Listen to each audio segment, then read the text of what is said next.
Hello, hello. What the frick is wrong with my hair? There we go. Holy shit, I just woke up. I kind of slightly overslept. My color's a little bit off. Let me just turn down the saturation a little bit. I think that's okay. Yeah, there we go. I'm not red in the face anymore. That looks good. Oh my god, I'm so tired. Okay, YouTube working fine. Twitch. Need to pause and play. There we go. It says unstable. Am I really unstable? Is it lagging? Doesn't look like it's lagging to me. But next to my stream it says average stream bitrate too high. And it's on 6K, so there's no way it's too high. I'd run an ad break right away so you guys don't get ads once I'm live. Okay.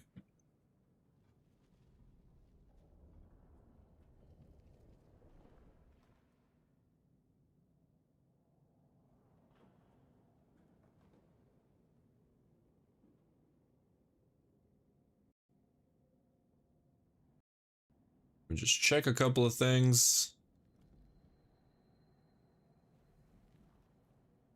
Oh god, I'm so tired. I think I'm gonna grief today.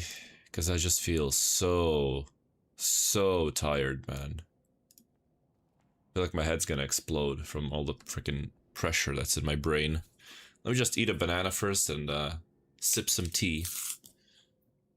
Before you guys arrive, you know?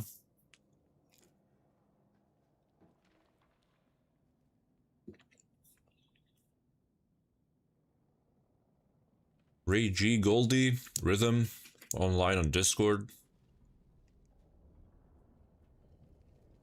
I'm waiting for you bozos.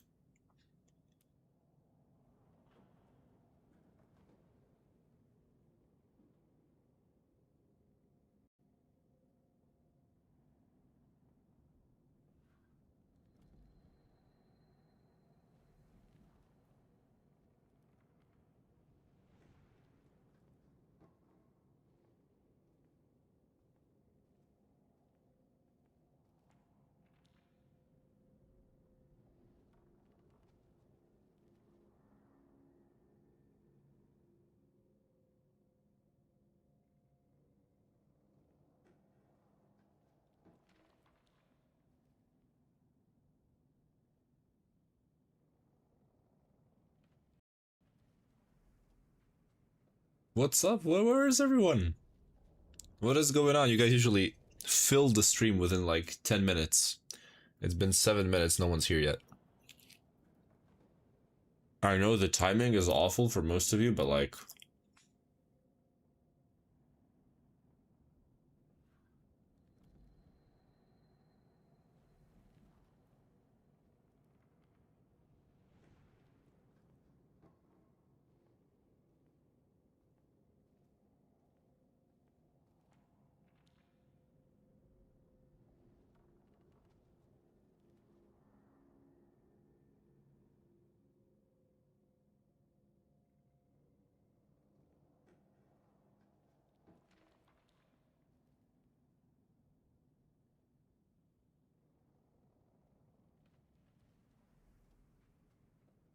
Oh, Rhythm. There you are.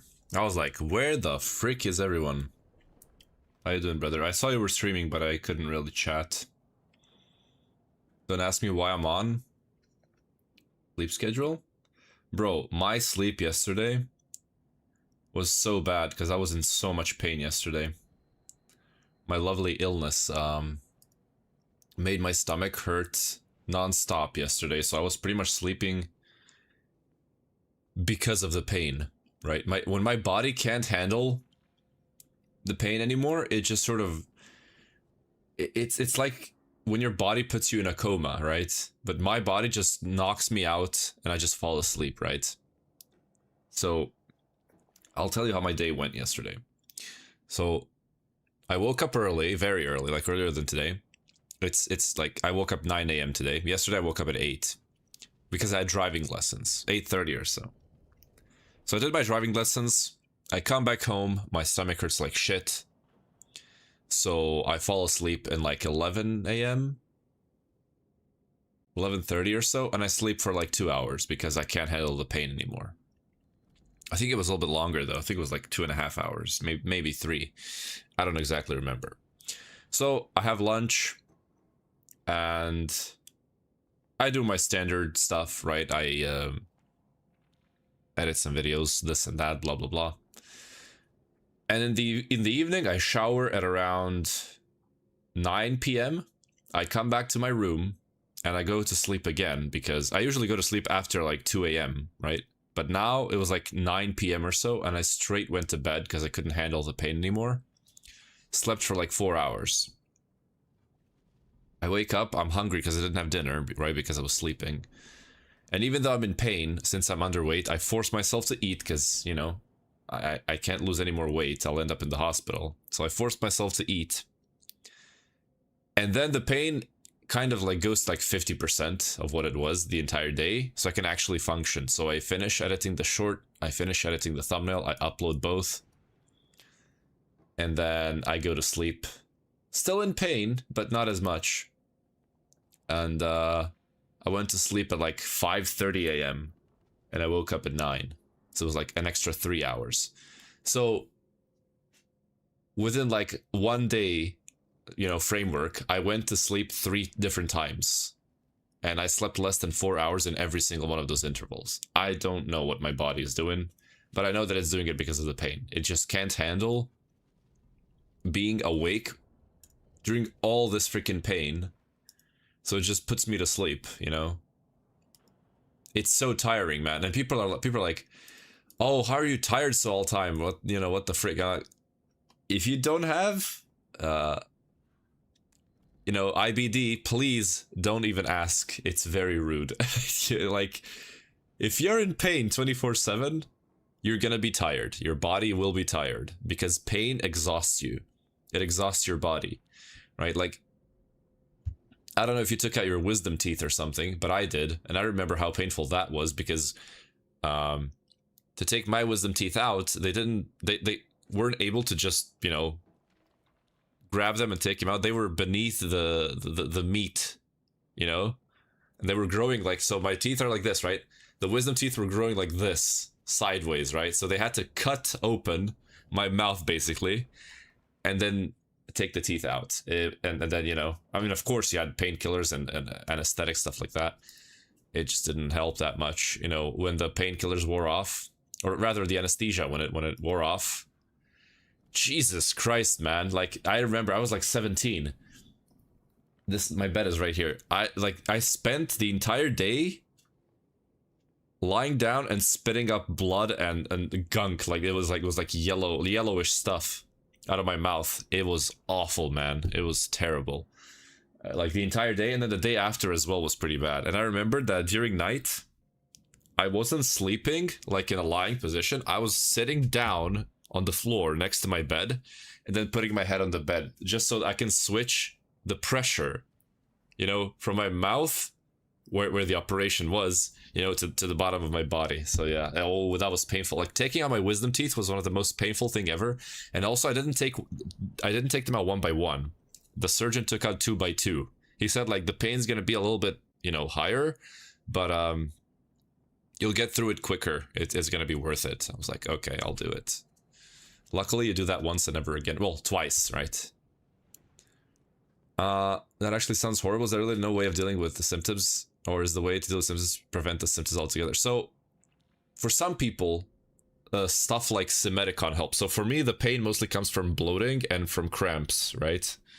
I literally eat like 20 or 30% of foods. Like, I have a very limited pool of food that I can eat without blowing up, right? And even when I eat super healthy, I think it's the bacteria in my small intestine that do this stuff to me, right? Where I can't even function. And I tried a lot of different things. I tried Simedicon, I tried different teas, right? I tried what's it called? I don't even know how the actual thing is called. The medicine is called Spasmex, right? for the muscle spasms, aka cramps, didn't help at all. So anything I took never really helped. And the healthcare here just refuses to actually treat me as a serious case because they don't have definitive proof that I have a certain illness. So they just called it non-specific colitis and told me to fuck myself, pretty much. That's how Croatian healthcare takes care of things that are not generic, you know. I went to 2 colonoscopies and to a gastroscopy where they put a camera up your mouth all the way into your stomach. And the colonoscopy is where they put a camera up your ass and check your colon. They didn't find definitive proof. So it's like, enjoy life of the pain 24/7. Hope you have fun. That's our healthcare, brother. That is our healthcare. Oh no, day 2 was like, I mean, day 2, day 3, yeah, it was about that long. It wasn't too long. Yeah, you guys don't have free healthcare. Well, it's not free here either, but it kind of is free. It's like almost free. Pretty much free. Yeah, yeah. Oh yeah, Goldie. Spitting up blood was because of checking out my wisdom teeth, but I did spit blood multiple times because, you know, I did play basketball for pretty much my entire life. You get an elbow to the face, you're usually gonna spit some blood if like it's around the area of your mouth. Tends to happen. Or like your nose gets busted quite a few times. You know, like once every 1 or 2 years my nose got busted. So it's like, I think you got it. Oh, trust me, healthcare. Yeah, I read that. Yeah, have like $20 charge for most urgent visits, so basically free. So in Croatia you have like health insurance, right? And then I think if you're, well, wait, let me check that. I need to fact check that. I need to check that to make sure. Oh yeah, so you have the basic insurance. And then you have what we called something like, I don't know how I would translate that, maybe like advanced healthcare, but it's pretty much a must-have, more or less. But you pay like a very small amount of money, and I think if you're unemployed, you can actually get it for free. So yeah. Basketball, Muay Thai ball. It's street ball is different, right? It's not like gym basketball that you watch in the NBA. It's street ball. It's very, very aggressive compared to that, you know. It's just like injuries can happen very often. My friend actually lost a tooth during a street ball tournament. He just got elbowed to the face from a weird angle and his tooth just fell out. His mouth was freaking full of blood. I wasn't playing in that tournament, but I was spectating. It was pretty nasty, yeah. Street ball is dangerous, especially if you're like a scrawny guy like me. I mean, I am very like thin, but when I'm in good shape, when my illness isn't killing me like it is in the last couple of months, I go to the gym and then I build a nice base, right? A nice core. And I can take punches in my body pretty easily. But I mean, taking an elbow to the face is, no matter how strong you are, it's gonna hurt like shit. I actually got a concussion once. Like a minor concussion. I got elbowed right here. I don't know how you guys call this, but it's like on the side of your eye. I got hit there. I just blacked out and fell to the floor, and then I threw up like a couple minutes later. I didn't know where I was. That was pretty rough. But that happened only once.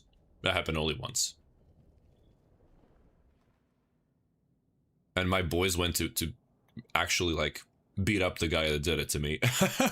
But I didn't remember it. I was out of it. I didn't remember anything. They just told me that. So I have to trust them on that one. The worst part is it was just a casual like street ball game. No tournaments, nothing. Just straight up elbowed here. It is what it is. When the guys play, you know, things sometimes get a little bit rough. You just have to take it or leave it. It's a complete package, as they would say. You can't just take the best of it. You have to take the whole thing. I'm okay with that. I'm not mad at the guy. I know shit happens. I never got someone that hard to actually like hurt them. But I remember when I was in like high school, I was playing against like people that train basketball or that are like really good at basketball and stuff like that, and people who'd never played it before. So it was like a mix of people. And then one guy at some point was guarding me, and he had no experience in basketball. And you know when you like go into a sort of a sprint, you sort of lean forward and put your head down so you can go through. You know, like LeBron when he goes to the basket, you sort of lean forward.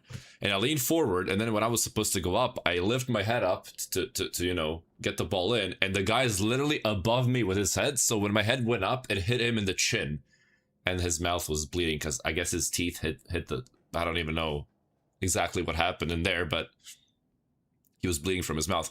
And I was like, dude, you can't even blame me for that. What the frick are you doing with your head above my head? Like, of course I'm gonna get up. What do you mean? You know? It's like, imagine walking in the street and then you walk like 2 centimeters in front of the next person or behind the next person. Like, of course you're gonna bump into them eventually because, you know, they're gonna change tempo, they're gonna stop or whatever, you know?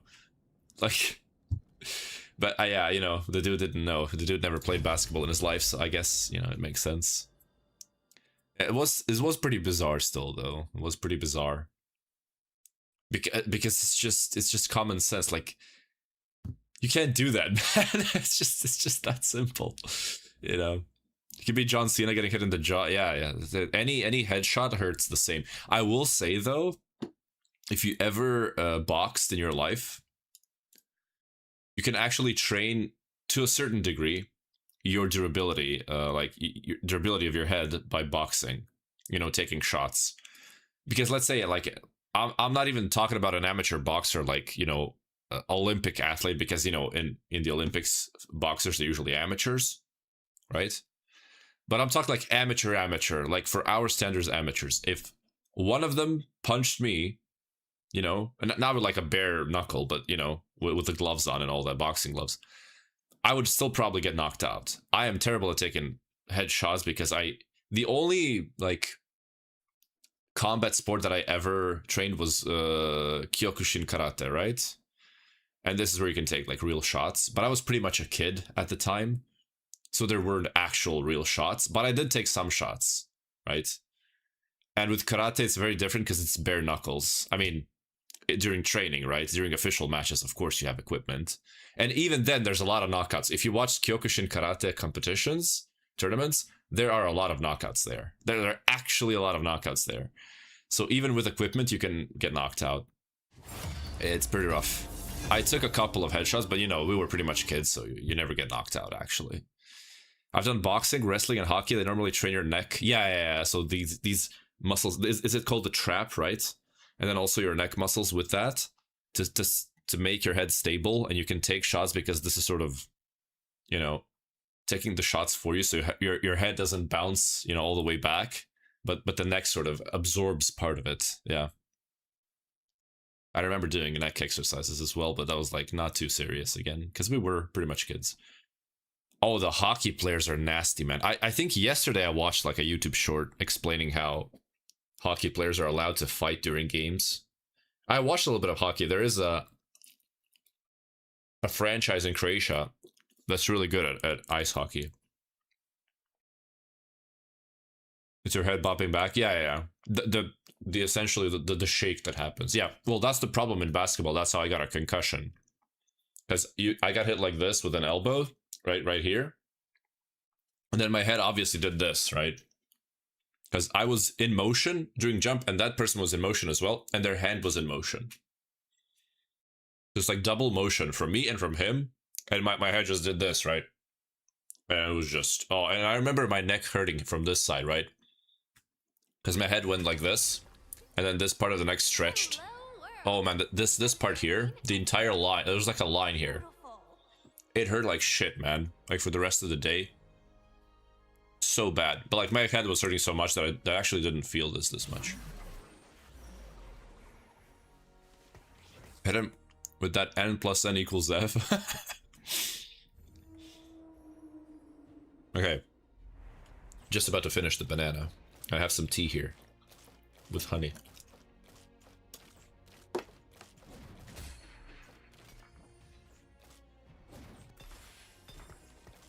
Okay, so the C patch is out, guys. If you haven't seen it, I know you guys are in my Discord. You can just check the TFT news channel. I share every single update there. There's a bot there that shares official patches. But stuff like B patch, C patch, right, D patch, there's usually a Mordog video or a Mordog tweet. I will always post them on my Discord so you can always see them. So I'm just saying, you know.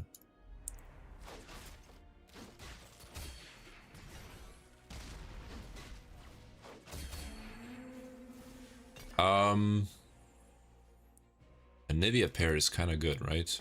And there's a rod here, so I don't want to keep Yasuo. Okay. Hit plat 1 today, let's go.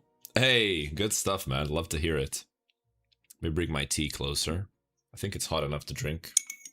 I always need tea when I stream for like longer than 4 hours because my voice starts giving up. Oh yeah, it's just perfect to drink. I'll keep it here. Oh man, that's so good. I love tea. Especially when it's winter. Oh, it's so good.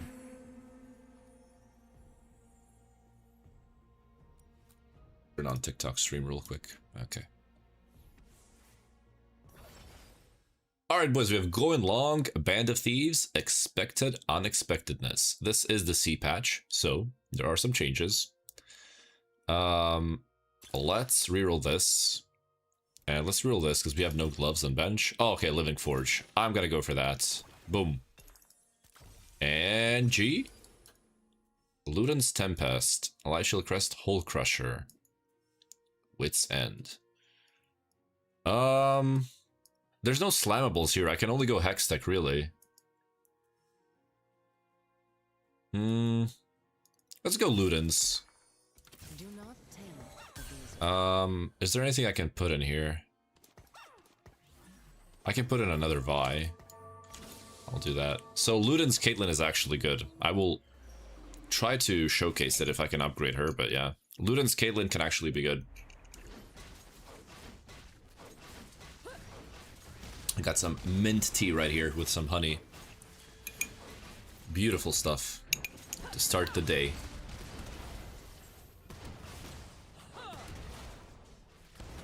Unfortunately, this guy has upgrades and I don't, so we just lose. He also has a slammable item. Worst part is he has buried treasures he's actually scaling, so... Well, actually, we have the same amount of upgrades. It's just that he has a slammable item and he has traits, right? Okay, there's my bruiser. Boom. Should I just play Leona over Vi? Is it worth it over this? Probably. Boom. Okay. So, if you guys haven't read the patch, there's also a Piltover buff that happened. So, we could play Piltover. I'm actually just gonna do this.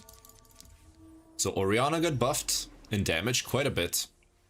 Caitlyn got a little bit more attack speed. And I think that's it. I don't know if they... Oh, they did change T-Hex a little bit. Yeah, I remember now. They did change T-Hex.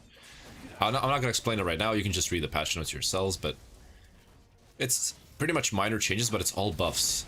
So we could see Piltover actually being good now. Ionia is this. Okay. Picking this up could be good because we can play it with Vi in combo, right?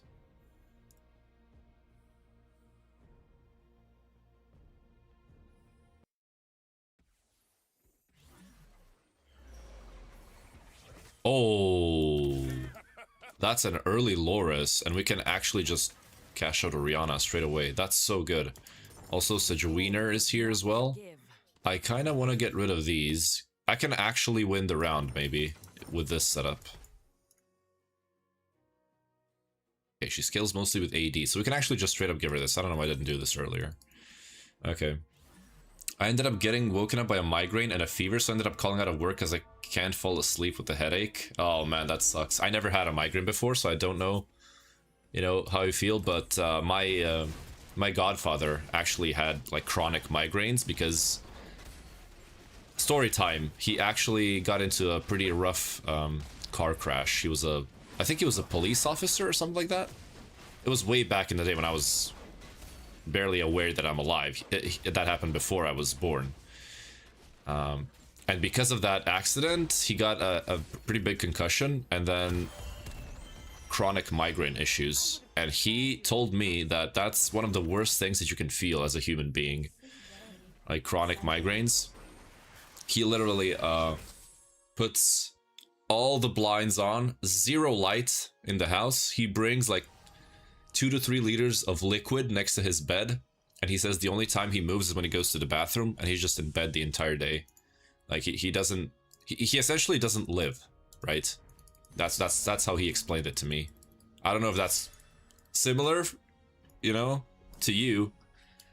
He essentially, like, no screens, no lighting, just complete darkness, a lot of liquids, you know, of course pills, because, you know, he has chronic issues with it, but, you know, pills for him, and just, you know, just don't exist. Just don't exist. Okay, I like this one. We already played this one back in the like 10 videos ago or 15 videos ago, but I want to try this combo again. So electrical overload deals 100 plus 10% max health to enemies, and then this fires a barrage of missiles, like Heimer missiles. And oh yeah, this is actually Morello. And in combo with the effect that repeats effects, this should deal like a billion damage. So we'll see how that goes. Oh yeah, Sejuani cast that. I mean, we're obviously gonna lose here, but like killing a couple units would be good. If we can get anything to cast here, that would be nice. Okay. Can we kill one more? Please, please, please. Okay. Good. We're kind of poor though. I'm not playing this properly, I think. We'll see. Similar, but this is my first time experiencing, so I was kind of confused when I started feeling it. Yeah, yeah. He has a lot of experience with it. Okay. Now, am I supposed to be playing Sejuani here or Nico? We don't have Arcanists here, right? So Nico's kind of pointless. Yeah.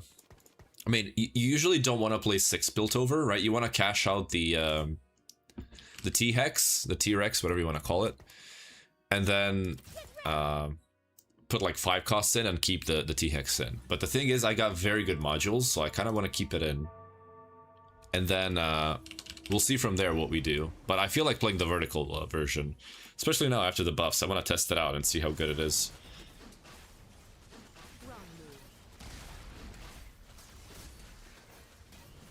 Yeah, there's like Freljord versions, a lot of different things that people try, but yeah, the Ludens doesn't really proc on Caitlyn 1. You really need Caitlyn 2, but it's okay. I wanted to showcase like how good Caitlyn 2 is on stage 2 with Ludens. We just never really got it to work, unfortunately, because we didn't get Caitlyn 2. That's okay. Like, Orianna reroll could be interesting as well with Ludens, but in the late game it's just gonna fall off, so I don't feel like playing it. And also, I'm very poor, and this is a prismatic lobby. We are playing prismatic party, by the way, I forgot to mention. So, yeah, it's gonna be pretty crazy. Okay.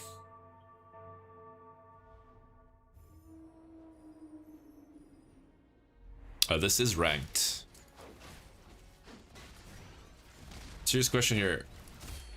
Oh, we got a Nico too. Okay, I mean, why not play that? Yeah, we're gonna play that since it's upgraded. We need any form of upgrades here. It is a prismatic, so... But we do lose on 30 gold here, which is pretty bad, but that's whatever. So Infinity Edge is already here for the T-Hex. We can put this over the Sejuani. Sejuani goes out. I'm gonna have to sell her. And there we go. Yeah, so the main TFT website updates the existing patch. So, I mean, I can check it with you, but you usually want to go for Mordoc's Twitter for that stuff, okay? Well, let me check the patch notes. They usually update it when a mid-patch update happens. Yeah, see? December 16th. And there's the changes right there. It's on the same file or on the same site that the original patch was in. It's just in the middle, it says mid-patch update, right? So, but Mordog's Twitter, Mordog's YouTube, that's where they are. So, there's the Ludens proc, very nice. Yeah, this Nico 2 is definitely winning me this round. If I had a 1-star Sejuani instead of that, we would lose this. I'll take this. I'll probably not level in the next 2 turns because I'm not win streaking and I need money. So team gets 25 health for each item equipped in champions. Living Forge. This got buffed as well, the belt overflow. Coronation is very, very interesting. So like here, it's probably just like a Zir, right? For Disruptor. And then you can run an Invoker here, maybe like Zillion or something. And then a Defender. That's level 9 already. Longshot is useless. We'll see. Sweet Treats. I just go with Belt Overflow. It got buffed. There's no reason to not take it. Almost made the Sunfire there. That would be a mistake. Actually, we can itemize her, so it doesn't really matter where I slam items. And then with this, you can also add Silas to the mix. Like play Nico, Silas. You know, not play Invoker, go Nico, Silas. But I didn't hit Jarvan too, so... Right, this would be insane. But yeah. So it's just gonna be Zillion and then Senna. Oh, this guy has 15 upgrades. Also, Prismatic Destiny into Radiant Relics from Buried Treasures. Yeah, this guy's going top 2 probably. With the amount of items he's gonna have, he's gonna top 4. Oh, Rhythm, thank you for the resub, baby. Resub for 2 months. Thank you, man. Welcome back. Oh my god, thank you so much. It's crazy. It's already been a month. Wow. You guys are nuts. I'm gonna keep saying it. Forever and ever. Forever and ever. I should do some karaoke streams even though I'm terrible at singing. Because it's just so much fun. Oh man. Should I put that as a channel award or something? For like 500k? I have no shame, by the way. I wouldn't have a problem doing it. You know? I'm just saying I suck at singing, so... I can do impressions, though. I would have to practice female voices. That's pretty hard. Like Shakira, especially.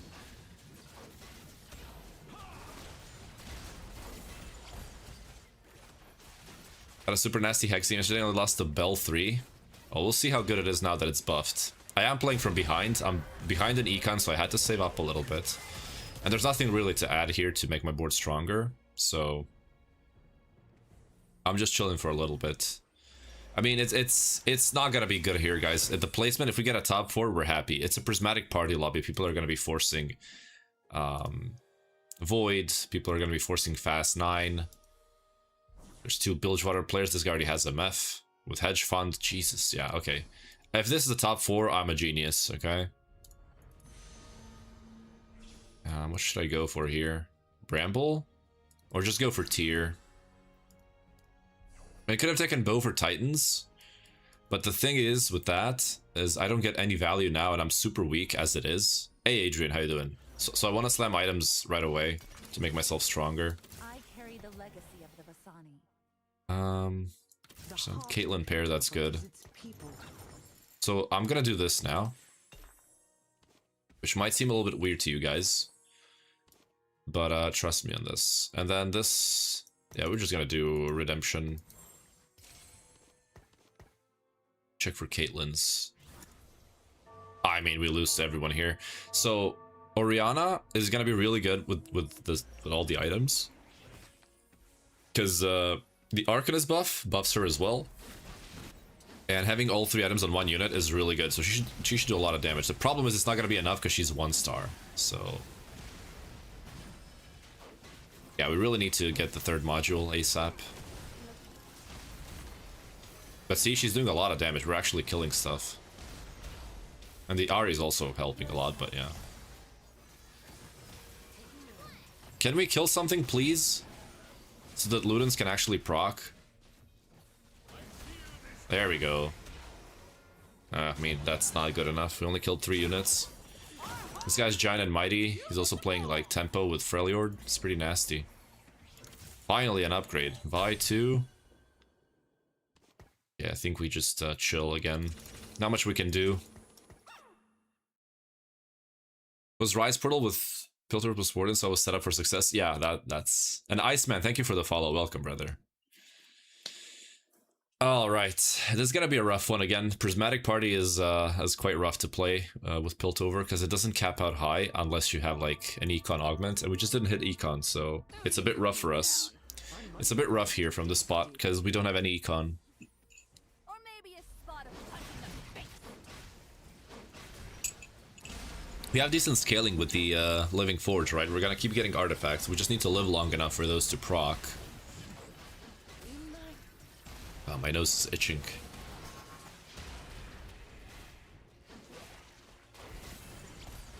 Yeah, everyone has backline upgrades except for me, so I'm just losing infinite amount of health. That sucks. Yeah, Rihanna has way too much mana. Never mind. I should have just itemized Ahri. Or, yeah, probably Ahri. Yeah, but it's okay. We actually won the round. I can't believe it. Hex Tweak might be a nerf. I don't know. And here we go, another one of these. So let's see. Boom. Kappa, what the frick is this? Oh, the hat stacking. I mean, it sounds interesting, but I don't think it's good. Wit's End. Nah, actually, Lich Bane is pretty good in this comp because Seraphine can use it very, very well. No T-Hex artifacts, unfortunately. So we're gonna have Luden's Lich Bane Morello on our Seraphine, which is a bit weird. Oh, that's a Loris 2 for free. Holy. A level here for sure. Another belt, that's good because we have belt overflow, so. Put this in for Invoker so she can actually cast. And now, I mean, yeah, the BF is a bit weird, but I guess we can go BT instead of Hodge, but we do have a tier as well. But I want mana generation for the Seraphine later on, so I kind of want to keep that. We'll see how things go from here. Yeah, it's a bit of a rough spot. The thing is, on 4-2, Prismatic Econ Augments are pretty bad. That's the problem, right?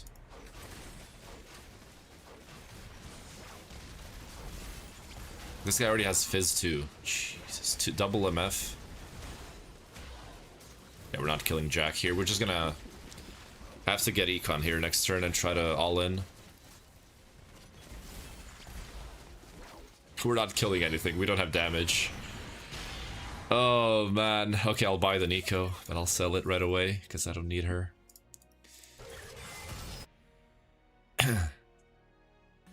Econ, come on.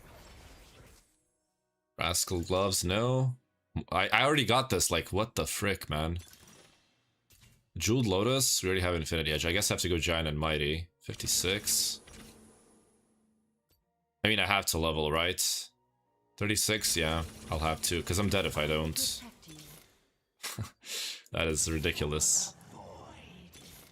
Oh, that's good. That cashes out this boy next turn. That's good. So the question is now, do I slam the Shojin on her?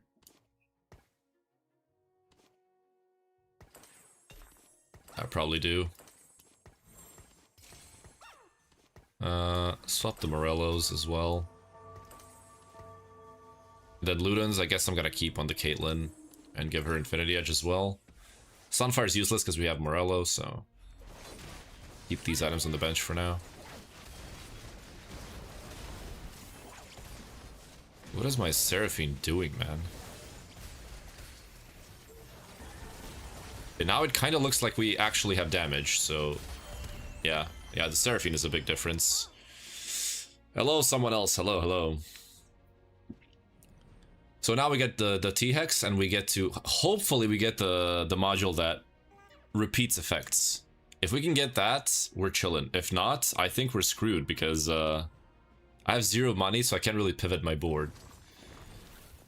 So that's a bit dangerous here, but like, what can I do? Oh, we got it. Echo Engine. Yes. Yeah, that's it. That's the one. That's the one. Okay. So this goes here, and we absorb the Caitlyn. We're going to move everything 1 hex here. I'm going to move this here. We can actually spread a little bit like this. We can put this over here. Is it just this? Yeah, Invoker is better than that trash. Ludens. I mean, this is actually fine here until we get actual items because it's 50% AD as well. So it's not just AP, it's 50% AD and AP. The thing is, everyone is gonna be so strong because it's a prismatic lobby, and I'm gonna be so weak. That's a bit of a problem there.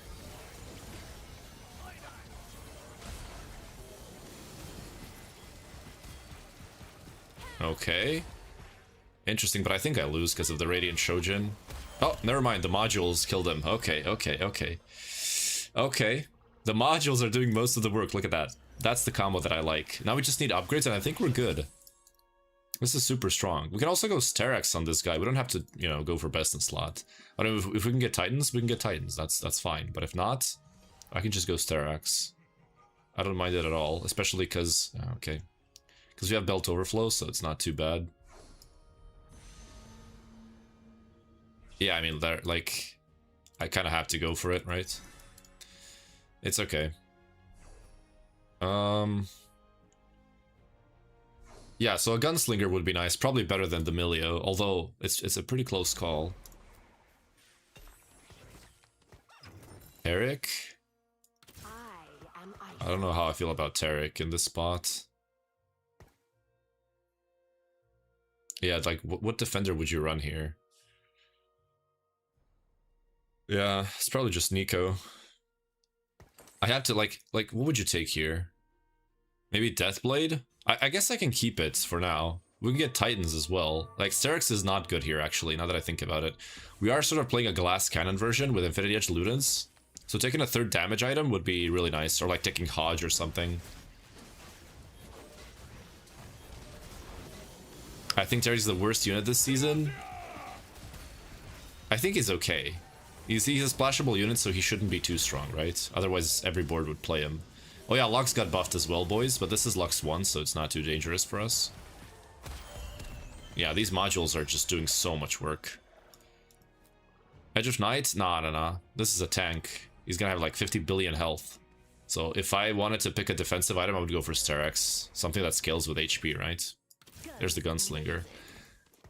The thing is, I don't even know if that's better. How much AD is that? It's like 15 AD. The Invoker actually is better.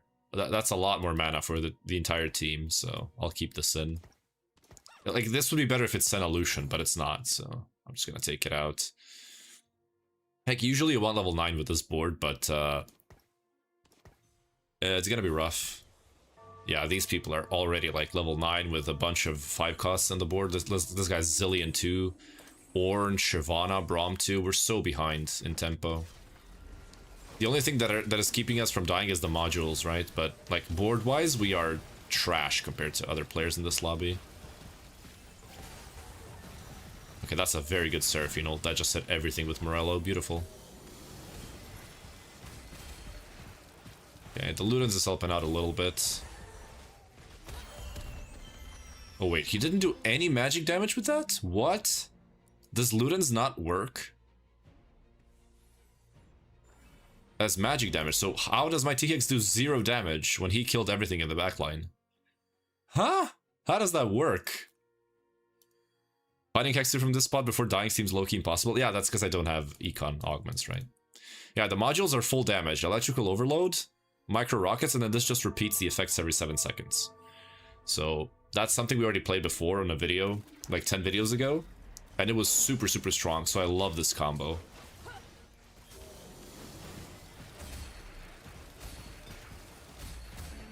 There we go. That could be even Shroud easily, but there's the BT though. I like the BT. There's no Titans here. There is a QSS, but then what do I do with this BF sword, right? I mean, I can play Bramble. Bramble, even Shroud. Yeah, actually. I mean, we can go... QSS... Nah, we can go double Infinity Edge, though. Let's just do it. Let's go full damage. Frick it. And then Bramble even Shroud.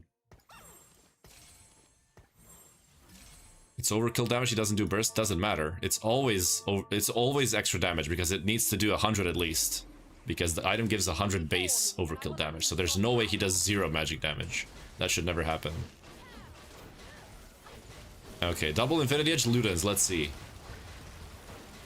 I mean, it's like okay. It doesn't seem too strong. It's having trouble killing the front line. I mean, this is a Zillion too, so we do lose, but... Okay, this time it wasn't bugged.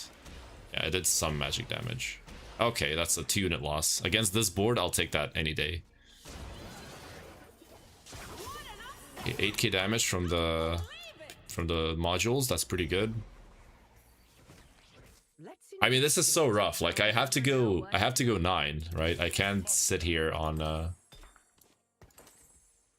level 8 and roll. I have to go 9, which is pretty rough. Do this. Okay. I mean, I need Seraphine too, though. That's the issue. But everything else is upgraded. So I feel like rolling here is a mistake. Yeah, I'm gonna lose regardless. I'm gonna lose by like 7 units at least, no matter what I do here. So I might as well wait. Yeah, this guy's dumpstering me. Look at the amount of items. He has Cutlass. He has Captain's Brew. He has Nautilus 3 as well. MF2. This guy's dumpstering us here. Oh, and the Kindred ult. I hate Kindred, by the way. Can we get rid of this unit, please? Why is it still in the game? Okay. Modules. Modules, baby. 3-unit loss. Have to go 1 life and pray. Yeah, that's pretty much the strat here. Because if I roll here, I'm just dead anyways. So I might as well sort of wait for it. And this round, losing by this little is so good. So we're just gonna wait 1 turn, level up, and pray to God that we hit our upgrades. So we need 1 Lucian Senna, we're good, and then 1 Azir. That's it, as far as other units go. But we need to level up here for sure. And also, like, usually you want to do this, but the thing is Loris taunts. So there's no need to put him on the corner. Let Vi soak the damage, and then Loris can taunt, and then Vi might be able to heal up, right? And also Loris lives longer that way, and the even Shroud stays alive. Okay, dude. Azir 2, oh, Seraphine 2. So that's why she's not showing up in my shops. Oh, and he's hitting nothing here. That's a terrible ult by the T-Hex. The Kindred does nothing here because there's nothing lethal. I mean, we killed 1 unit. We're 1 HP. Okay. 1 HP and a dream, baby. 1 HP and a dream. Okay. That's all we need. That's all we need. No Seraphines. Frontline items are good. Stoneplate kind of sucks, though. I'm gonna go for this. Because it also griefs other players, because it's a Shyvana. So this guy would probably want it, maybe. I don't know. Maybe not. This guy's not running Juggernauts. This guy would want it for sure. This guy would definitely want it. This guy would want it. So, yeah. I mean, people already scaled up. Now I just need to make sure that I scale. If I don't hit TX2, I'm just dead, right? So it needs to be Seraphine 2, TX2, or I'm dead. Let's see how lucky or unlucky we are. 36 gold to roll. There's the Azir. That's really nice. Now we got our Disruptor in. Seraphine. Seraphine 2. Garen 2 is nice as well. We can get rid of this. Though it is expensive, but I have no choice. Yeah, we didn't hit. We're just dead pretty much. It is what it is, boys. This guy's kills with HP, right? Yeah. Okay. So we're gonna do this for him then. Move these here. We got a bit of frontline here. I think this is the only guy we can actually beat, but we still might lose. I wouldn't be surprised if we lost here, honestly. Yeah, there's the Galio as well.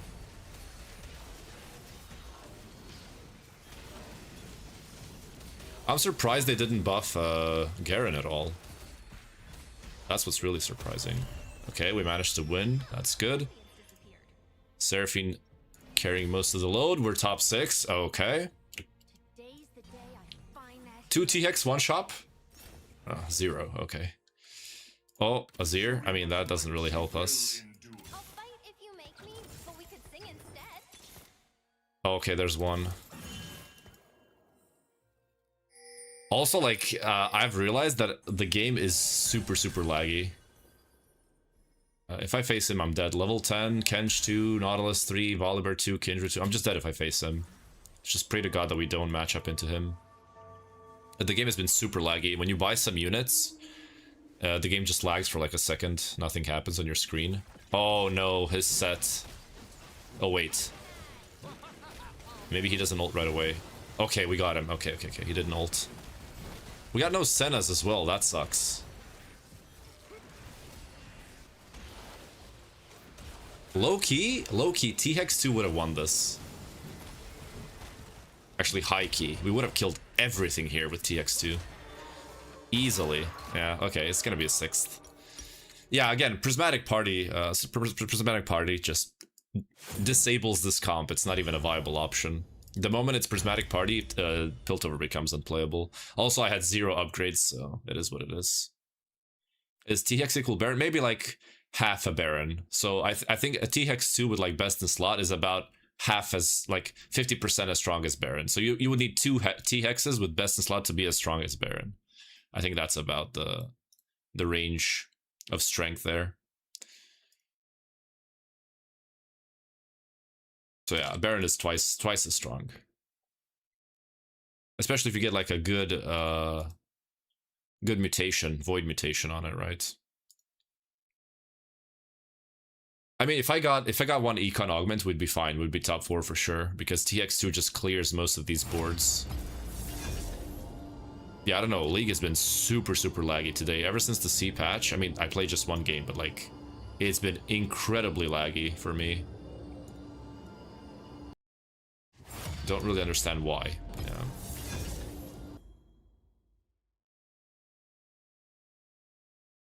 If you hit everything, it might scam a top 4. I mean, again, it's a Prismatic Party game. If this was like a silver augment game and like gold augment game or something like that,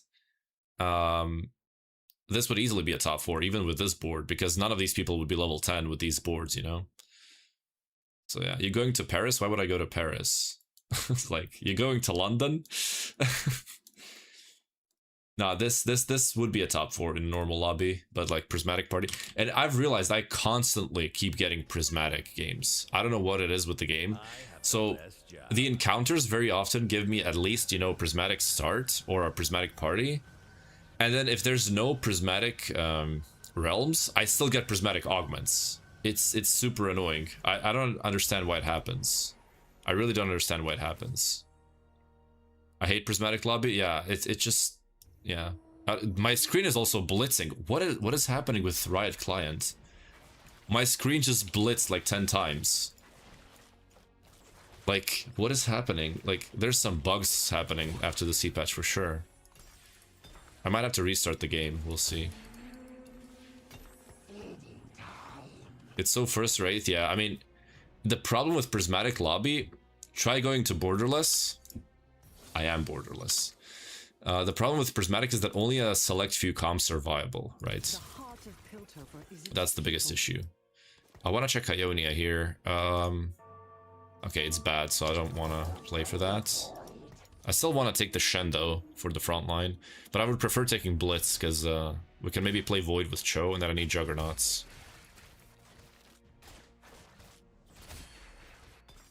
Vi? Okay. Again, no good components here. No good items to slam. I just missed out on a Jhin too, but I don't even feel bad about it. I don't have items for it, so who cares? What do we have here? Blast Shield is fine. Yeah, the double Jhin is quite nasty, but again, if your Jhin doesn't have Ginzus, it's pretty much a trash unit. Play Fast 9, I'll play what I want to play. Which Void Augment is best for Baron? Any economy. Yordles, any good in high-low? Yep, very good. Just not reroll, you just use it to go Fast 9. Oh, well, that's a strategy. You can play Bilgewater, yet again. It is nerfed, though. Alright, boys. Advanced Sloan, Pyromaniac, Warlord's Honor. We are playing the Reckoner Arena, so when people die, we're gonna get some econ. I do have the Bilgewater angle with this. We can go Pyromaniac, actually. Oh, Aura Farming seems interesting. Okay, Pyromaniac. Well, there's a good defender opener. Oh, wait a second. Let's keep the chaos to a minimum, shall we? Oops. Oh, I can actually win streak. I don't want to play Bilgewater. I played it 50 million times. Let's do this instead. So Caitlyn did get buffed slightly, so let's use that to our advantage. And give her an extra attack speed item. And I guess we can go for Protector's Vow on the Nico. Let's play Flex here. Let's see what we're gonna do. Bilgewater's so hit or miss? No, Bilgewater is the opposite of hit or miss because you're always gonna hit. It's the most consistent comp in the game. Because you can just scam your upgrades through the Silver Serpent shop. It's literally the opposite of hit or miss. Because you're always gonna top 4 with it. I mean, maybe not now after the nerfs, but up to this point, it was the most consistent comp in the game, together with Voids. Okay. By the Jarvan.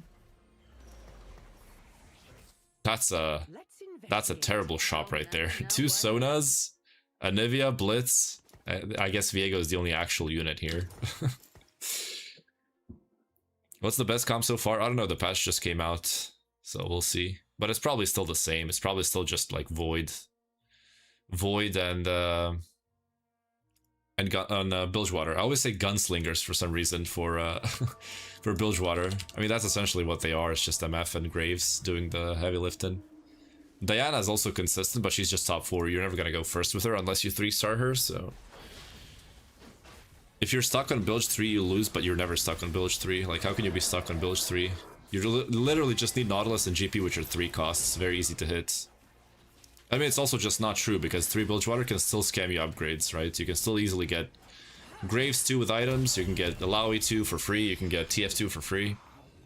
So, you don't lose, you just don't go first, right? But you're never going to be stuck on 3 Bilgewater. That doesn't exist, because you just need 2 3 costs, 2 2 costs, and a 1 cost, so you're never going to be stuck. It's just not a realistic outcome. Oh, that's... wow, okay. We got 2 upgrades, and 2 pretty important upgrades on the board, so this looks good. Nothing else to add here. I mean, we're just chilling here. I don't know where red buff would be good, though. I haven't seen red buff being used that much. Because, like, all Fast 9 comps, you have Annie to reduce healing. In Void, you don't really need healing reduction. You usually put a Sunfire on your Herald. Like, yeah, I don't really know where I would use the red buff, right? There's a build I saw some Vietnamese guy do on TikTok. He goes Ishtal Reel with Bard. Yeah, that's a standard board. Literally all he plays. Yeah, the Ishtal Bard Reel is a old thing. We already know about this, but yeah. There's a person playing it here, but with Bruisers, not with Ishtal. I mean, you can play with Ishtal only if you hit like an early Milio, right? Otherwise, there's no point. Lucian Senna red buff? Yeah, that's why I'm playing Flex. When are they buffing Ionia? They just buffed it by buffing Yasuo. That was pretty much the whole buff. What rank are we on? We're currently Emerald 2, yeah. Literally never heard of it up until like yesterday. No, it was a thing for like, I think for more than a week. It's been a thing.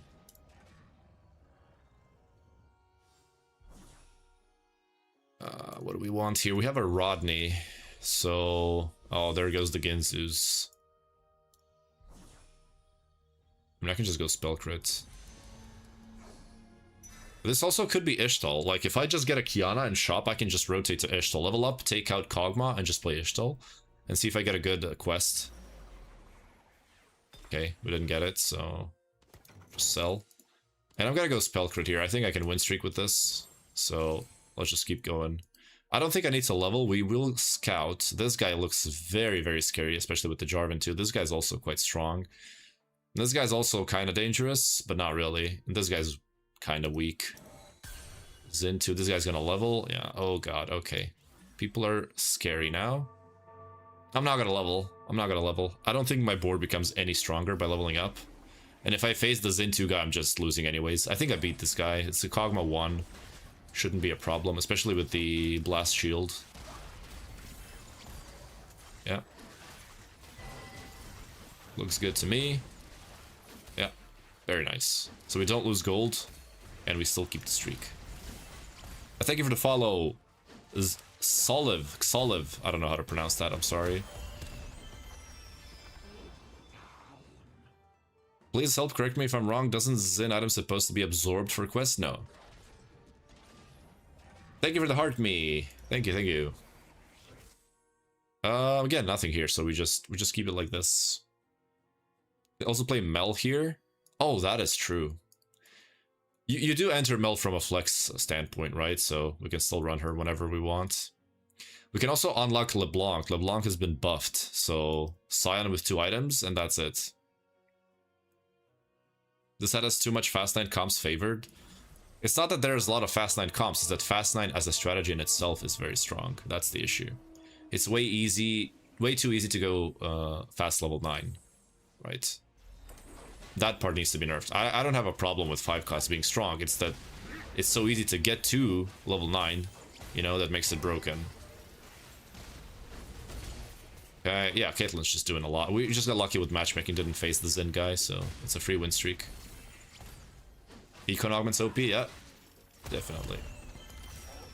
Because again, like, picture this, like, if it's not a prismatic lobby, because that just skews the game way too much. If it's a prismatic lobby, it's just cancer broken, right? The Fast 9. But in a normal lobby, like gold, silver, augment lobby, like imagine stage 5, you're facing Shyvana 1, Set 1, a Swain 2, and I don't know, a Mel 1. Like if you're level 8 and you're rolling, and you have a Braum 2 and a Lissandra 2, and maybe you locked out with a one Zillion or something, or you unlocked Volibear, you're gonna be fine, right? You're gonna easily beat those boards.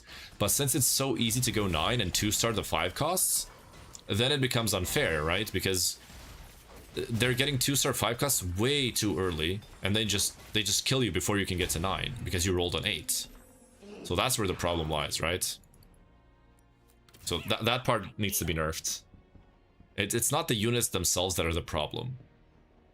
You know, it's the way that you get to them that's too easy. That's the problem. Okay, we can unlock Orianna here. Maybe play 4 Piltover temporarily. That does seem okay. Although I would like to play a Leona here. That's the problem. I mean, we can still play Piltover again. This is a good lobby for it. We could actually play Piltover. If I level here, I'm sure to win. This guy I beat regardless, I think. We can do this for positioning. Because if the Kog'Maw's here, Caitlyn's gonna snipe it. Okay.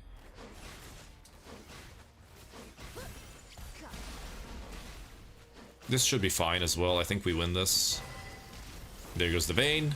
That's good positioning. That's why we put Caitlyn there. Although we did get lucky that she slided to the left, but still, you know. This would have been a win regardless. Boom.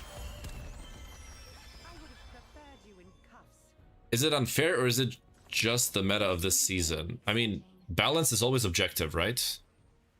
Balance can either be good or bad. There's no in between. Pandora's bench. Wait. Okay, so it doesn't scale with star levels. Glass cannon is interesting, but not that good. Spatula. This is a Yordle spatula. Piltover doesn't really have a makeable emblem. I don't really see that being a thing. Ooh, indiscriminate killer. I'm just gonna go with crash test dummies. I think this is the best thing for win streaking. Module. So we have shield.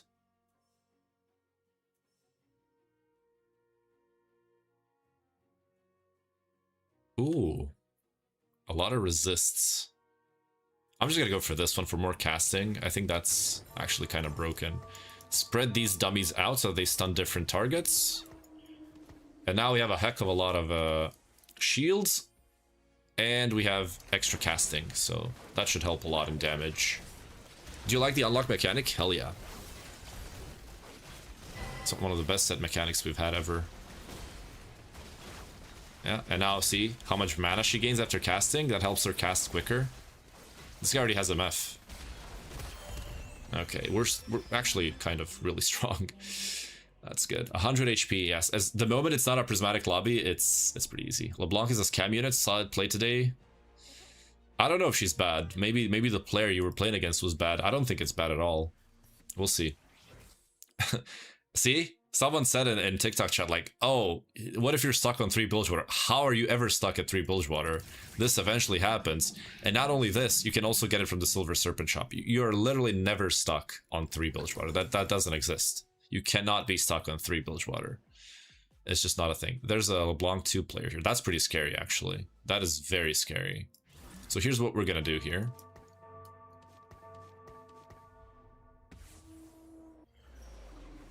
Perfect.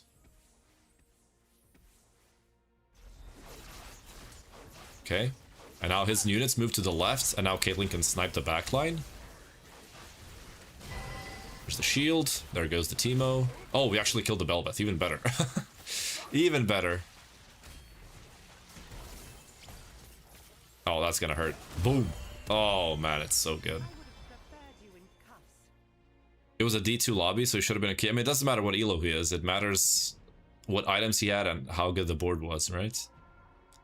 Just you being high elo doesn't make your board magically stronger, right? It's still the same items and the same units. Then again, the sample says only 1 game. Yeah. Never take 1 game as an example.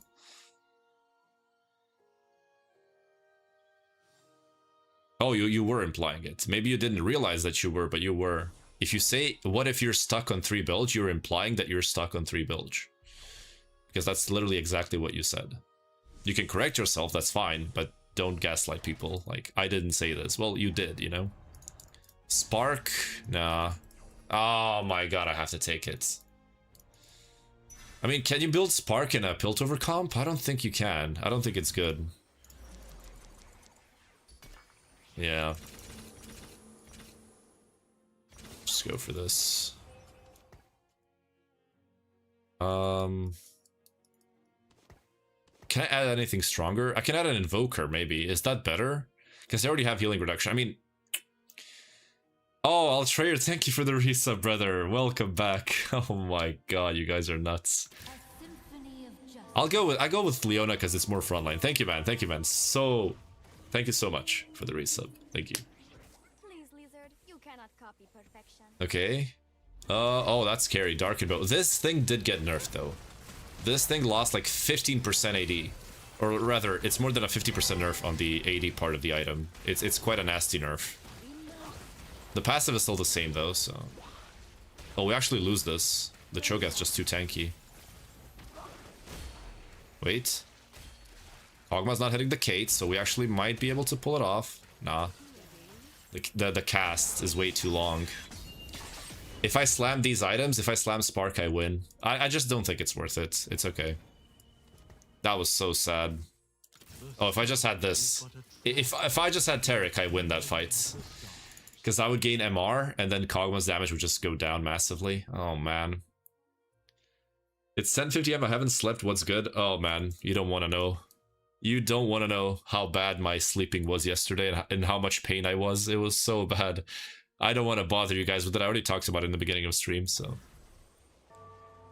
How do you look at Econ in stage 3 till 4 if you don't have Econ augments? I try to streak, depending if it's a win or loss streak. So if I'm lose streaking, I keep my Econ up. By the way, how does he have Seraphine 2 on level 7? What the frick? So, if you're loss streaking, keep the loss streak. Try to not lose too much health though, and Econ up, right? If you're win streaking, then use your Econ to win streak. Because you're not gonna go for a top 2. Right, if you don't have Econ augments, you might as well save HP and try to get a top 4. And play through the streak gold. Yeah, this is just obnoxious. I mean, Seraphine 2 on 3-6 with level 7. And, like, what the frick is that? See, this guy has Clear Mind, Epoch, and he's level 7. Which is fine. He's probably, like, close to level 8 at this point. But it's still, you know... It's not that big of a difference because I was streaking all this time, right? And he was losing, so... Like... See? look at his HP. First of all, he's 43 HP. He has no upgrades to work with until he goes level 8. Well, except for the Seraphine, because he's just that talented. But yeah. He's just not in a great spot, really. Obviously, he has it because he's good at the game. True. Thank you for all the likes, boys. Thank you. Draven, Milio. Don't need either. See the visual lag? I'm not even lagging in game. It's like 50 ms. I feel like I'm on 300 ms. When you get dropped units or items, the game just lags. There's been a massive bug here with the deploy. It feels the game feels awfully buggy right now. I know it's just visual, but still, the game feels awful to play right now. Let's see here.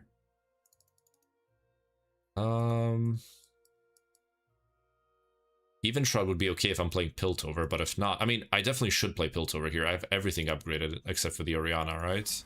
So we Tekken, Seraphine, get Loris too. Yeah. Doubling down, yeah. I mean, we'll see what the next augment is. I want to wait to see. Probably lose this one because we have red buff only on Caitlyn, so it's a single target healing reduction. It's gonna take a while to kill these massive bruisers. Switch the item to Taric, it doesn't really make a difference. It's the same. He's not gonna stay on the board for long. Yeah, it's just like if we had healing reduction applied to all of them from the start, maybe we could have killed. Maybe actually we would have won. Would have been interesting to see. Probably not though. We'll still lose. Maybe like kill one more unit, but that's it. Okay. Let's see the augment. Retribution, Giant and Mighty, Jeweled Lotus 2. It's definitely not Lotus because we have IE and Jeweled Gauntlet. Retribution sounds very interesting. But then I cannot fully itemize my Seraphine with mana items. And also you only kind of have 2 carries, and yeah, this is not good. Giant and Mighty together with Blast Shield, that does sound good. I'm gonna go for that. Okay. Yep, that looks good. I mean, we could just play this, though. See how laggy it is? Is it just me? But, like, I have 50 ms. It doesn't feel like, you know, I should be lagging, but I still do. Okay. Yeah, it's super laggy. I'd have to restart the game after this. I don't think it's me, though. Red buff. I mean, Protector's Vow does sound good, but I don't want to waste the tier is the thing. Maybe we just go Stoneplate on Loris, right? Yeah, I think it's Stoneplate angle. Yeah, the game feels incredibly laggy. It's crazy. Do we one-shot the Liz here? It's so close. Wait, the red buff? No, she heals back up for some reason. What the hell? Ah, Loris 2, Liz 2. Disgusting. And of course now, because it's prismatic, everyone's gonna start outscaling me. Notice hella input lag. Yeah. Okay. Good thing it's not just me. There's the Seraphine. Good. Yeah, this is... Look at that lag when I'm switching units. It's like a second almost. It's disgusting, man. It's absolutely horrific. Okay, so Stoneplate, and then we move this to him. Move him to the edge. Infinity Edge can still stay on her. Gonna put her in the middle, sell this. So we still need 3-star levels. So we need Loris 2 and Orianna 2, or Seraphine 2. I don't see the lag at all. You would if you were on a different platform, probably.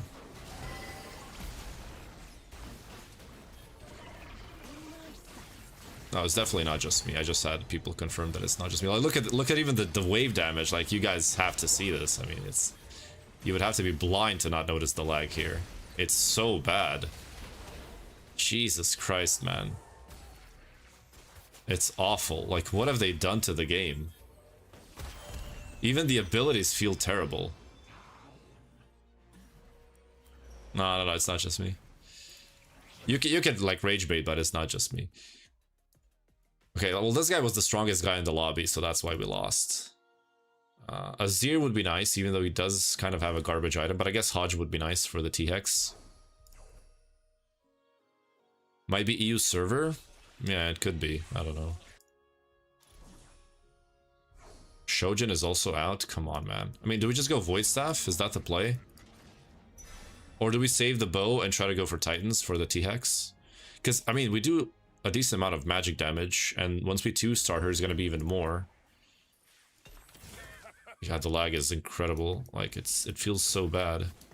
This has to be better than Fiddle, though. It's like 2 traits. Arcanist works for everyone, and Longshot's really, really good for Caitlyn. Maybe it's Fiddle over Taric, though. Taric 1 is kind of ass, so just play this. I could go Nashers as well, but like, what do I do with the Rod? The tier I'm gonna need for sure. I'm just gonna go Nashers here. Or, yeah, Nashers. And then, the Infinity Edge plus this hopefully will be a Hodge. Okay. In EU West, awful. Yeah, okay. So it's not just my game then. Here goes the Fiddle. Okay. That's some good AoE there by the Fiddle, but it's an MF2, so I'm not expecting to win. It's also a Lucian. I just realized he has a Lucian. The lag is crazy. Okay. Just slam, yeah.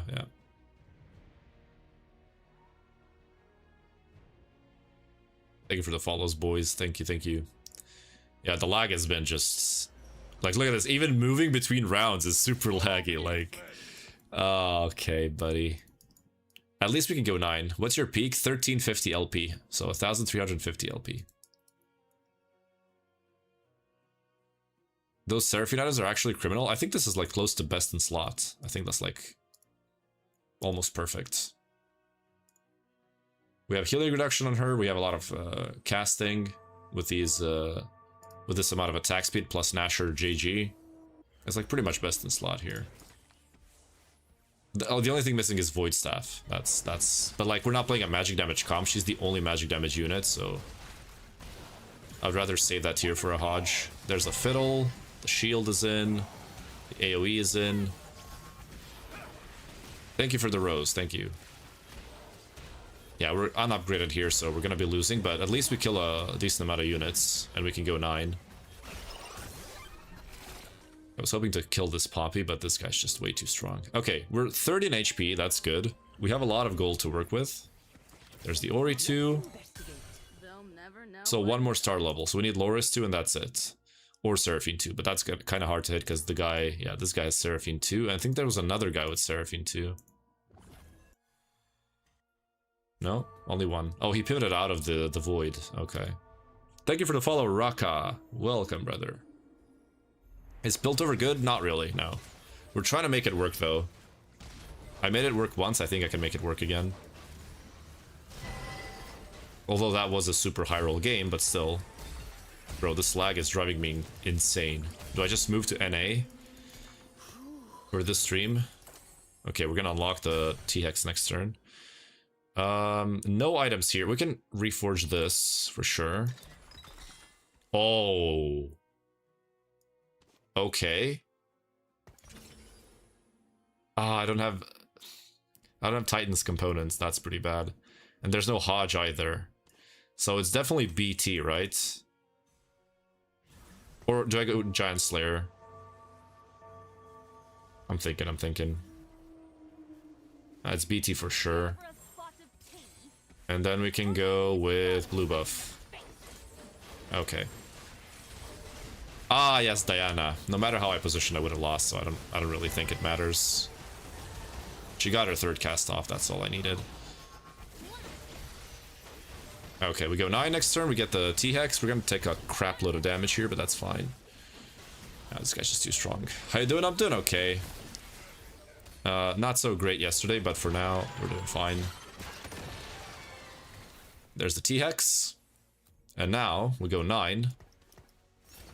Oh, 2 T-Hex in 1 shop. Where was this last game? Okay, that's really nice too. Okay, I'll take that. Take the Fiddle out. Okay, 25% more damage. I'll take that. Remove this. Keep rolling. Bliss, no. Braum, no. Okay. Go for these. Okay. So we can play in Zillion over something. Okay, that's a lot of tankiness now. With the shield. Okay. If that was Seraphine too, I'd be confident that this is a top 4, but now we are still weaker than most of the lobby. This guy's Zillion too. Like, what is this lobby, man? We still win. That's crazy that we win this. I'll take that any day. That's pretty good. I don't think I can run the Zillion. Let's just make 10. Seraphine? Okay, now I have to donkey roll.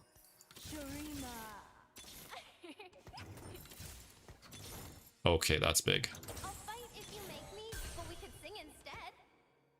Okay, do we just swap the items to Braum? And do I get rid of Defender for more Wardens, or do I just keep it like this? I think this is okay.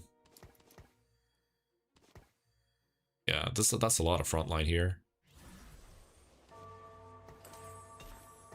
Guess we do this. Okay.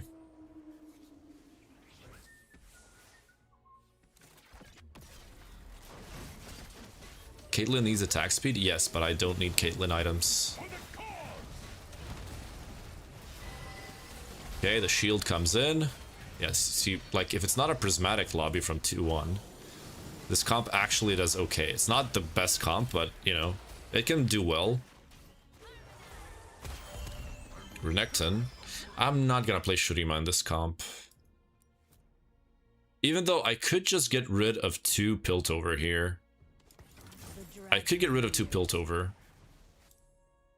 Because the last effect isn't that strong. It's 25% damage amp. 35% against tanks. Get rid of Caitlyn, get rid of Orianna, and just play something better. Oh, that's huge. Can I get that? Okay. That's really, really good. Gunslinger. Okay. Now I kind of don't want to get rid of Piltover, because now I can have Gunslinger for free. And, yeah, I don't need to fit more units in. Now it feels good. Okay. What is this? More gold? Yeah. I'll fight if you make me, A but we Renekton could pair. sing instead. Oh, okay. I will get rid of them then. This is just too good to pass up on. Yeah. Sorry. You're out, lads. You are out. You ready? Shinsena. Azir pair, sure. Oh, that's so good as well. Frick. I can't even fit this guy in. I'm absorbing nothing, by the way. I'm trolling. Gunslinger Renekton, why not? Do we just play 4 Gunslinger over Azir? I don't feel like that's good. Maybe over something else, though. Maybe over, over the Nico or something. Oh, that's a Baron, by the way. Okay.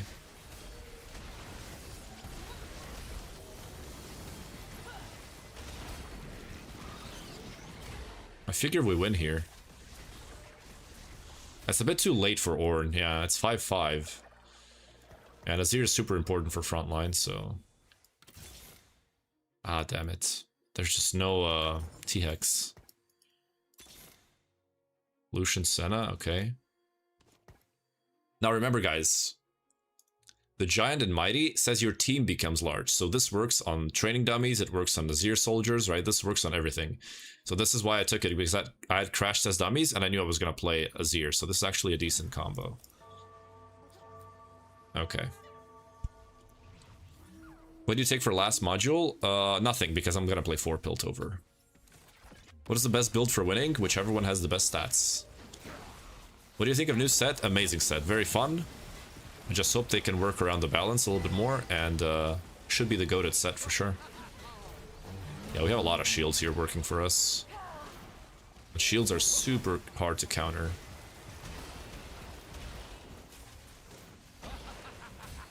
We lose this one. Oh, wait. TX ult, TX ult. Yes, okay. Alright. Are you hoping to find an extra component? No, I'm not playing Kench. It's probably not happening. I just don't like slamming like single components unless it's like the last fight or something. Caster, Assassin. This guy is Magic Marksman, so... Okay, so what do I want here? Mana Regen? This is okay.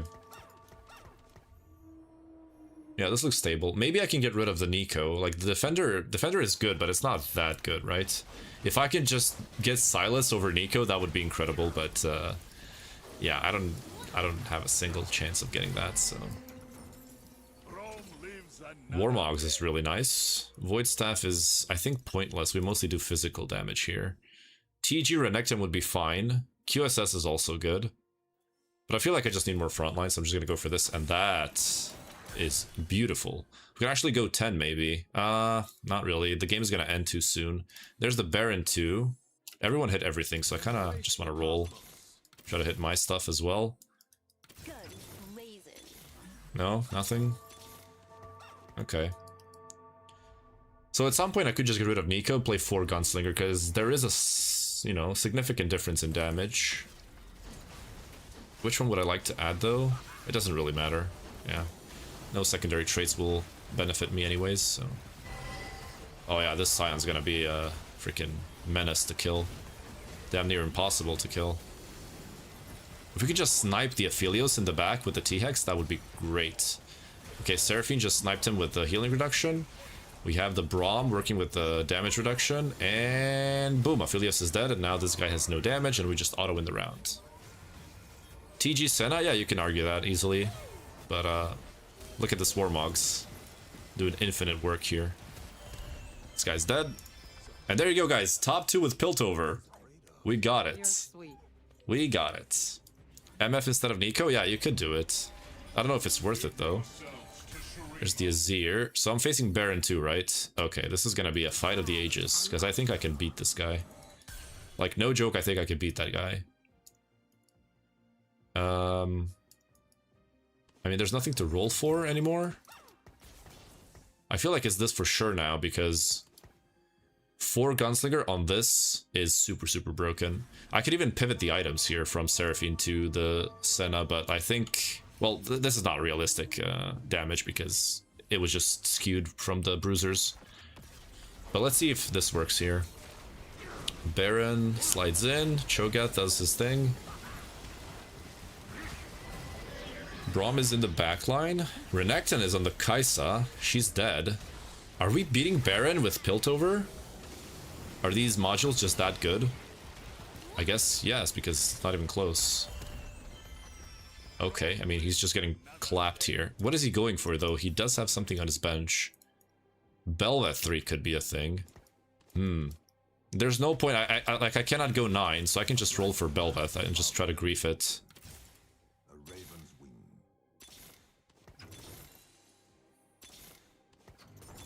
There's no Belveths. That's pretty unlucky. Oh, there's one. That's pretty big. Prevents him from getting Belveth. Also, I should probably keep rolling for the Wukong. Okay. Oh, there's another Belveth. Beautiful. I'll keep the positioning as it is. Okay. I mean, he is kind of... Yeah, 58 gold, explosive growth. He has thorn-plated armor. That's it. I have, like, triple combat, so... Oh, that's such a good T-Hex ulti. Look at that. Oh, that's beautiful. And now Seraphine hits everything as well. It's just so much AoE. Oh, this time the fight looks better because his Baron didn't dash in. Kind of just stayed in the front. Okay. I mean, he's definitely stronger than us if he positions properly, so that's a bit scary. Losing Defender is also kind of bad, but it's fine. Kraken. Seraphine is my main damage. I'm gonna go Kraken here. Does Renekton even do any damage? Not really. Okay. So let's try this. JG this. Caster would give mana regen, which is pretty bad. I guess we just go... Oh, that's Caster as well. Fighter would give attack damage. Maybe it's just this. Or sorry, this. Is that the play? And move this over here. It looks a bit weird, but I think it can work. So we put Senna here to be safe from the Baron in case it dashes in, which it will do. But it will stay in front line. Okay, let's see this now. Definitely looks a bit better, doesn't it? Please cast, please cast. Yes, okay. Oh my god, it didn't cast. We're still alive? We're not, we're dead. Okay. Well, we tried, guys. There you go. Piltover can work. It's just very hard to beat Baron, guys. But yeah, GG's. Thanks for watching. Yeah, that was fine. That was fine. It could have gone better, but I think I did the best possible thing here. Like, I was lacking items. That was kind of sad. I was lacking items. If I was level 10 with a defender, I'm pretty sure I win. But like that's like with triple econ going 10, it's pretty incredible, like incredibly hard to get there, you know. So yeah. Would you try the Easter egg, Tom, if the angle was there? Which one? Like feeding the 5-cost 3-star or something? I mean, even getting 1 round from Baron, I would say is impressive with Piltover, since the comp is just actually bad. I would consider that a win, you know. I don't really know what he changed, but Baron kind of just clapped us for some reason. Yeah, but this fight did look closer than the last one. I feel like for some reason my T-Hex didn't get a second cast, so maybe the play was just giving him Omnivamp or something, or I don't know, health? Is there any like health feed that you can do? I don't even know, like armor MR? Change mutation. Oh, okay, I didn't see. Yeah. I know he changed something because there's no way he got stronger out of nowhere. But yeah, that's quite a strong Baron there. But again, it's just because of the prismatic. He took call to chaos and he got experience, and he won the game because of that. Or gold, whatever he got, doesn't really make a difference. If he didn't get that, if he got anything else, he just goes like 5th or 6th and just loses the game. So this is pretty much a first. He just gambled and got lucky. So I'll take the 2nd place for sure. It was a good placement for Piltover. That's very good placement. I still want to play Diana again. By the way, I think today I will upload... Is it going to be Diana 3? I don't know. We'll see. But definitely check the YT videos. I've been posting quite a bit lately, so there's a lot of content for you guys to watch if you missed out. Recently, the videos have not been doing that well on YT. None of them are reaching 300, so... It's kind of a slump now, but I think people are just getting bored of the same meta for 3 weeks. And like the worst part is that the C patch, or well, this is just supposed to be 16.2. I don't know why they're calling it a C patch. It's been 2 weeks. This is not a C patch. This is a regular patch. It was just super, super small, right? So their standard schedule, and thank you for the treasure chest, Anonymous, giving a treasure chest 100 coins to 20 people. Thank you, thank you.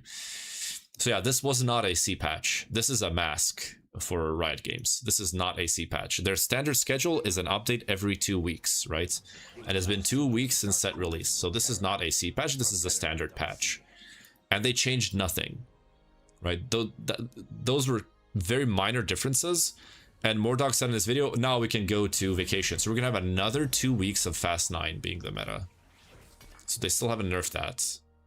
Okay, we got Ishtal emblem, Void emblem, and Quick Striker emblem from the three emblems. So we can play Ishtal. Other than that, Void is also, of course, always playable. So we'll see. Draven plus Quick Striker. Ooh, that is so good. They buffed Yasuo, yeah. Hey, Hammer, how you doing, brother? How you doing, brother? So yeah, the patch is so small that they just called it a C patch, even though it's an actual patch. They're just BSing you. It's an actual patch. They just haven't done the work because of Paris Open. So yeah. I mean, can we somehow fit Void into a Noxus comp? Like, would you want to play any Void? Like, Noxus doesn't have a Bruiser. Oh, they do. They have Scion. So we can play Herald, maybe. We can play Herald and get Void active somehow with this, right? So we get Void active, cash out the Herald, and then just play 2 Void with Noxus. That doesn't sound bad at all. Quick Striker, we got a lot of Quick Strikers here.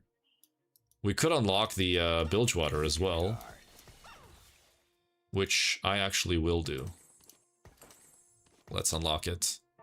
Because we can just econ with it for the entire game, and add Shen 2, we're stable. Cash out money with Draven. This is actually a very, very good spot.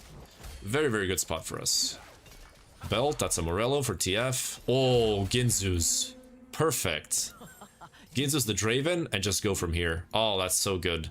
Whew. There's the Grace. Alright, boys, we have Gold Destiny, Portable Forge, the Ruined King.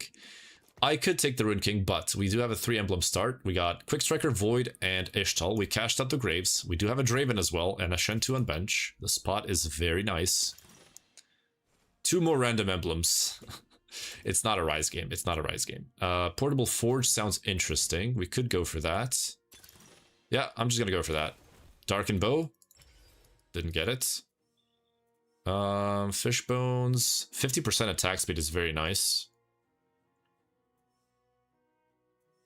I'm gonna go for Fish Bones. Get the Graves. Sell. I'm gonna have to sell this for Bilgewater, which is kind of sad, but it's okay. Remove these items here. And Fish Bones, Ginzu. Quick Striker, Graves. And these are whatever. We'll see what we do with these. I guess I can just put this here for health. So the goal here is just stabilizing with a bunch of gold. With Draven, plus Bilgewater. So that's what we're gonna do. Lemoxas, thank you for the follow. Welcome, brother. How you doing? So the strategy here is stack up Bilgewater, you know, get these serpents going. And cash out gold with Draven and just try to play tempo. Like from 2-5, when we get level 5, we can just play tempo. Okay. Let's allow E2 for free. There's a GP. So the sad part is, you would want to take Draven out and play like a bruiser if I were just playing clean Bilgewaters, but Draven is just so good, it can print you so much money that it's not worth taking him out. So we're just going to keep him and try to get to level 5 ASAP and play the Shen, and then we're going to actually have a front line to work with. We can also slam the Void for extra attack speed on Draven. Actually, I'm going to do that, because the extra money that we can get from that is just so good. Look at this guy, Demacia, Disruptor, Vanquisher. It's quite nasty. Oh yeah, Sona also got buffed, so there's that.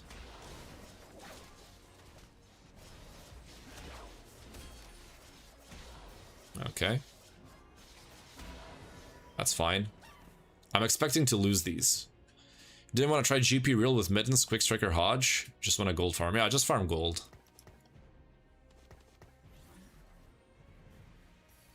I don't even know if Quick Striker GP is good, to be honest with you. I'm just gonna restock this, right?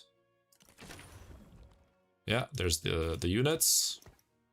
I don't think I'm buying this GP. I just want to play tempo, which means just playing the strongest board possible. And I don't want to grief my econ. So Adoration left 4.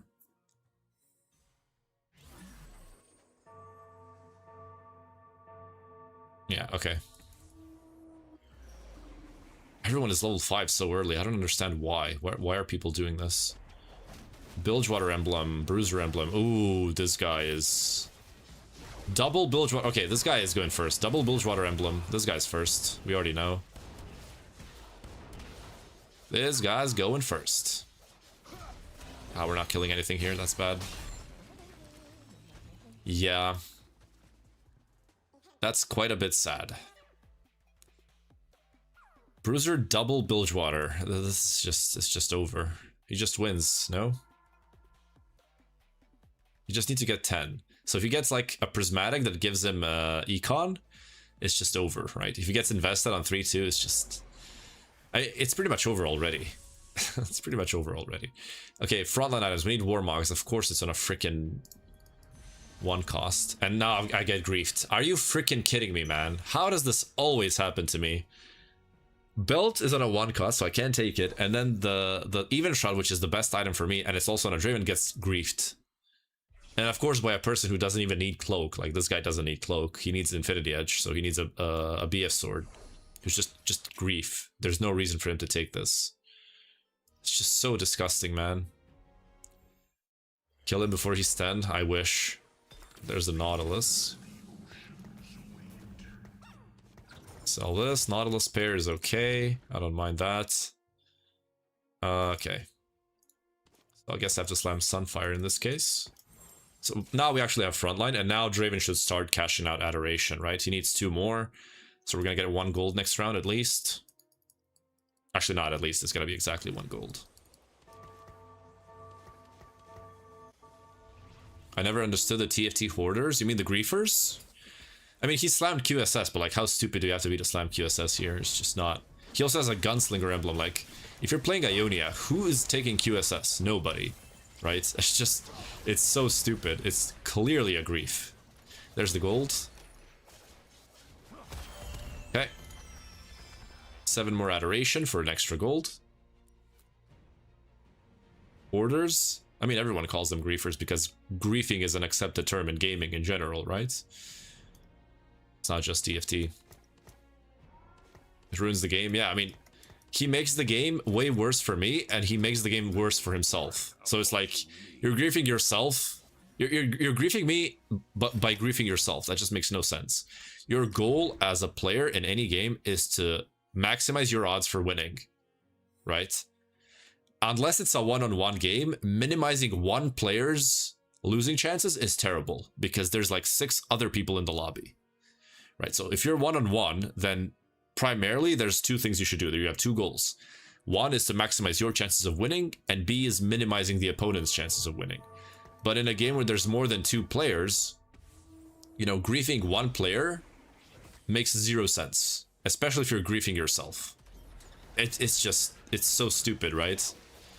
I mean, it's pretty obvious that this guy's doing it, so, you know. But then people tend to think like, oh, well, maybe he's just bad. I mean, yeah, sure, but like, how is it always me, you know? How is it always me? Okay, there's the gold, so we don't have to sell the Nautilus pair. Good. It's not stupid. I know he's just doing it to tilt. Yeah, probably. And it happens very often when you have like TTV in your name, right? Or something like that. Something recognizable. If you're or if you're a popular streamer, then people tend to do that more often.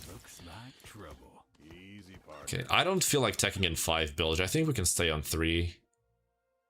Like, yeah, we don't really benefit from putting in more. I don't know.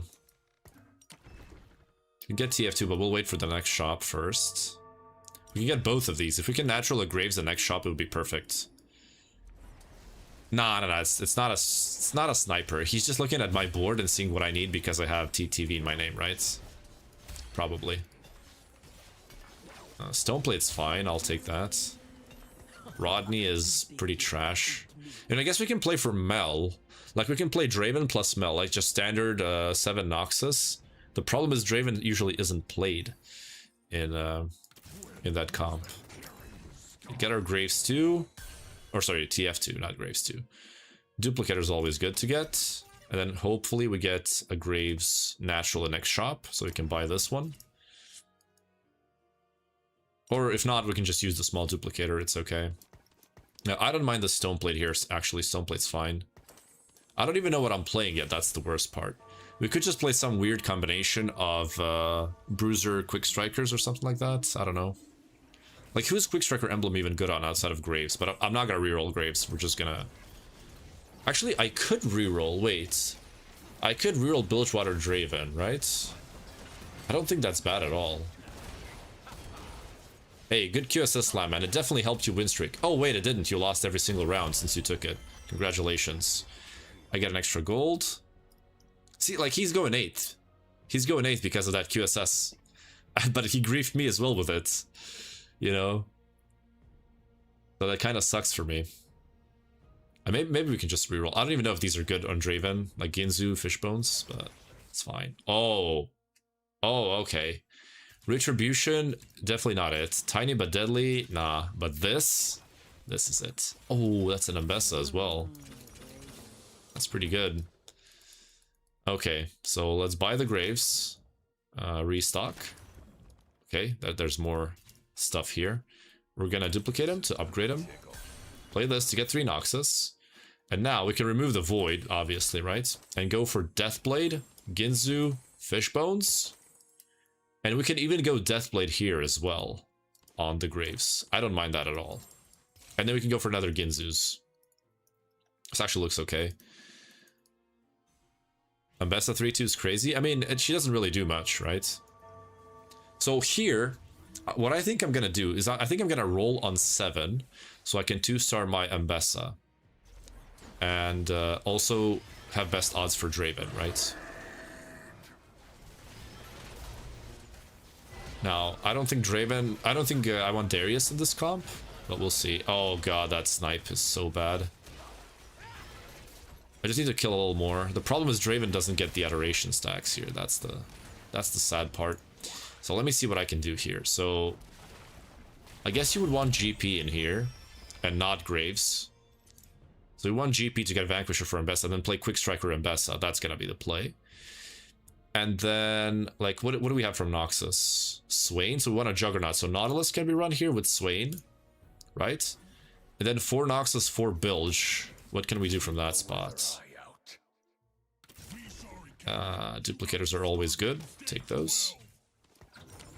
Nautilus, GP, good. Okay, so we can roll on 7 for GP 3, Draven 3, and Ambessa 2. And then from here, like 5 Noxus. Like go Mel maybe? But like you're not gonna have disruptors in here. I guess you can do this. Take the TF out because we have Quick Striker Emblem. Take Ilaoi out for Kench eventually. And then... Oh, that's T-Hex, my bad. This. And then run a Disruptor, aka Azir. Like, to me, this looks really good. Maybe I'm delusional, but to me, this looks good.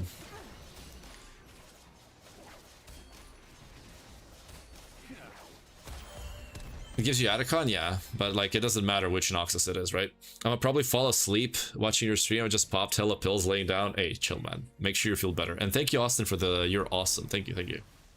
Thank you guys for all the support. It means a lot. Okay. So GP Draven. I would really like that that BF sword. Because it's also a Draven. I don't even know, like, I have to check. I don't even know which items Draven likes. I know Ginzu's is up there as one of the most commonly built items, but yeah, Kraken, he needs Kraken. Deathblade is good. We can even go double Deathblade on Draven, okay. I don't know how good Fishbones is, though. Maybe we just swap Fishbones to GP, because it's really good stats. That's a Nautilus 2 waiting there. This, I don't want to use that just yet. Okay. This guy's gonna be sold, so it doesn't matter what we do with items. We could even go Hextech. Like, Hextech Draven isn't bad, but the thing is, then that would mean I move the Fishbones to GP. So Ginzu, Deathblade, Hextech, maybe that's the play. Because we already have Ginzu's. I don't know what Ginzu's on the Gangplank, right? So Ginzu, Deathblade, Hextech, Draven, and then Deathblade, Quick Striker, Fishbones, GP. So we actually finished build for both of these. We can even go for Ambessa with those items, right? Like Quick Striker, Ambessa or something. But if we 3-star GP, it just has to be better. There's no way, right? That Ambessa's better. And the Ambessa likes like BT, Hodge, and like those bruiser type items, when GP can also go for the one-shot items. Giant Slayer? I don't really like Giant Slayer on Draven. There's the Nautilus too, but I kind of don't want to buy him. I can't really play him here until I'm level 7. Okay. Chet Holmgren, you got a game tomorrow? You think I look like Chet Holmgren? I don't think so. Maybe a little bit, but I never heard someone compare him to me, or compare me to him. I mean, I'm older than him, so I guess compare him to me, I guess. Okay, the Stoneplate's gonna start sucking very soon, like 4 or 5. So I would like a Reforger though, because we have 2 useless emblems. Like if I can reforge the Ishtal plus Void, and we get like Noxus or something, or like Juggernaut is good, Bruiser is fine, Disruptor is okay, another Quick Striker is also amazing. A lot of good options here. Okay, I think we win. Yeah. Nice. That's the scaling with the Ginzus. It's JXDD, thank you for the follow. What is your research you're consulting to see what items are good? Tactics.tools, boys. That's the only site I use for stats. Okay, we can also run Briar until we get to Swain, right? That's also a thing. I just want to level here, actually. Do this, and then we can take this guy out and play something else, right? But since he's a quick striker, this is fine. We can also do this. You make it look so easy playing those difficult comps. I mean, I don't even know what comp this is. I'm just making it up on the way. I never played this before. Because it's emblems, right? When you get 3 emblems start, you kind of have to think of new comps. I mean, Wukong's pretty good, but I can't really run him. Because I need Noxus in here. Oh, Draven 2 is pretty huge. Yunara, I can't really run. I can run Wukong, though, for some extra... That's a double Taric shot, but I can't really run him. That's the thing. I don't really want to run Ashe either. That's another Deathblade. I mean, we can start building for Mbessa, so Sterak's is actually fine. And there's a Reforger, so... Let us... I'm actually gonna reforge this as well. And... boom! Piltover, Demacia, that is so bad. Red buff the TF. Now, we got double healing reduction, that is also terrible. We got, like, Whis here, like, worse than Slot. Okay, so it's not Azir here. Instead, it's gonna be Seraphine, so we can get Piltover in with the emblem that we just got.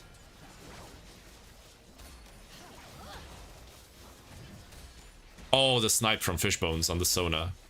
That was so close. I mean, +3 gold is still really good. Okay. The most copium, you mean comp or set? Like, most copium set in this patch doesn't make sense. Okay, Hero Grabag is for sure it. This is super risky. I feel like this is way better. Yeah, just go for that. And now I think we can pretty much 3-star the Draven. We just get a little bit lucky, we can do it. Ooh, finally.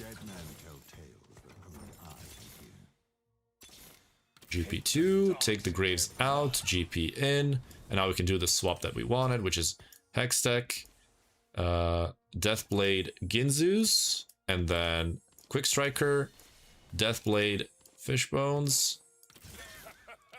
We can go for Scion 3, that's fine as well. And then we have Nautilus in the final comp. So now we can take this out for this. And I'm afraid I'm gonna have to red buff this for now, but it doesn't matter because we already have healing reduction, so it's just stats basically. It's just stats. Can buy these two. Restock. There's Nautilus GP again. Oh, my comp just got perma CC'd. His Shen is just not taking damage. Is this a bug? He's just not taking damage. I don't know what that was. This is Silver Serpents. This is Bilgewater traits.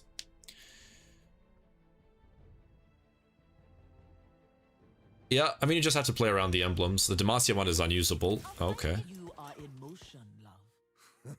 Keep rolling.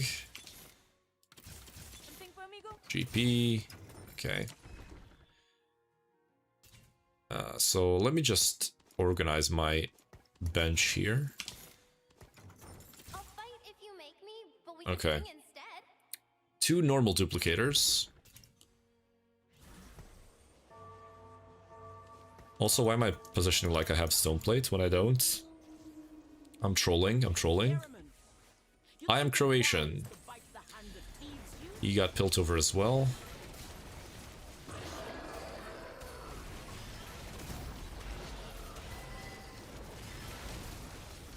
This one looks bad. Oh, the CC from the Swain. Stop the Herald from casting in time. We win. Beautiful. Unfortunately, we lose 1 gold here, but that's okay. I don't mind. Hello, Sweden. Hello, Sweden. Good day. Have you always been good at this game, or did you have to put in a lot of work? I've been playing this game since its release in 2019, since set 1. And I don't even think I'm good at the game. I'm just playing for fun, mostly. What is the point of champions with only 1 trait? You mean like Targon? They essentially have no traits. So they're good in themselves, right? Without traits because they don't have traits. So you can splash them into any comp you want because they don't require traits. So they're a good +1 for any comp. BT would be fine. So the Belveth, of course, is gonna get griefed, of course. Well, I guess this guy actually needs her, so yeah.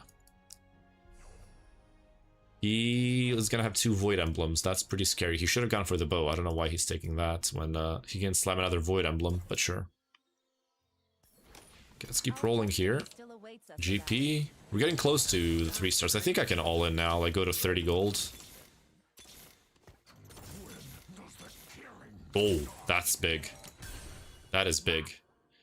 Okay, I think Nautilus is too far, but I mean, I could just sell this, get the GP, roll a couple more times.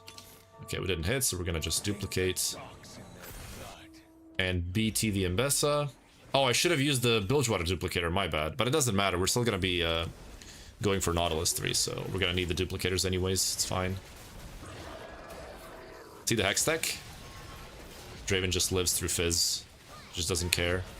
Heals to full HP, and the GP now should be strong enough to carry these rounds, I think. And the dash to like the next unit after kill is so good, because it doesn't waste time walking, he just goes straight in. Targon is broken? No, it's not broken, it's just the way of playing the units, right? If you only play Targon, it's not gonna be strong. There's a Nautilus. I'm not gonna roll. I think we're stable with GP.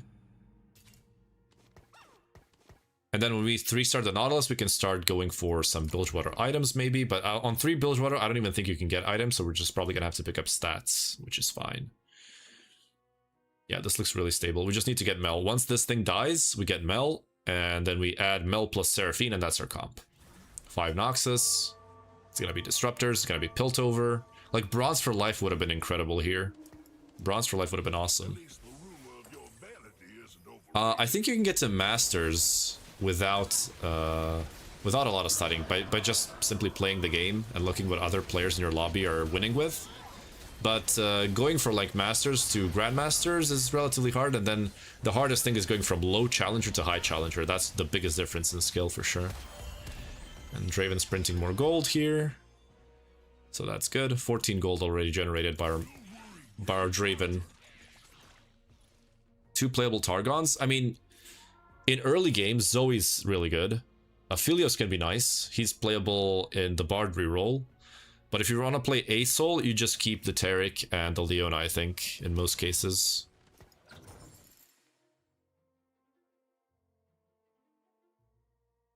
Okay. We got a pivot? Why would I pivot? This is literally what I'm playing. I'm playing a reroll comp. You would never reroll from a pivot, from a reroll comp. If you're rerolling, you're just trying to 3-star your units, and then that's just what you play. And you push levels to give them traits that they need to succeed. We can also add Kindred here to the mix. Oh, that's a Nautilus from box. Beautiful. GP from box. The game is laughing at me. Okay, we need some frontline here, though.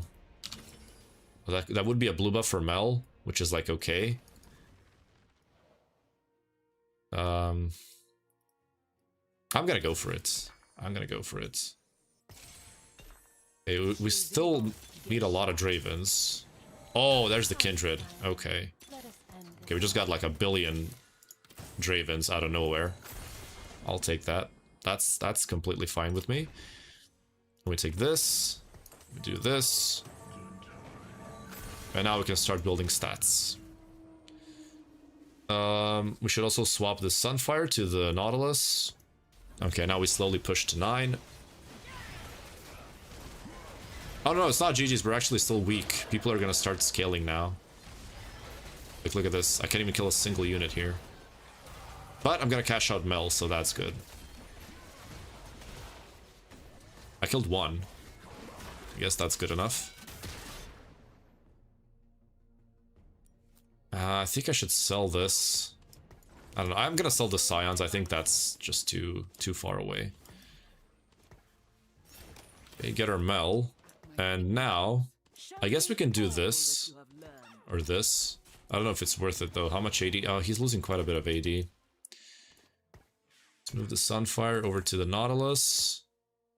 Blue buff here. And then level up for Seraphine, and that's it. Oh, we would need 9 for both of these, though. Yeah, that's pretty rough. That is pretty rough. Health, armor. Give this guy Piltover, but put this here. Can level in 2 turns.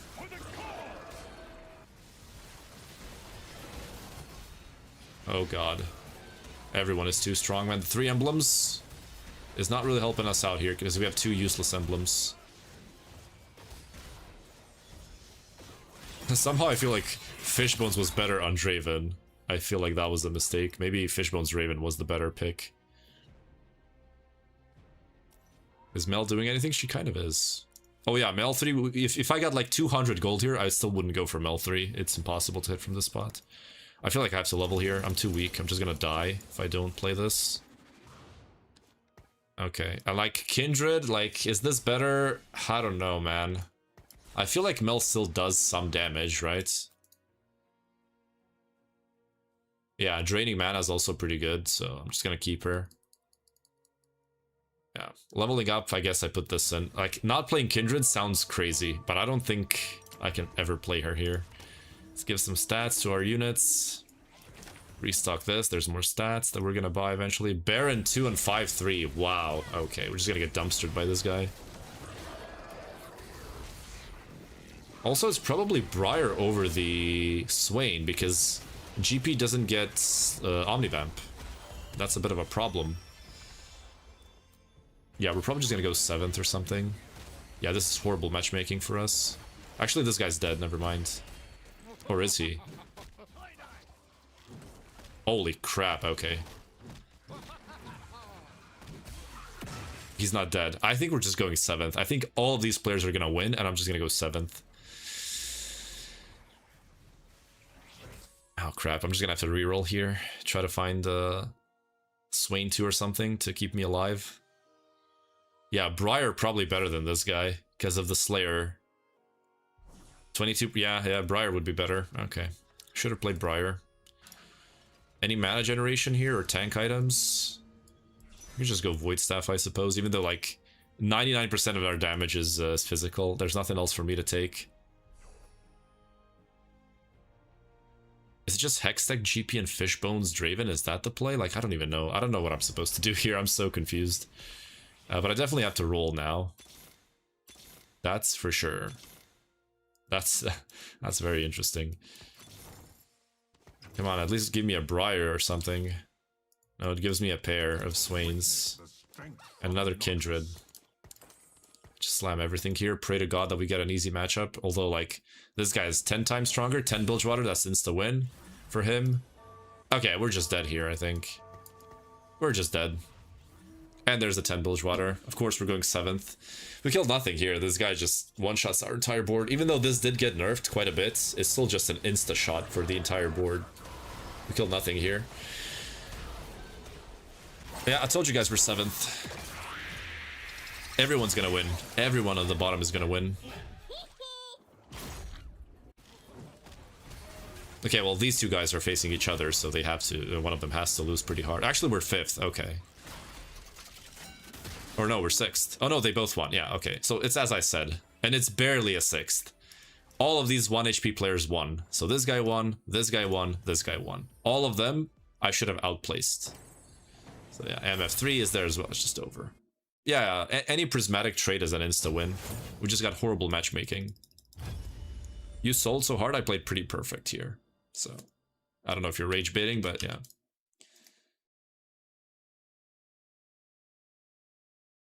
Yeah, we need to go 10. I would need like 300 gold to even attempt Mel 3. It's like, it's not even close. How is this set compared to the last set? Oh, this one is amazing. Yeah, last set was awful. Last set was just terrible. Yeah, C-Patch is out, boys. C-Patch is out. It just came like yesterday. Bros Balkan? Yup. Croatian, in fact. Oh, we just hit 2,000 followers on TikTok. Hey, that's awesome. Thank you, guys. We just hit 2,000 followers. That is crazy. Hi, neighbor. Where are you from, brother? Gotta go next? Yeah, I instantly queue next. There's no waiting with me. We just play next. Wow, 2K followers. Guys, I started this TikTok channel exactly 3 months and 5 days ago. We're on 2K followers. That is some crazy stuff right there. That is crazy. If you could also subscribe to my YT, I would be very thankful, because we're not even close to 2K over there. But I'm also streaming there right now. I'm also streaming on Purple app, so feel free to join. You wouldn't like the answer to that question? Why not? I like all my Balkan brothers. Hey Scrim, how you doing, brother? That's fire. Keep it up. I hope we can keep going, man. This is an incredible experience. I never expected this to. I expected to be like, well, you know, you're from Kosovo. You're my brother, eh? Welcome, brother. Everyone is welcome here, brother. Don't worry about it. Sarajevo here, hey. Good stuff. I was never in Sarajevo, by the way. I did go through Bosnia when I was going. This is a funny one. When I was going from Croatia to Croatia, I was going through Bosnia. That's a good one.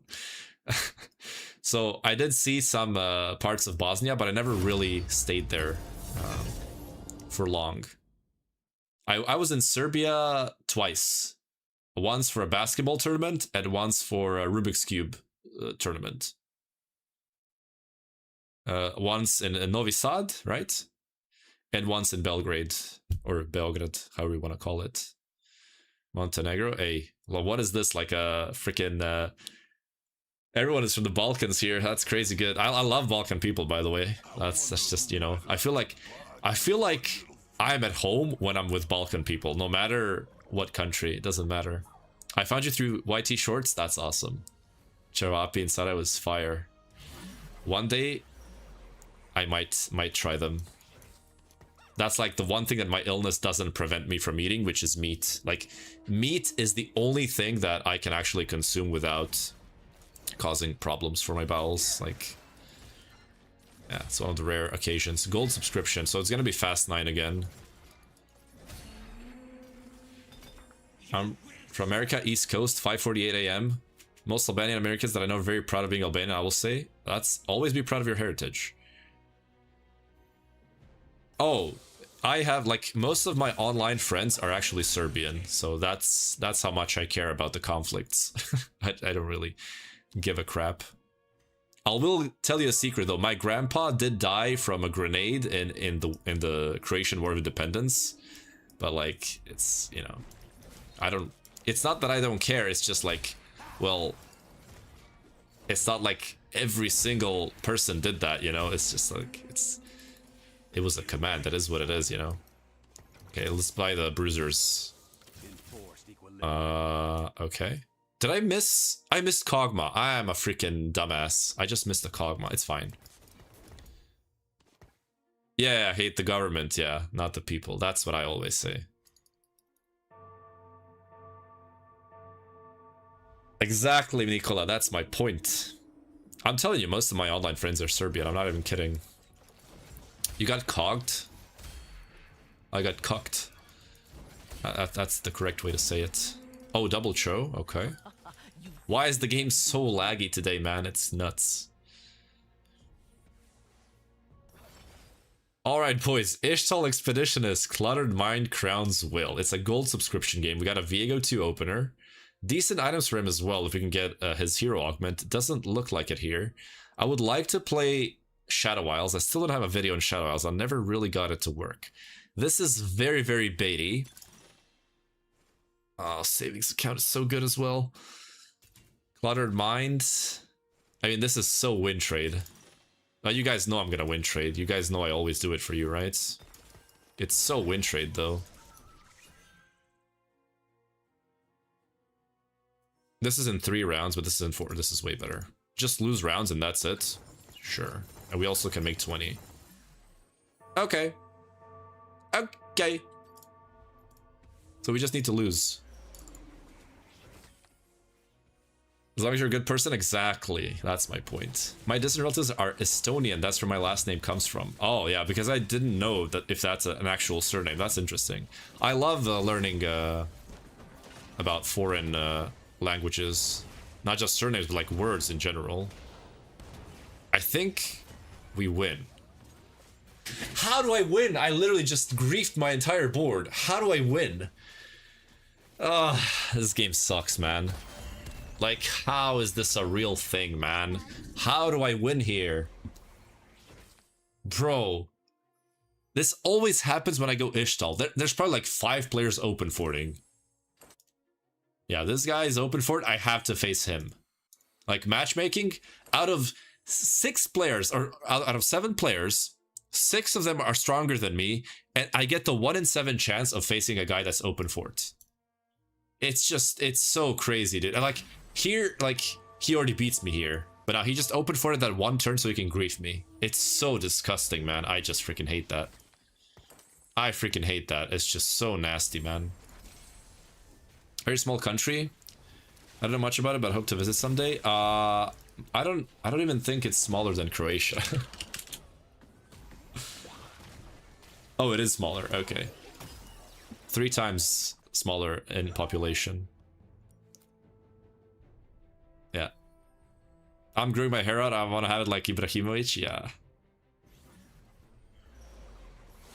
Ibra is the GOAT. So what do we do here? Arcanist, Defender. I mean, yeah, let's just add some damage so we can kill a unit or 2 here. Yeah, I love it when people don't realize where I'm from and then come to my stream and they look at the panels below. They're like, oh shit, you're from the Balkans. Oh, what up, brother? And everyone is always so friendly, like from the Balkans. When they realize you're from the Balkans, you're like, oh shit, a Balkan streamer. I'll like I'm just a person, brother. It's like, who cares? I mean, it's nice, obviously. But yeah. My parents visited Croatia last month. They loved it. Very different landscape from where I am. Oh yeah, that one's for sure. I mean, doesn't each of I do. I just never ate you know, the OG Bosnian cevapi, right? Bro is scared of meat. No. I love I have a chronic illness. I have a irritable bowel disease, and I eat like 20% of food. Like, I cannot eat most foods, so all of that delicious stuff that you're eating on a daily basis, I cannot even digest. So yeah, I like most foods that you think are the best, I cannot eat. Like, from the top 50 of your menu, like in your mind, like what's the top 50 foods, I probably can't eat like 48, 49 of those. Can you eat sugar? No. Refined sugars? No. Only fructose, which is from fruit. I like the Milio. It's 3 gold. It's a BT for Italy later, hopefully. I don't even know if I can get to 2 Nico 2s. That's the problem. There's one here. Okay, well, only 1 person is actually contesting it, so maybe I can get there. Get this out, put this in. Boom. Okay. I don't drink coffee at all. Burek, can't eat burek. I'm lactose intolerant as well. I have IBD, but I eat anyways and suffer later. I suffer regardless of what I eat. I suffer so much if I eat only things that I can eat. But if I eat something that I shouldn't eat, I'm gonna end up in the hospital. So, yeah, it's quite a serious case with me, you know. Yeah, can we get kills here is the real question. I mean, we don't, right?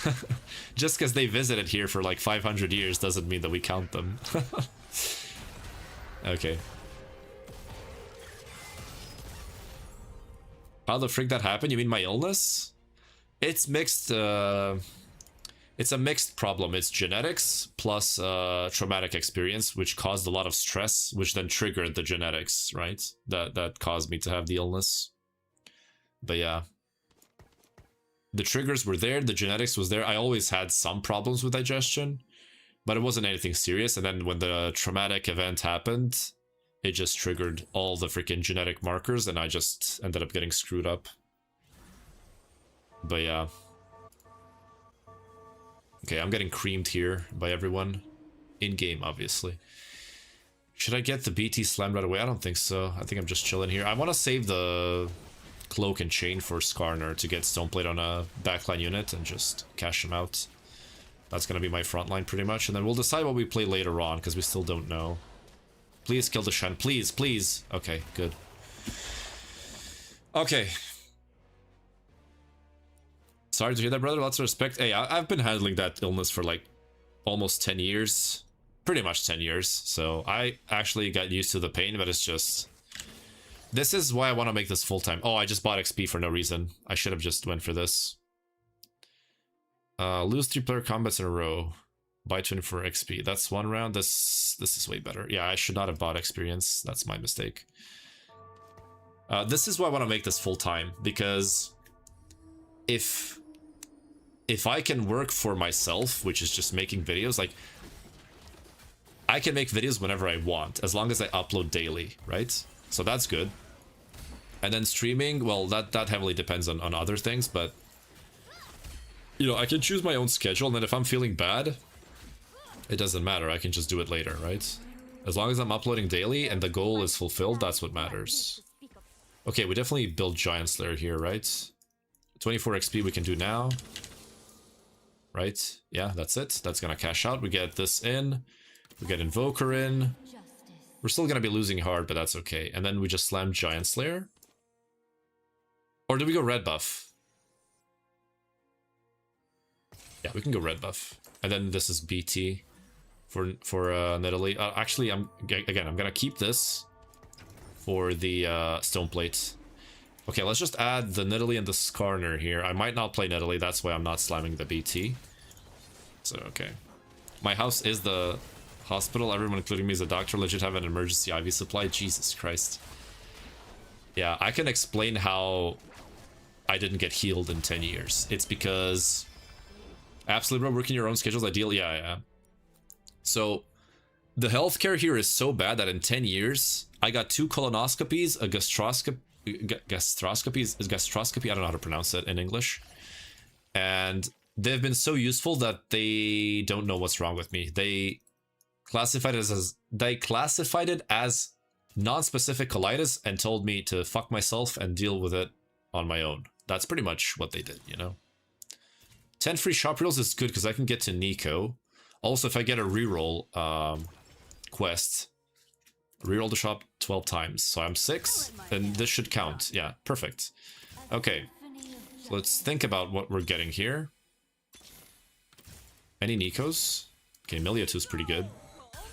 Caitlyn? There's 0 Nikos in my shops, by the way. I'm not taking that. Vi is pretty good. I got 0 Nikos in 10 rerolls, by the way. I need 2 more, though. So 1, Belveth, 2. There's 1 Nico in a billion rerolls. Beautiful. By beautiful, I mean garbage. Okay. Flawed healthcare systems are extremely disappointing. I wouldn't even say it's the systems. Like, I think that's just a bailout. So, I was in a relationship with a nurse for almost 5 years.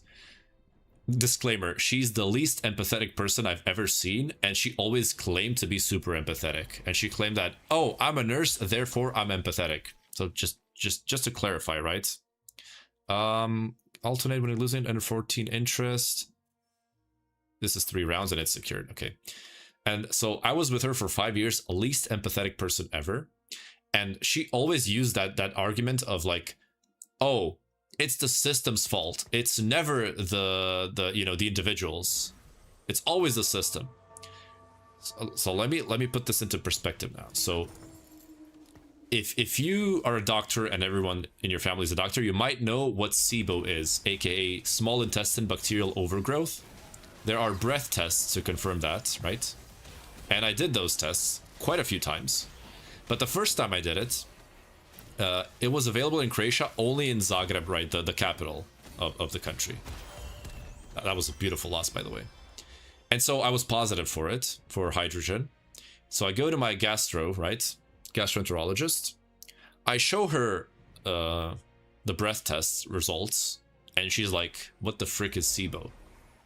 She doesn't even know what it is. How is that the system's fault? And you can say, oh, well, it's the education's fault because, well, a gastroenterologist obviously know what SIBO is, right? And that's true. But, like, even though the system didn't teach you that, I feel like you should still learn that yourself. just learn it yourself. Is knowledge forbidden? Are you supposed to only know what's are you only supposed to know what you learn in school and in college? Because I worked as a web developer, and I still do sometimes, like as a part-time projects and stuff like that. And I learned almost nothing in college, even though I didn't finish college, right? Because of one I learned mathematics and computer science, and the math teachers were just, or professors, were awful. They treated the computer science students as trash and made it as hard as possible for us to you know, to pass those subjects, the math subjects. But my point is, I had to learn a lot of things outside of college. In fact, university taught me nothing for my job. Nothing. The only thing I got from uni was the internship that I did at the company that I worked for a couple of months. That's the only thing that was useful for my college, and that has nothing to do with the university, right? That was just an internship. That had nothing to do with the university professors themselves, right? So it was outside. Local? Oh, local. In my city. So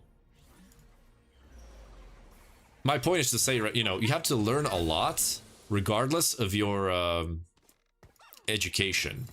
Like to learn for your work, you know, you have to study outside of the scope of the university and what they want you to know.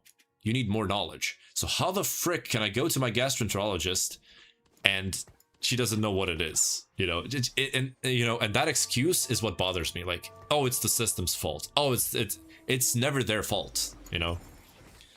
So it's just, you know, when are we actually going to take responsibility for not knowing things that we're supposed to know?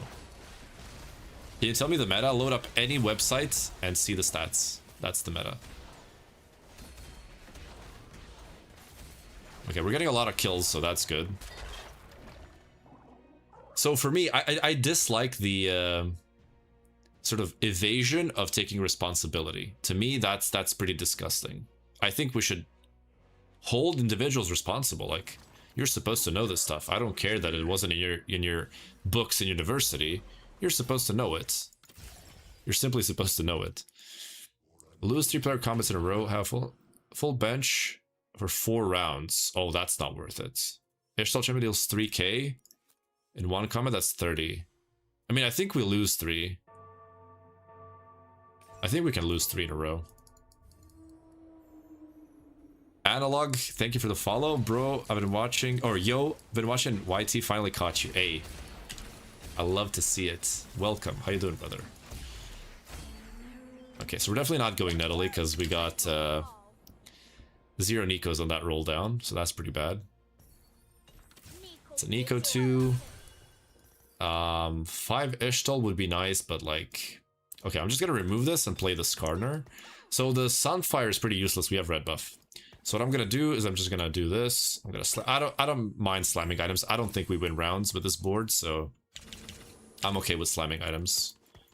I can even solo frontline it. I don't think I've ever had a top 4 in Ishtal. I had a perfect opportunity. I'll post a short of it, not the whole game, but I had the perfect opportunity to go first, and I went 8th because I couldn't count to 16. I'm not gonna spoil anything for you. I'm just gonna say that, okay? I can't count to 16, so I went 8th instead of 1st. Is this in a row, by the way? It is. It does look like he's winning, especially if his Braum gets the cast. It didn't. Oh no, I won. And again, it's just matchmaking. Like, I can't do anything about this. It's like, how are you running Draven 1 on 4-1 as your carry? Like, it's just so dumb. Oh, I got the bug. Okay. Definitely not Bronze for Life. Jeweled Lotus? No, we already have JG. Sparring Gloves got buffed. It gives attack speed now as well. And it does seem like a good option here, so I'm going to go for that. Okay. We can even level here for an extra unit, but I don't want to win rounds. But everyone's going to spike now. Maybe it's the right time to level. Just play an extra unit to... Yeah, it's probably that time of day. We can also cash out set, which is nice. Yeah, looks good. Yeah, these shooters are here just to give Milio some extra damage. We can also run Zoe for the MR reduction, but it's okay. Ashe 3. Hopefully we face the Ashe player, so we lose. Why play with items if you want to lose? Because my board is weak in itself. It doesn't matter that I'm slamming items. Well, for last round it did, but last round that guy was so weak that we would have won regardless. That guy was actually just piss weak. See, if I kill units, I save a lot of HP. I don't even mind winning the last round. If that happened now, like imagine if I lost on 4-1 and now lost on 4-2. Or won on 4-2. That would be awful. Because I would lose the streak for the 3 loss streak, right? And I would pretty much lose the game. But since it was the first round of me taking the quest, it's actually okay. Get the set in here, okay. I guess we can sell these two, right? Make 50. Okay. And we can even do this now.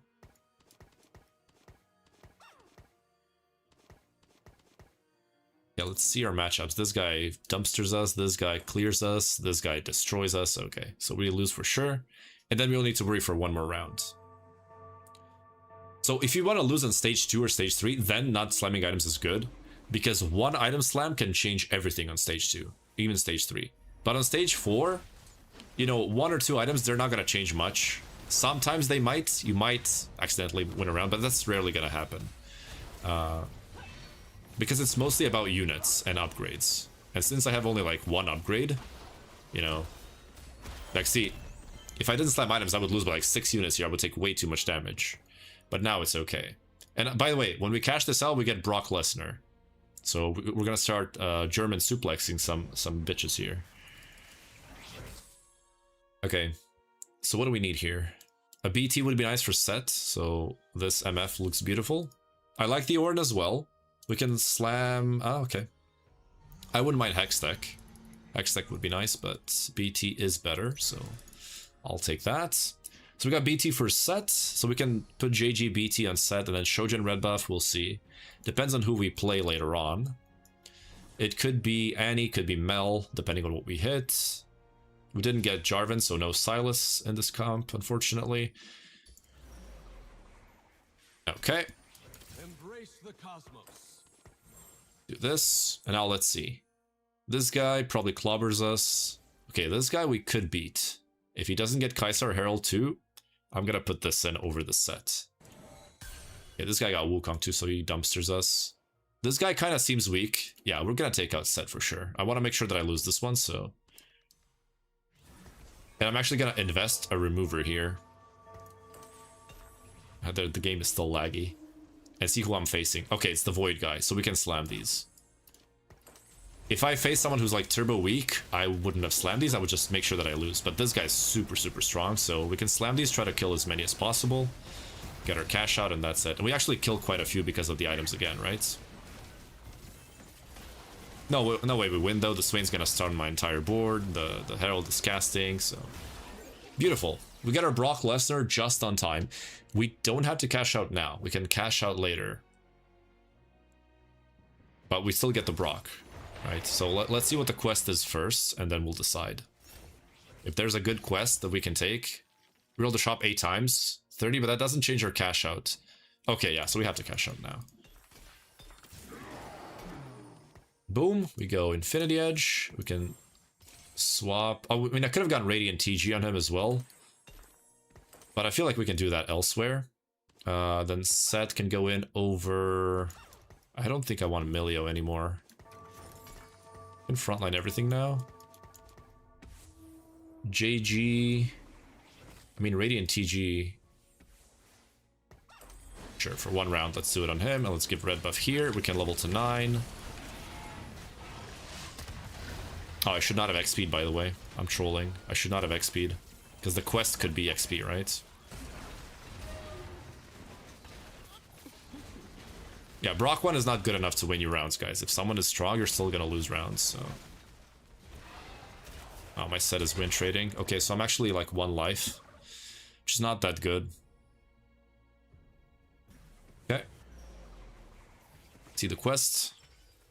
Buy 80 experience. There you go. But now it's a little bit too late. So I'm gonna go for the reroll. Level up here. And then next round we can cash it out by rerolling. We can start rerolling now, actually. Buy. I don't mind the Invoker play here. I don't mind this either. We can play some Defenders. Ari and this isn't needed. We can go for this. One more roll for the boys. There we go. And so red buff, Shojin. We can get Hodge for the Brock. That would be great. Unfortunately not. I'm gonna go blue buff. And I suppose this is just gonna be Warmogs then. Take this guy out. This goes in. Aatrox. I mean, we can play Aatrox. The dragon nears. Oh, I just missed the list. My bad. Did you say something, Flamigo? Noxus. 0 Brocks. Standard stuff. We got nothing. We're actually just dead, no? I also missed an orb there. I didn't notice it. I think we're just dead. This is like super, super unlucky. We can go Annie though. I'm gonna put JG on him just to increase damage.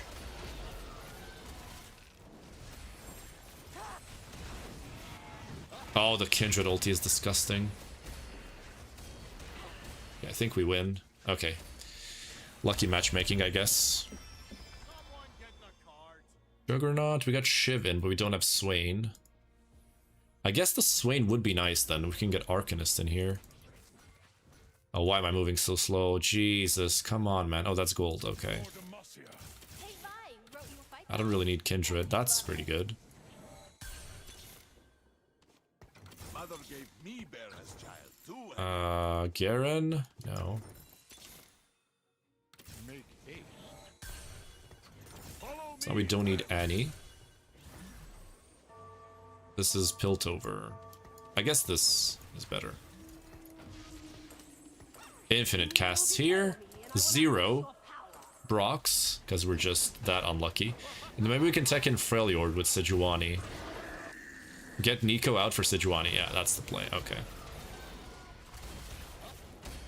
These freaking Kindred ults are disgusting, man. Okay. In the future, could you format it? I'm probably not changing the TikTok stream. The reason why is because it's not my main platform and I don't really get anything from it. It's essentially just a... it's just an ad for my YT and my Purple Lab stream. Those are my main platforms. So while I do appreciate all the support...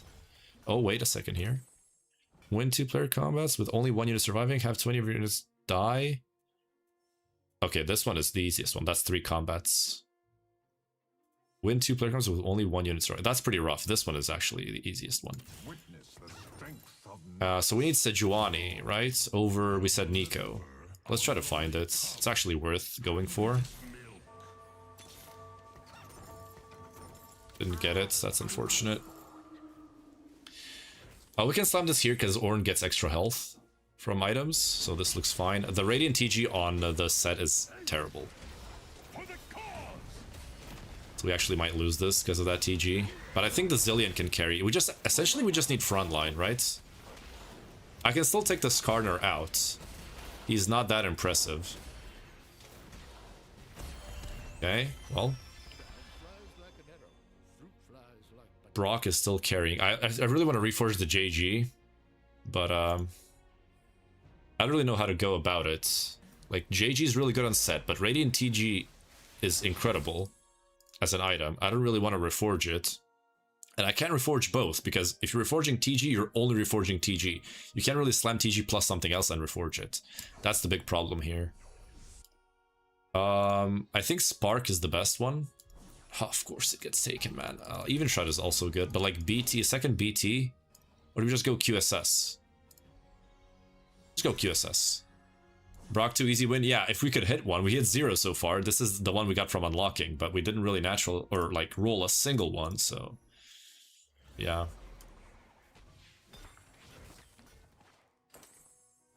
Okay, let's just do it. Let's just do it. Oh, okay. I am completely fine with that, by the way. I am completely fine with that. That's just, yeah, that's fine. Any freaking Sejuanis? Hello? I just realized we also got 0 sets so far as well, man. This game is just a big-ass laurel. My goodness. Yeah, okay. Yeah, this Brock should be super strong. Hopefully my front line can hold on long enough for him to ult. He didn't ult. Oh my god, I'm dead. I'm just dead. Yeah, I'm dead. This is what always happens with Ishtal, man. I just can't hit anything. Zero Brocks the entire game. 0 sets. We just got 1 here, barely. 0 Sejuanis. After I sold that one, I didn't see a single one. And now I'm just 6th. Yeah. Not even 1. We rolled like over 100 gold. We got 0 Brocks. We rolled over 100 gold. We got 0 Brocks. Brock 2 insta wins this game, by the way. Insta wins. It's just... yeah. It always happens when I play Ishtal. It's always like this. You can just never hit. And it's not just the Brock. Like, if I am able to 2-star Brock when I play Ishtal, everything else remains 1-star, and I just can't win because everything's 1-star. That was super unlucky. Yeah, but it's always unlucky. Whenever I play Ishtal, the same exact thing happens. If I don't cash out, I'm 8th. If I cash out, I'm still bot 4 because I just don't hit. It's just incredibly unlucky. Every single time. Ishtal sucks. No, I think Ishtal is good. I think I just low roll every time I play it. Brock has a 3.73 average placement. That's pretty good, right? Pretty freaking good. But I just go bot 4 every time because I just low roll. Have you played Void 9? Yeah, there's a video on it on YT. You can watch it if you want to. It's, which one? Yeah, Triple Emblem Realm gave me the perfect setup for Baron. Yeah, that's the one. It was pretty freaking strong. I played forward thinking and I took Call to Chaos. You can watch the video to see what happened with Call to Chaos. But yeah, and thank you guys for the support, the coins on TikTok, if I didn't read all of them. And thank you for the likes and for being here. It means a lot. At least 6th. I mean, how do you unlock set? Uncontested. Unlock Brock, uncontested. Roll 100 gold on 9 and hit 0. And I hit 1 set at the end, but it didn't help because it's not a 2-star set. If that was a 2-star set, at least I would have killed a couple of units and I would live there. You know? It's just incredible. I just, can't hit. Whenever I play Ishtal, I just cannot hit. And if the matchmaking blessed me a little bit more, that loss or that win at 4-1 and the win on 2-1, that would move my cash outs back 2 rounds. So I would be much more healthy and I would be able to play with more, cushioning. I would have more health, so I would be able to, play more greedy with econ, and I would probably, I would get more rolls, but I probably wouldn't cash out. I wouldn't upgrade anything anyways. So yeah. Don't think I've ever not gone 8th with Ishtal. Again, Ishtal is good, but you have to hit Brock 2 and you have to hit your upgrades, which shouldn't be hard, but for some reason it always is. I just don't know how. It's so hard every single time I play it. I don't know. Like how hard it is to hit an uncontested 5 cost, right? It's an uncontested 5 cost on level 9 with 100 gold. It should be super easy, especially because everyone else was playing 5 costs as well, so it should have been super easy for me.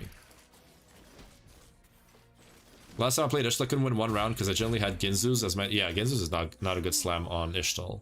It's one of the rare occasions where where Ginzu's is not a good slam. Usually it's a very good slam. Jarvan pair, long shot. Oh, this is actually a good start. So if we can get Garen relatively soon, this is fine. Also, we can play this plus something else. Or like Vi would be really nice here.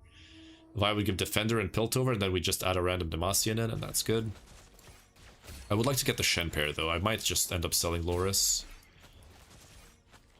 Play Demacia? Maybe. We'll see what we get. Let's go for this. Okay.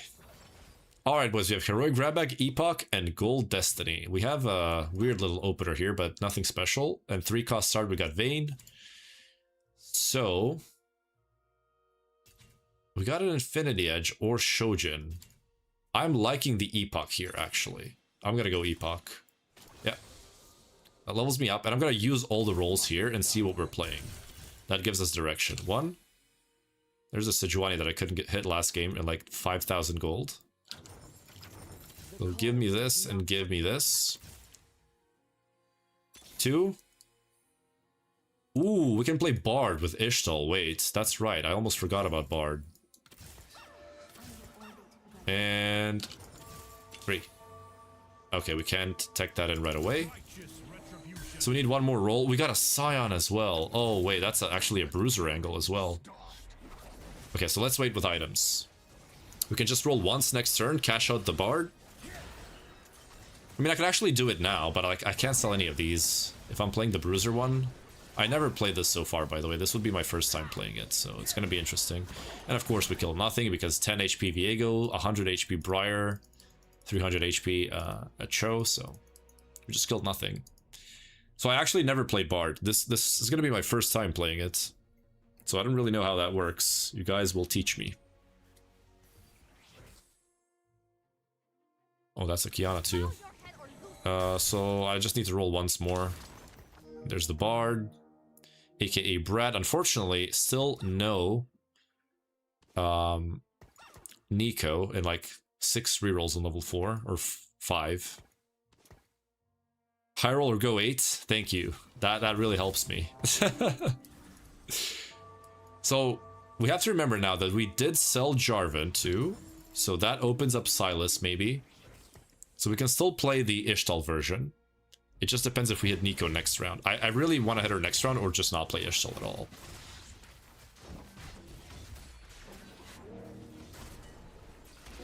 Okay.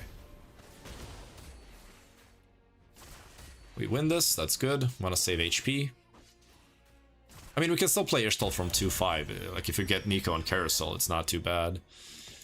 So, like, let me set this up. So, Ishtal would look something like Nico 3, right? Kiana 3, and then Milio's whatever, right? But you still kind of want to play him. And then you go Bard. We got a Kog'Maw, sell that. No Nico still. Also, did they bug fix the Infinity Edge Aphelios? Because that was bugged. So, yeah. Frontline's just paper? Yeah. But I want to play the Ishtal version, though. That's the thing. So I might actually just end up selling the Aphelios.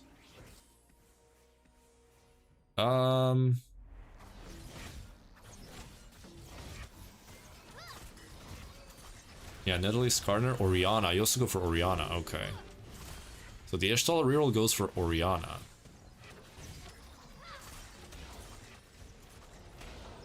Yeah, I'm just gonna sell this guy. I don't want to play the Bruiser version. So I should have slammed Shojin. I could have won this round easily. Because if you play the Aphelios version, you don't want Shojin. But if you're playing the Ishtal version, you want the Shojin. Is Ishtal any good? Yeah, if you can upgrade your units after you cash out. If you get unlucky, I mean, it is what it is. You're just est. Of course, there's no Nico because we need it, so... Classic stuff, but at least we can get a Rodney for our spell crit, so we can go Shojin, and then Jewel Gauntlet. And so our frontline is going to be Nico Vi. So you go for Vi, and you go for the other Ishtals, which is the Nidalee, which you're going to get by 3-starring the Nico. And you go for Skarner for your frontline, and then you go Orianna as well. Because you need a 2-cost reroll, right? Pick a card. Sell this, right? I think I'm gonna level and use the roll once. Try to get Nico. No, we get another Milio. Incredibly unlucky. Still want the Piltovers, right? So it's not even that bad. Play more frontline to save HP. I just can't get freaking Ishtal. It's crazy. I just played them last game and went 6th because we got the massive cash out. We went level 9, rolled 100 gold, and had 0 upgrades. Uncontested. So there's also a Scion 2 already out, so Definitely not a smart idea to play the bruiser version of this comp. Is Bard really that weak at 1 star? Jesus Christ, man. Barely killed 2 units. And I feel like our board is relatively strong. He just does no damage. Still no Nico. Okay, we get 1 reroll. This is unreal, man. This is just unreal. 0 Bard. 0 Kiana. 0 Nico. It's just 0 Piltover. We just can't get anything here. It's just so crazy. What's the yellow? Emerald 2. Sell the Shen. I mean, I can sell the Shen 2 here, because I'm not going to be playing him later. I think I'm just going to sell this. I know it's a Piltover and it catches me out Orianna, but like I have 0 Piltover, so I'm not even close.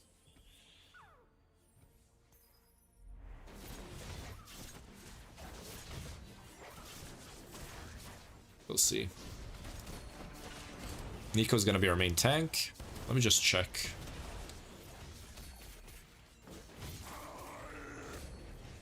Yeah, we can go Rabadons or Archangel depending on what we hit.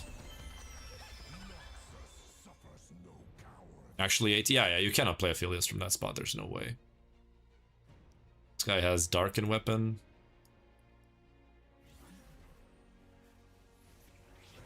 Yana. What's this? Shen. Sell.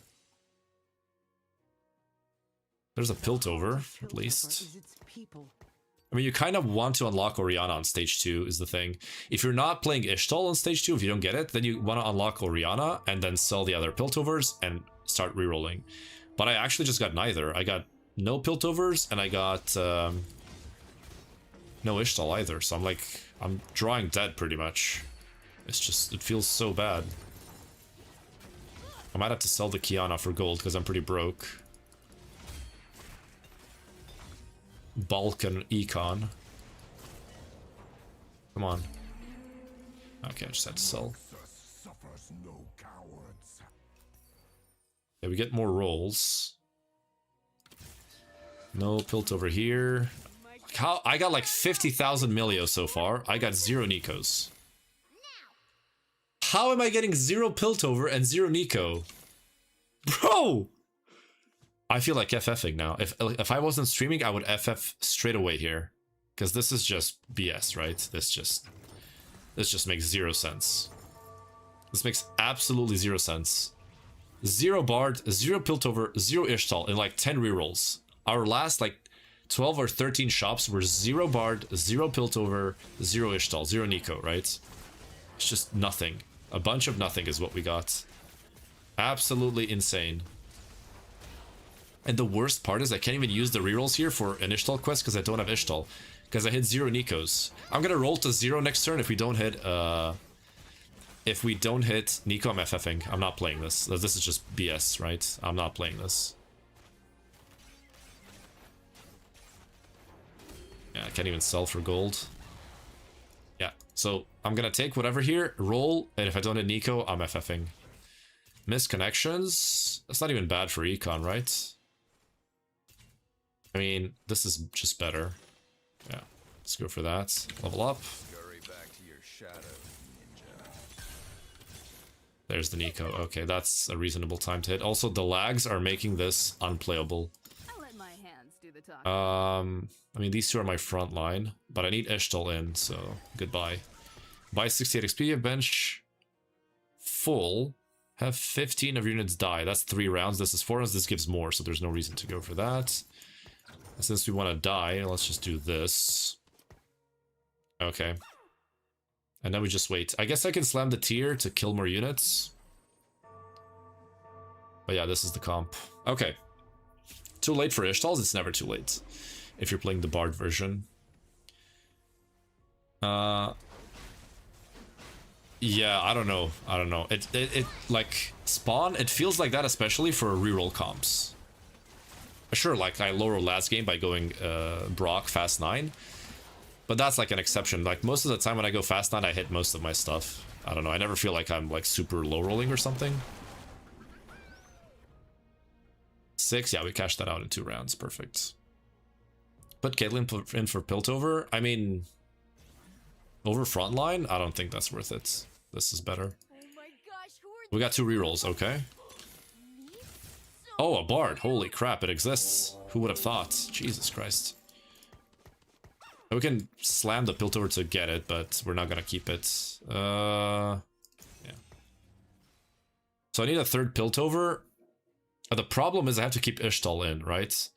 So if I'm keeping Bard in and Ishtal in, I have no space for cashing out Oriana. So I'm gonna have to sack 1 round of Bard. Not run Bard for 1 round, which is kind of terrible. But I need to cash out Oriana. She should be easy to hit though. Like, Piltover's uncontested, so... NSD with the classic 6-7 joke in the DM. Can you please kill the freaking Cho'Gath? Oh my god, we're killing 0 units. That's so bad. We're 56 HP. Feels terrible. So I want to get Loris now and try to get Piltover in here. Sack Bard for 1 round just to cash out Oriana. Like, you should usually do that on 2-7, right? So, but yeah, just low rolling like crazy this game. Milio 2, that's good. It's probably gonna get griefed. No? Okay. That's an Archangel, and now we got a perfect Bard build. And from that point, we just pray to God that we don't low roll and we get at least like 1 upgrade on the board that's not named Kiana or Bard. I need a frontliner upgraded here urgently, or I'm dead. It looks terrible here. We're double econ. We need a combat augment. Or like items, probably items. 2 rerolls. There's the Bard. No Piltovers again. There we go. Okay, so we do this. And this. That should unlock Oriana. And yes, we do kind of lose. I guess we can invest into removers. Right? To make sure that we kill something here. So boring. Yeah, online lectures suck. I remember those days. Okay, we would lose this anyways. This guy has a freaking Swain. So we cash out Oriana, then we take out Loris and Caitlyn, put back our strongest units in, and play from there. And the Ishtal will proc here. We're gonna get the quest. Unfortunately, we kill only 1 unit, because we don't have frontline, so... We're gonna be 30 HP on the Wolves, 35 or something. Okay. So Brock Lesnar is like the final guy that we want to play on the board. Like, we can play that instead of Nidalee on this board. Very exciting. Rihanna, and now, let's see here. 14 interest, that's 3 rounds. Kill 15 enemies. Well, I can do that like in 1 round, pretty much, right? If I just get strong. So out, in. I'll let my hands do the talking. No, not Malzahar. We need Oriana in, right? Invoker, yeah. I command you to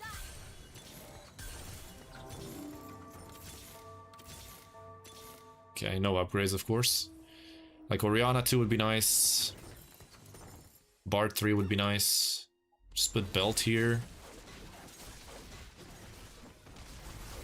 Okay, Nico got to ult, that's really good.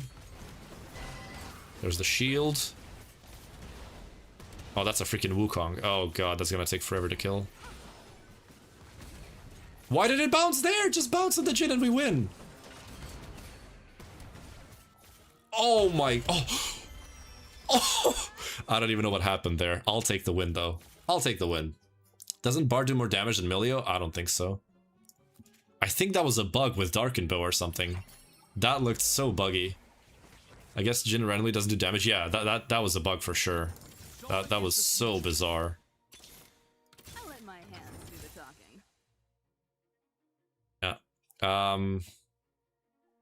No Nico 2 still, so how the frick am I supposed to play Nidalee if I can't even get a Nico 2, like in 50,000 rerolls? And this guy has Nico 2, obviously. By pushing levels and not rerolling, he has Nico 2. So he's just that good. This guy also has Nico. It's only 4 Nikos out of pool, so how am I not hitting any, literally any Nikos? 50 gold exactly on the dot, that's perfect. Vi 2 again. Am I getting 50,000 Vi's or something? What the hell is going on here, man?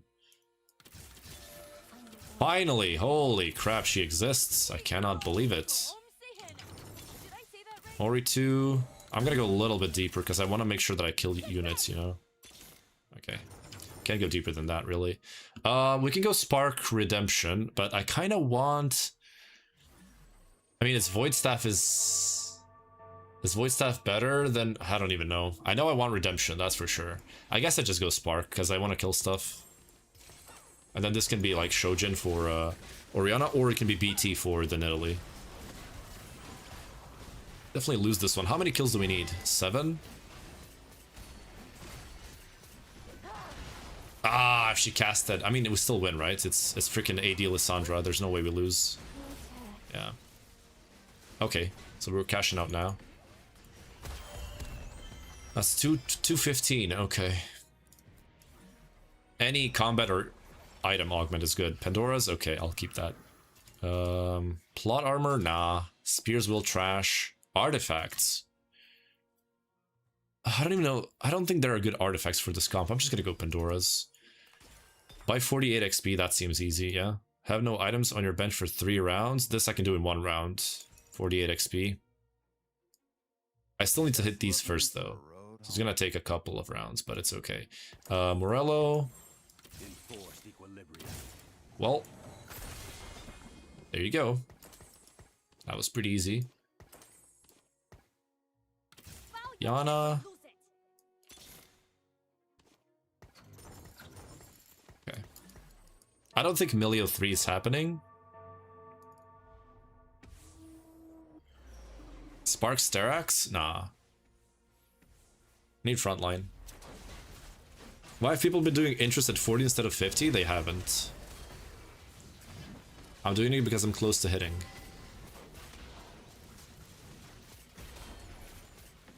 Okay. Sterax is frontline? Yes, but Spirit Visage is better, especially when you 3-star your Nico. 34. Yeah, I'm gonna have to roll to 0 probably. I don't know if taking this quest was smart. Probably should have taken the combat one because I'm gonna need to roll down, and I know I'm a low roller. I'm a very well-known low roller, so I'm probably just not even gonna hit. Yeah. Bunch of free rerolls. I never hit anything.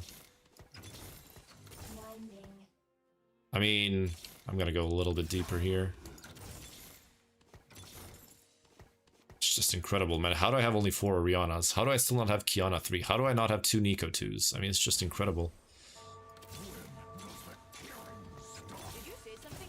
Okay, that kind of helps us not die. Because every board plays Nico and Vi, that would be factually incorrect. There's only 4 Nikos out of pool. And I think even less Vi's, so it's just not true. So guys, level 7 Swain 2, by the way. That's like me having everything 3-starred here, pretty much.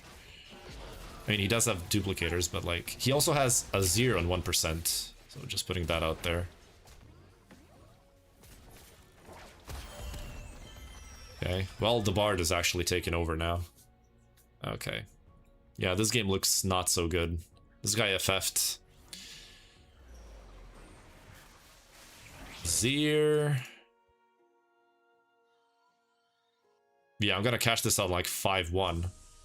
I don't think Brock is even happening this game. I don't want to save the Rod. I'm just gonna go for Belt.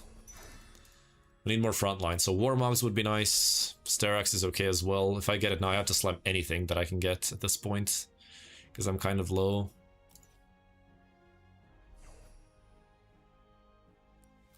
No items on bench. Yeah, probably should have gone for that one. I mean, with Pandora's item, then I wouldn't be able to take Pandora's, right? Because I want to roll my stuff.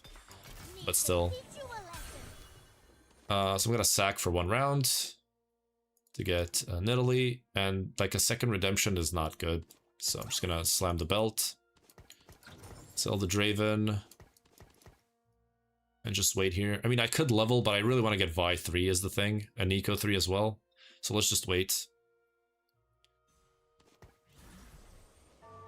Also, I think I want to do this. And I also need a stone plate. Oh, this guy's creaming us. He already has Mel. I'm best at 2 with 3 items. We're just getting dumpstered here. It's not even close. If we killed 1 unit, I'm happy. Okay, we killed 2. Perfect. I don't even mind that, to be honest with you guys. Oh, we killed 3. Okay. Mill without mana is 1 cost? I mean, kind of. There's the Nidalee. Rolls? Yes. Nico will keep your Shoma alive. Kinda have to go deep. I don't want to be 1 life. I'm gonna go to 0, actually. I have to hit now. I can't really sell anything for the Ori, so... The Freljord shall unite. Yeah, classic. Absolute freaking classic. Yeah, this is never coming out. I think I can just FF, right? This is a 7th. Yeah, I think this game is just over. Do I just save time?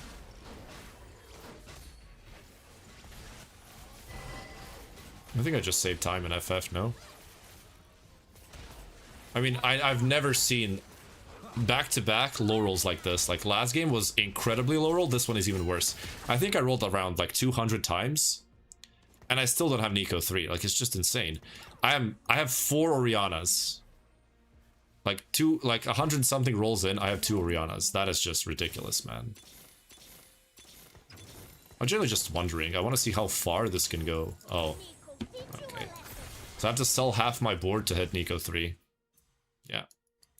It's just unplayable. It's just literally unplayable. I had to sell my, like, half my board. I sold Nidalee. I sold whatever bench I had. I sold Oriana copies. I rolled like 200 times. Barely hit Nico 3. And it's uncontested. That's the worst part. Okay, that gold actually just might be a lifesaver, but, like, everyone gets the gold, so... It's not like it helps me a lot, you know? I mean, 40 XP? I mean, I can't do that now. I can do it next turn, though. Warmogs. I mean, I'm not getting to Brock, so who cares about this? Just gonna try to get a JG. Yeah, I can XP. Like, if I win, I can XP. If I don't win, I'm just dead. So, I mean, this is just unreal. It's just so, like, 2 games in a row where no matter what I did, like, literally last game, if you gave me an injection of 100 gold in 5-1, I would still lose. I wouldn't hit because the shop were just rigged for me to not hit, you know? It just doesn't matter what I do. Yeah, I'm dead. Yeah, I probably should have just FF'd to save time. I don't know why I kept playing. Like, when you low roll like this, there's no way you're getting higher than a 5th, so you might as well just FF, right? It's just... I feel like odds are wonky this set. The odds have been terrible since last set. They did something with shops, I don't know what exactly, that makes it essentially impossible for you to hit. Like, it's just, like last game, I'm telling you, if you gave me 100 gold, I would hit 0 Brocks. Guys, I cashed out Ishtal last game on 580 cash out, right? I had, I think we had 1 Econ Augment as well. I had a bunch of Econ, and I went 9 with, I don't know, 70, 80 gold, and I rolled for like 4 or 5 straight turns. I hit 0 Brocks. Over 100 gold on 9, uncontested, 0 Brocks. The only one I had is the one that I unlocked. Same with set. We hit 1 set at the end, and it was still like 2 sets. You need 3, right? So I actually rolled over 100 gold on 9, and I had 0 upgrades on my board. I had Braum too, but Braum was like completely unnecessary. I played him because I hit him, you know? But out of the units that I actually needed for my final board, I had 0 upgrades. 0 upgrades. Like, you can take a look at the LoL chest, like, match history, and you will see that that's actually just the truth, you know? I mean, it's just impossible. You just cannot hit. Like, it has to be rigged. The shops have to be rigged. Like, look at last game. Or even the 6th when I played Draven. Like, the shops were awful. It took me so long to hit Draven 3, and it was uncontested. Completely uncontested. And, like, look at that last game with Brock. Oh, we had Zillion too, my bad. But again, I played him because I hit him. I wanted Annie too, and I had 1 Annie. So I couldn't even play Annie. So I had to play Zillion. And I was like, okay, well, I'm just gonna tech in Lissandra to have Invoker. Oh, well, you have Lissandra 1, right? Nico 2, Vi 2 I hit early game, so that's not even part of the roll down. And Skarner 2 is like the easiest unit ever to hit. So, you know, I can't even count that as you know, an actual high roll. But yeah, it's ridiculous, man. So how do you climb like this? You have to play out the games that you're just unlucky. You cannot stop playing and get LP. You have to keep playing. If you go for a comp like 3-star Trinda Ash, do I need to roll down at 3-7 if I didn't hit? You roll to keep your gold above 50. And on 3-2, you can roll a little bit deeper to 2-star your stuff. If your Ash and Trinda are still 1-star, you can roll a little bit on 3-2 if the lobby is strong, so you don't lose too much HP. But generally just try to keep above 50, and then at some point when the lobby starts becoming too strong for you, just all in. Okay, let me keep these pairs. And also Kog'Maw is really good for the Void angle. Keep Briar for Juggernaut with Show, and Romiyosho, thank you for the follow. Thank you for the follow. I'm not sure if I'm reading those nicknames properly. Sorry, guys. Sona. Okay, Nashor doesn't seem bad. Echo is free top 3 if you're low elo. If you're low elo, anything is free top 3 in that case. That sentence just doesn't make sense to me. If you're low elo, this is a free top 3. Well, if you're low elo, every comp works, so everything is a free top 3 if you play properly. 2 Caitlyn's is really good. I want to keep that. I also want to keep the Kog'Maws. I want to keep the Briar. Oh, actually, yeah, I need this bow in here, and then if we get something good, we can slam it on the TF and cash out the Bilgewater. There's the Rek'Sai, so we can play Void, I guess.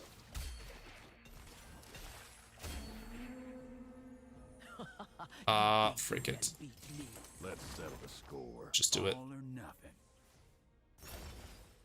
Alright, boys. Prismatic Ticket, Buried Treasures, Expected Unexpectedness. It's a Prismatic Prelude, and we cashed out Graves here, so we can play Bilgewater. So, in that case, I can go Buried Treasures to itemize everything. I can also go Expected Unexpectedness, but that's a little bit too risky, because you can get like 4 costs, which are really good. Ooh, Deathblade. Okay. Oh, this is also good. Like, artifacts, a bunch of artifacts, but I think I want to go for this one, because I have Last Whisper slammed. This is actually cracked. Tough luck, Malcolm. Sell. Level up for Bruiser. Remove this. Last Whisper. Deathblade. Okay. Sell these, sell these. Sell the Briar. Okay.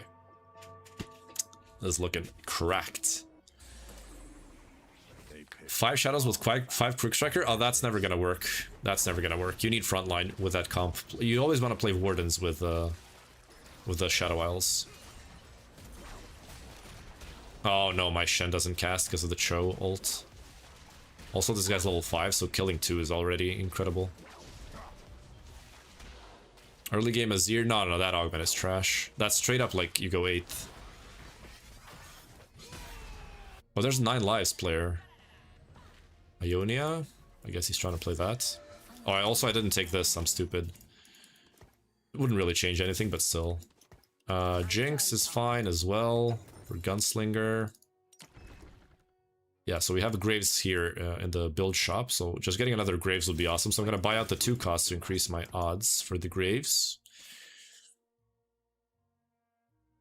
Level 9 to 10 augment is OP for Void. Yep, really, really strong. I've had this exact spot before. Graves goes crazy. Yeah, I have multiple videos on like using Graves to just snowball the game incredibly well with Bilgewater. He's just so good. He's heavily underrated. Very, very strong unit. People just don't want to reroll him because they want to get to MF like ASAP, but they just underrate him so much. You just need him 2-star and he's gonna, like, you would dumpster this guy if we had 2-star Graves, so.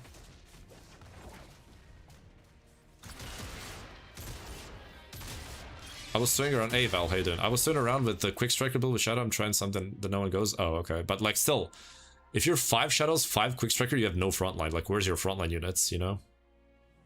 Sometimes it just doesn't make sense, you know? Ah, no Graves. That's really bad. So no upgrades for me. And there's no Alawi either. At least I could 2-star her, but nope, we just get nothing. I mean, Yeah, we're just chilling for now. New set is too hard. You just have to keep playing more, you know? Trial and error. Yeah, everyone seems to be stronger than me. Like, upgrades everywhere, level 5s everywhere. Like, this guy's the only one that's not stronger, but he has Rich Get Richer, so he just doesn't care. This guy's gonna clobber me because he has Jin 2 Laoi 2. 2 upgrades versus 0. Just insta-win for him.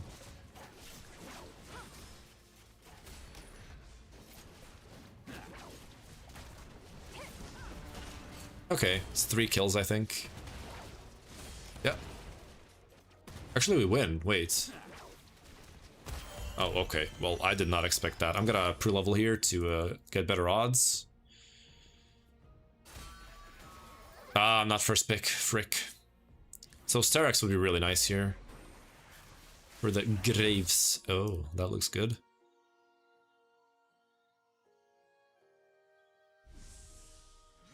Two tiers on this carousel. Okay, we get the Sterex. That's nice. But that's gonna make Graves really strong. Good. Good. Just gotta keep going. Sterex, and that should start stacking the Deathblade nicely. So far, only has 7%. So that's only 7 kills for the Graves, which is not that good, not that impressive. Ooh, that's a big hit. That makes our board much stronger. It's also Gunslinger. Wow, okay. Oh, should I go for Infinity Edge here? I feel like Sterex is griefing, no? Because this can also be a tank item, and this could be Infinity Edge, and that would crit the incredible amount of AD that we have with Deathblade. Also, we could just get another BF sword, which is also acceptable. Yeah, I'm just gonna keep it like this. If I was win streaking though, then Sterex is definitely a slam, but I don't think it's worth it here. And there's the Bilgewater contester. Sterex fake the set? I don't know, I think it's still good. Oh, that Trist slapping the whatever that was in the front line. Boom, that's big damage from the Graves. What's the best unit to feed Tom Kench? HP, attack speed, or damage? Depends what you need. But if you can cash out Pile of Citrus and Barnacles, the Bilgewater items, then health is really, really good. If not, you can just build the damage away. Like, I always like building at least a little bit of health, so he's not too squishy. And then just go for damage. That's how I usually do it. No Graves still. Well, I have to buy this one. Nautilus. I mean, I have no benefit from cashing that Nautilus. Also, I had Mundo last shop, and now I got 2 Mundos. That could have been a Mundo too. But yeah, Mundo sucks, so we just ignore that. I would just spam the health. I mean, health is really good with those 2 items because those 2 items scale with health, right? So the Barnacles gives you a crapload of armor MR if you're above 50% health. And the more health you have, the easier it is to stay above 50% health. And the Pile of Citrus heals you based on your health, percentage health. So the more health you have, the more efficient it is, right? But if you're going the damage, like you can build BT, Crown Guard on Kench, and that would be fine. Then you can go with the damage. But I always feel like he needs a little bit of HP. He always feels a little bit too squishy for my taste. So I like to keep him tanky by giving him a little bit of health at least, you know?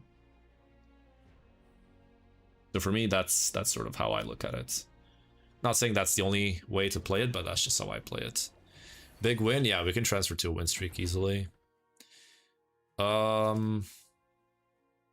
think we're just chilling for now. So what we can do is we can take the Twisted Fate and pray to God we get a restock and try to get Graves. Because we're not naturally getting anything again.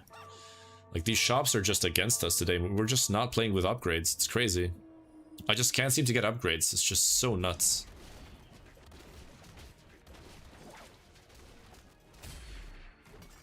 No Graves. No Graves. How's that for a Vandal City beatdown? I mean, BT is okay, but I don't like... I mean, we can play Morello, I guess. I was thinking of Even Shroud Hex deck. Oh, okay, finally. Even Shroud Hex deck sounds better, but I'm not sure I want Hex deck at all. I kind of want Infinity Edge on this, right? And then is Morello better than Even Shroud? If we go Morello, we can go BT. It's a little bit complex here now. The problem is a little bit complex.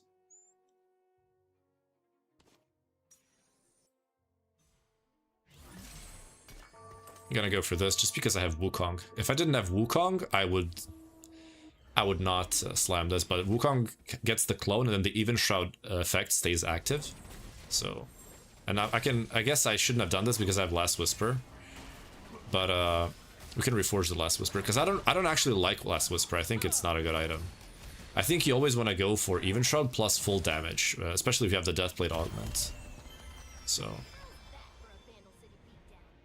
yeah, this is not a good combo. You don't want to do this. I probably should not have slammed this. It was probably just Morello's TF. Because now I have double Sunder, which doesn't stack. So, that's a mistake, but it's fine. It's still good stats. Eye for an Eye, Corrosion, Healing Orbs. Healing Orbs is really nice here. Go for that. Level. And let's see what we can do here. So let's try to get more Graves here. We want to go stats. I feel like I'm not going to play Graves all the way, so I'm not going to buy stats. Let's reroll this. Okay, that's really good. So now we can do this. Boom. Thank you for the follows, boys. Thank you. When you buy Bilgewater stats, is it for every Bilgewater or the current ones? All of them. It counts here on your trait. You can open your trait on the left and you will see current bonus stats, which means it applies to everyone. Hello, Domo. Hello, hello. How you doing, brother? I think this is fine. Mewtwo, thank you for the follow. Welcome, brother. Okay. I think we beat pretty much everyone here. Because Graves 2 is just a lot to take, you know. And also the Wukong is just so good. You can also play the Graves reroll as well. We don't, or the Gangplank reroll, not the Graves one. Yeah, the Healing Orbs is gonna do wonders here. Beautiful. I remember back in the day when Healing Orbs 1 was healing by 250 and the Healing Orbs 2 was healing by 500. And me and Skarambez were like, this shit is so broken. Why is no one using this? Like, it's so strong and people are just not playing it. And then we realized it's broken. We're like, we're just gonna shut the hell up, not tell anyone about this, and just play it, you know, because no one else is using it. And we were just abusing it for free LP. That was just incredibly strong. Set 9 Healing Orbs with Gary Real was peak, yeah. I think it was set 9 where we were actually saying it's broken. Or set 10, I don't even remember. I just know that we knew it was broken and we didn't want to tell anyone. And we were just abusing it for free LP. So you would take Healing Orbs plus item augment. And then whatever, like if you need, depending on what comp you're playing, you know, you're gonna need certain things. But always ensure like Healing Orbs plus items. We were always doing that. It was so strong. How does that hit Graves, by the way? Bro, what? How does that hit Graves? I killed 0 units because of that. Also, like, look at this guy. Nico 2, Vi 2, Jarvan 2, Caitlyn 2. Rolled 0 times. And goes Silver Destiny gets Pandora's. Yeah, last game I couldn't get Nico 2 to save my life. Bros Thanos, yeah. Disgusting. Absolute disgusting high roll. Now this is gonna be taken, probably. The glove. I have the 50-50 on it, it's on my side, but... yeah, I guess I get Infinity Edge, okay. I mean, I could go for a second Deathblade, it just doesn't make sense. You never want to stack up too much of one stat. 2 Deathblades would be fine, like, I can still run MF with the Deathblade and Graves with the Deathblade, so that's still okay. But I feel like this augment is kind of wasted because it doesn't stack that much anymore. And this one already has like, what, 29%, you know? So I just want to skill the one that I have. Okay, Nautilus 2 is for free there. So I'm just going to buy this, see what this is. Captain's Brew is fine for TF. So next round, yeah, 45, we need like 3 kills. We're going to get that, I think. All right. These are like great MF items, by the way. Deathblade, Infinity Edge, Last Whisper. It just does wonders. I know that MF really wants the mana generation, right? But you can also go triple damage. If those 3 items are like incredibly good, you can just go triple damage.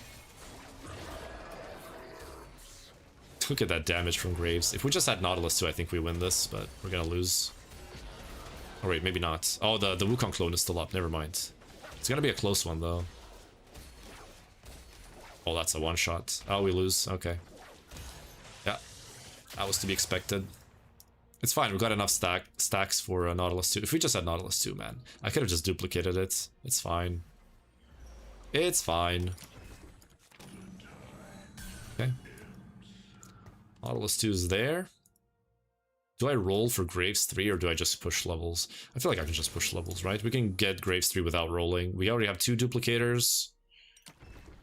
We're gonna be rolling the shops after Captain's Brew. Yeah, it's fine. What do you think about the prismatic traits, about hitting them? Well, some of them are easy. Like Bilgewater is actually pretty easy. If you get 2 emblems, it's just pretty much guaranteed because you can just econ infinitely, just buying units and go fast 9 or fast 10. The other ones are a bit hard. Ionia is extremely hard, right? You need an augment and you need to go level 10. And it's really hard to go level 10 because Ionia kind of sucks. And then if you don't have an emblem, you also need to 3-star Yasuo to get Yone, which also makes it incredibly hard. Oh, that's a Healing Orb's diff. If we had Healing Reduction, we win this, but it's just targeting. I don't even know how Graves can get targeted before my frontline when he's in second row all the way to the right. Just makes no sense. Sometimes this game just makes no sense. It is what it is, you know. I want to see how he positioned. I know Viego's probably here, so look at this. Yeah, Viego's here. So the farthest away from Viego that you can be is this. And he gets focused before my frontline. It just makes no sense, right? So TFT sometimes just makes 0 sense. No logic at all. But yeah, it is what it is. Ionia Prismatic pretty much requires the Ionia path with the XP gain. Yeah, so you need the XP gain, you need an Econ Augment, you need the Augment to even have the 10 Ionia as a possibility, and you need an emblem. It's just way too much, right? That's a Graves from a box for free. That's also a duplicator, I think, that we got. Double tier. I mean, blue buff is not bad. I definitely want to reforge the Rodney, though. Rodney is trash here. Okay, that's good. I don't mind that one at all. Yeah, Yordle, sure, why not? Just wait for Captain's Brew. Blue buff Captain's Brew, that sound. I mean, blue buff, he can't really use it, right? He doesn't have mana. We can also just go for frontline items. Yeah, that seems way better. Let's do that. Pushing levels. Get a Juggernaut in there, and that's it. Oh, this guy already has Herald, okay. This looks scary, but I think I win. I don't know why, but I think I win this. Oh, the freaking Cho'Gath. Oh, he got to cast. That sucks for us. Might be the difference maker here. It's gonna take a while to kill this thing because he high rolled the TGs. Of course he high rolls it against me. He probably had like Ginzu's freaking Titans last round or something. Yeah, now I'm gonna lose because of that TG. Bro, it's so incredible. Like, the game is just against me today. How does he get Spirit Visage, Protector Vow, and a TG on Herald against me? It's just... Spirit Link? We already have enough healing, I think. What's this? Okay. It's not too bad. Captain's Brew. Doubloon is pretty terrible from this spot, I think. So this should hit the entire board for most of the part. TF2 does nothing, right? But I kind of have to buy it. It's the cheapest thing I can buy to try to get a reroll. And then this next round. Still on Alawi 1. That's nuts. That is crazy. We just sack 2 more. And then try to go 8. We need 1 more Graves to 3-star him. Wukong 2, how? And another Wukong on bench, and I'm holding one. How do people hit this? I just don't get it, man. I just really don't get it. He's a Zillion as well.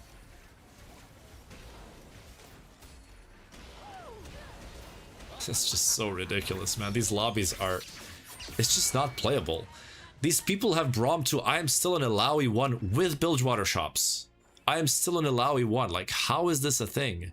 I just don't get it. I really don't get it. They give me stats, no rerolls. Jesus Christ.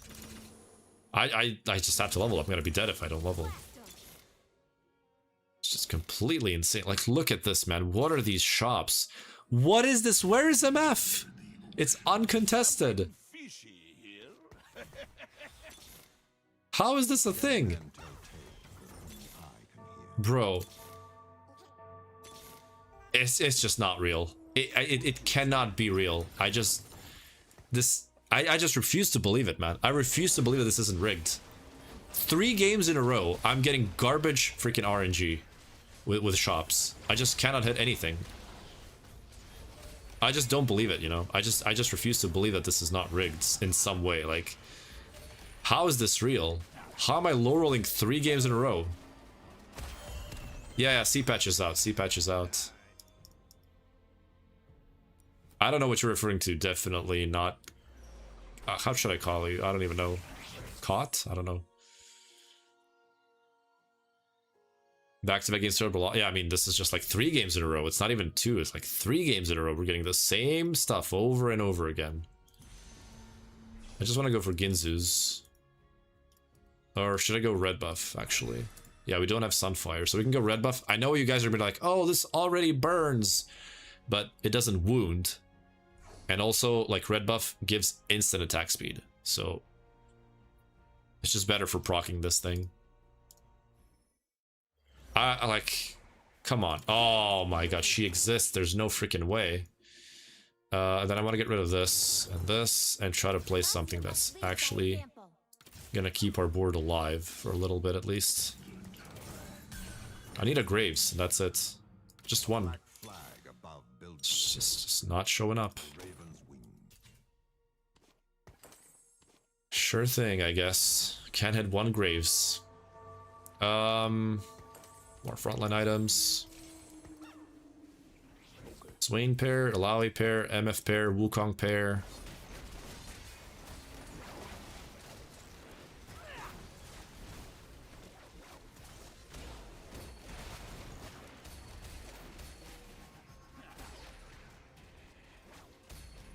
Yeah, we're gonna reforge the Shroud. Or actually, I should reforge the Last Whisper.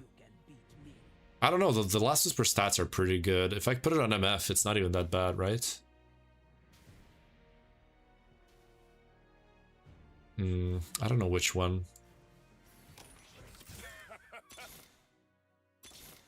Oh, shit! It took 200 gold, but we got her. Actually. Mid-patch notes? Yeah, I did. C-patch. I mean, it's actually just a 16.2 patch, but they renamed it. There's the Graves. Finally, man. Okay. I mean, we can get Nautilus 3, but I want to save the duplicators for the Graves. Also, the reason we won this round is because we have Captain's Brew. It's a very, very underrated item. I genuinely think you should take this instantly, if you can. Just play it on TF and just chill the entire board. Look at this. Boom. Slowed attack speed. Slowed attack speed again. Right? It's just so good. Slowed attack speed again. It's just too good to not take, man. It's just... It wins the rounds based off the attack. 1 cast load 4 enemies, yep. It's just really good on TF. So yeah, I highly recommend you guys try that out if you haven't. I know pros say it's bad, but like for like a top 4, if you take this, you should be able to top 4 pretty easily because you just chilled the whole board and it's just so good. The effect is just broken as hell. Okay, 73% AD from this, so that should be good. And they also get 20% here. So the MF is gonna have a lot. He already has 268. If I 3-star him, he's gonna just one-shot everything. Second Infinity Edge would be nice. Oh, a lot of gloves here. QSS is fine for Graves. I'm willing to go for that. There's the Graves, but we still need to keep rolling. We need a lot of stuff here. Wukong 2 is nice. Oh, that's big. Oh, okay. Beautiful. Oh, wait, do we have one in here? Yeah, we do. Okay, so we do that. And we do that. Okay. Swap the items. Reforge this. Red buff again. Okay. Okay, okay. I see the build. I see the build. So we're gonna go Edge of Night, QSS, and probably Infinity Edge, and then go Deathblade, Last Whisper, MF, and try to fight a second Infinity Edge for her. And again, the chill is just too good. Yeah, 9k damage Graves. I actually feel like Graves is better than MF. Like with in certain positions. Like here, I'm never gonna itemize MF because she's 1 star, right? It just doesn't feel good, you know? Although Nautilus did some damage there. Wow, 2.2k. Interesting. Well, now it's a little bit different. Now, selling this sounds terrible, so I'm just gonna sell this and play this version. And the Senna, I usually sell the Graves and play Senna, but like Senna 1 is not better for sure. So now that we have MF2, we can swap. So these are really good for the Graves, right? And now Last Whisper goes here for sure because she's AoE. But I'm also wondering what I should do with this, because this guy has 123 base AD, she has 82. So Deathblade should be better here. And then she also has a crit scaling with Last Whisper. I mean, he has crit scaling with QSS, but I feel like this is just the better build with the Graves. Because he just has more AD, so the Deathblade scales better. The percentage AD gain is much higher. Look at that damage, man. That's crazy. This guy's already level 9, but he's much weaker. The Bilgewater player. Right? Simply because he doesn't have 3-star Graves. And look at the TF damage, man. His TF is actually rocking it. He has a Zir 2 as well. He's just hard losing to this. I'm telling you, people are underrating the value of stats in the Bilgewater shops. The stats are actually really good. So I'm gonna pick these up every single time. Restock. Okay. Can go for a Kench. I'm gonna go for attack speed. Attack speed is really good. Attack speed is probably the best stat that you can get. So, I'm gonna buy a Warden so I can feed the Kench next round. Also, I feel like this should be the positioning. Maybe this. Okay. What can we add here? Just extra Wardens, or maybe just go Senna Lucian and play 4 Gunslinger. Look at the Diana. Look at the Diana. Look at how Graves takes care of her. Dead. Right? Graves is the perfect counter for Diana.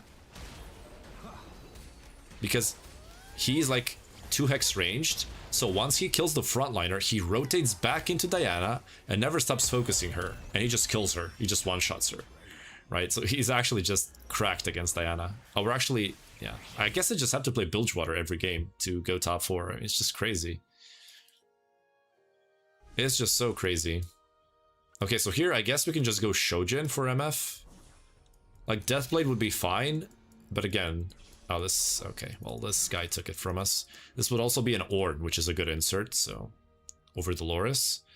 But I guess I'm just gonna take a second Deathblade and stack it up on MF. Even though, like, look at the Graves damage. Like, MF isn't even doing anything. It's just all Graves, baby. It's just all Graves. No one cost, so let's feed this guy. And buy... Oh, there's no tanks here to buy.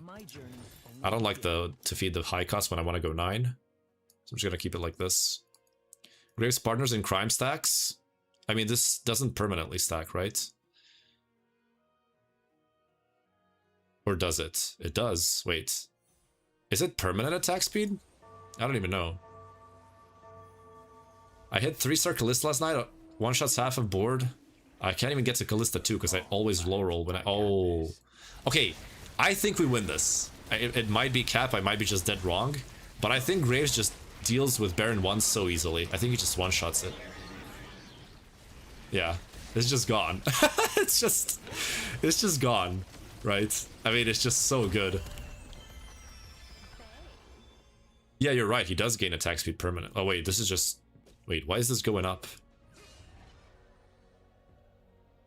Huh? Okay, I'm a bit confused there as to what is happening. Okay, we can feed the Scion. I'm not buying this because I want Ornn or Braum, so we're chilling here.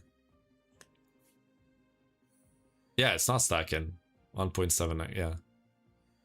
Yeah, but that is not permanent stats. It says Graves gains 2% stacking attack speed attacking marked targets. So that's it. 408 AD on Graves, yes. The Deathblade is stacking 112% on that one. This one is now starting to stack as well, but that's far too late for it to have any meaning. Also, I forgot to buy the Kench, but I'm gonna actually go for stats. Even better. So we get more AD on the Graves and the MF. We have QSS, so we don't care. Graves gets focused, he has Edge of Night, so he doesn't care either. We are gonna lose this one, this guy's super strong. So this is okay, I mean, it happens. We don't have a healing item on the Graves, so he kind of just dies once he gets focused. Hey, Rinus. Long time no see, brother. How you doing? Good to see them OG boys. More health. I could restock here, try to get more stats. 421 AD. My god, he gets so much. That's just crazy. Alright, who's the threat? This guy, if he gets Baron 2, we're just screwed, right? I think he just wins the lobby. So we need to take care of these two in that case. But the thing is, I can't even get stronger until I go 9, right? Remover. Warmogs? I mean, Hodge is, like, okay, but, like, I'm full built here, pretty much. I just want to go frontline. Just Warmogs? Probably. 40, so it's gonna be 44 to level next turn, sure. I cannot go for MF3, there's no way. But this has to come in. Make sure that Swain casts, because the CC is just too strong. I'm doing okay. Yesterday was awful though, but I'm good now. Okay, this one's gonna... Wait. MF is just not attacking. Okay, we got rid of the Diana, so we should be winning. Yeah, the Graves is just insanely good against Diana. It's just one-shots her. Just focuses her down and kills her. Very, very simple. 44. Okay, we can do that. Boom. And then we need... I mean, I guess we can add a Piltor, but I just want an extra Warden here, to be honest with you guys. Oh, that's good. Kindred. Always, always good to have Kindred. Better than this, for sure, right? And then we can even remove this, but like, who do I play the Captain's Brew on? That's the problem. Get the Kench. Refresh. Stats. I'm not even gonna feed him, because I need money. Oh god, he hit Baron 2. Okay, we just lose. Because he cannot even be chilled by the Captain's Brew. Although we did kill the rest of his board quite quickly, but I think we just... yeah. Was pretty close though. Actually, wait. Oh, the Edge of Night. Oh my god, the Edge of Night saved him. Okay, so we can actually beat him. Okay, this guy is win streaking with this. Oh, it's Rise. Okay, we need Kench 2 instantly here. Can't even go for stats, we didn't get enough kills. Warden? Come on. Oh, man. All your life has led to this moment. Please. Oh, it hurts. It hurts. It hurts. I can't even get stronger. Okay. I think this guy just dumpsters us, no?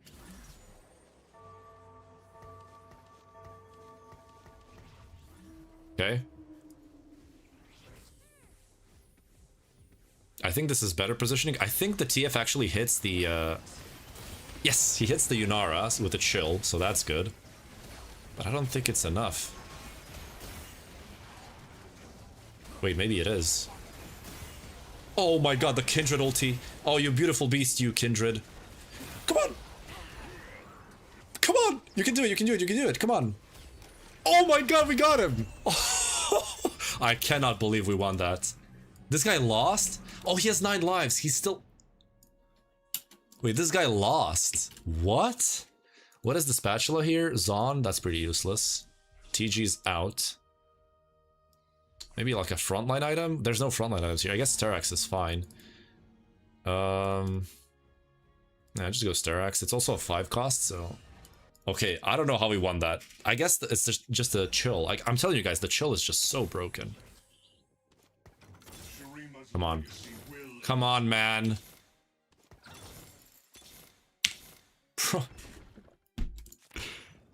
Oh, come on! Okay, this game is trash sometimes. It truly is trash sometimes. You guys have to admit. I think this just goes on the Wukong now, because it scales very well with HP. Let's go here. Oh, he moved the Kaisa back.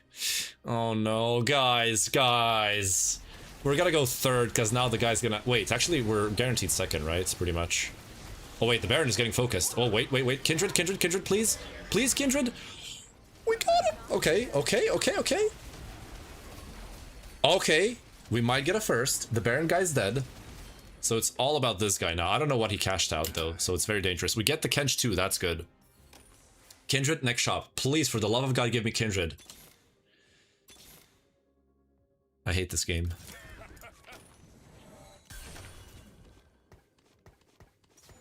Okay, let's see. I guess I just feed him more health and move these items now that he's 2-starred. Pray to God that he can actually kill something.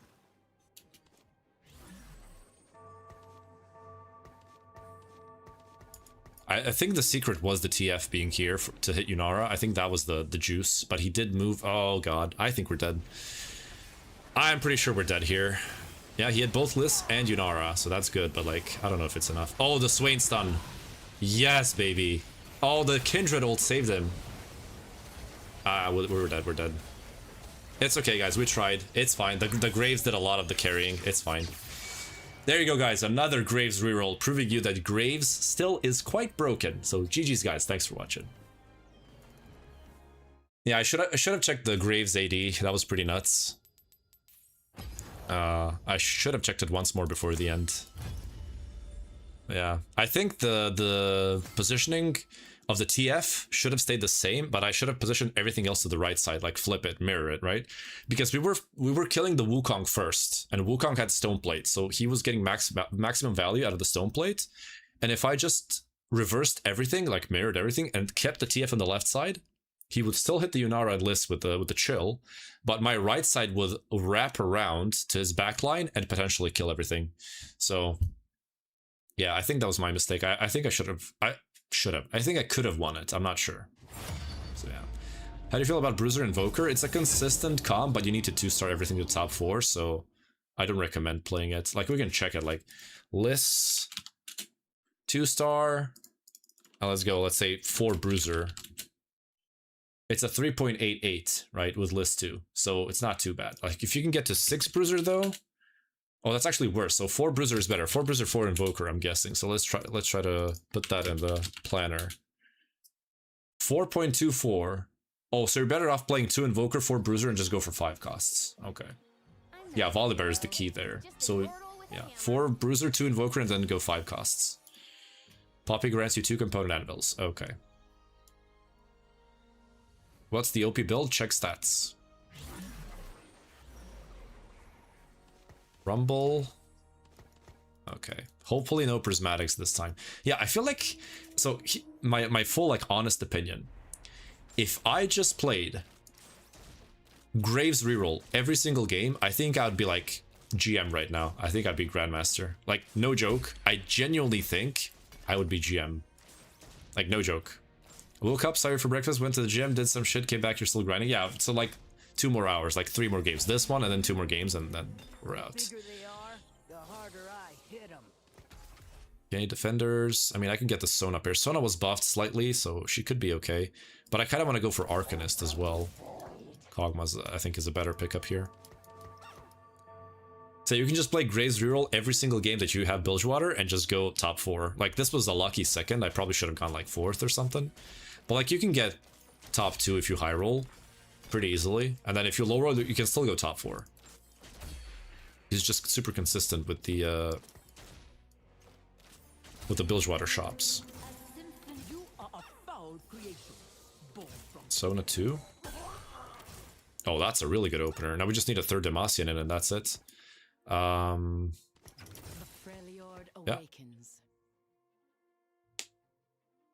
I like the Fast 9 map, but I feel like some real comps could be viable too. Yeah, they should be viable. They're not. Yeah. I agree. I mean, there are some reroll comps that are available, but they're mostly either Bard related or Bilgewater related. I didn't see Ionia, so I'm kind of sad. But I mean, I don't have an angle for it. I just wanted to... Which actually, I can still know what it is. Okay, no XP. That's what matters. Alright, boys, we have Extra Buckles, Band of Thieves, and Crafted Crafting. We have a nice little Sona 2 opener here with Defenders. Looks really nice. The Giants build could be nice for Warmogs, but let me see what else I can get here. The TG is also, like, okay. But I don't really like it in this spot. I'm rather gonna go for this. Get my Warmogs in.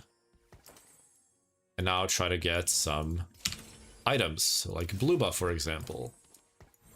And like Spell Crit, for example. And then level up. And Anivia.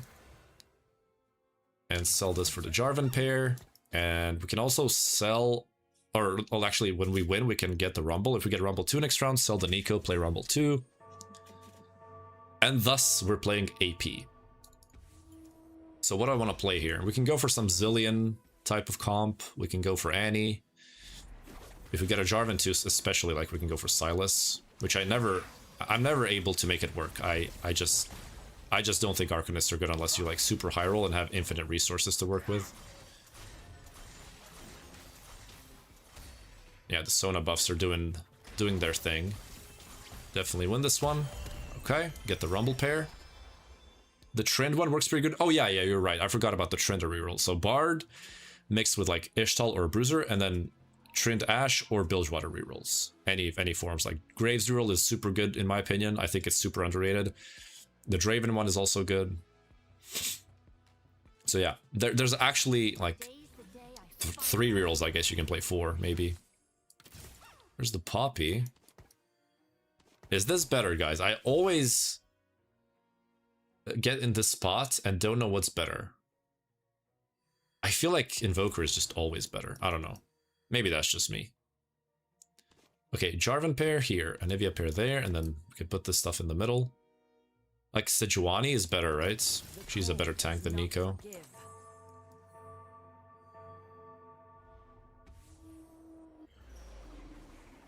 Sorry, Your Majesty. Yeah, and lower elo players tend to, like... Oh my god, this guy is Nico 2, Rumble 2. Players tend to play stuff like Yordle very often. Because players in low elo just like having an easy board to play around, you know? To not have to think about much and just have the board already, like, in their minds. Like, okay, this is a Yordle, I'm buying the Yordle. Even though they should, like, be buying Swains and stuff like that, they're just gonna ignore it. Oh, if Sona casts before Rumble, we win. Oh man, that was so close. Frick. That was just so depressing. I am selling these for 10 gold. They like to have 3-star units regardless of what it is or what cost. Yeah, that's like... I mean, I didn't coach a lot of silver or gold players, but the few that I did, they're like... So for example, here, you saw Sona in my last shop and in this shop. They would literally buy the Sona last shop, buy the Sona here, sack the Econ, and then like play around Lux, put items on Lux, and then have a Sona 3 for no reason on their board. Or they would just have Sona 3 with items and then have a Lux 2 with no items. Either way, it's a mistake, right? But yeah. I guess I should be playing around Nico though, because I am trying to play Silas in this game, so... Maybe I should not have swapped the Nico for Sejuani. Steady. Good, okay, we win.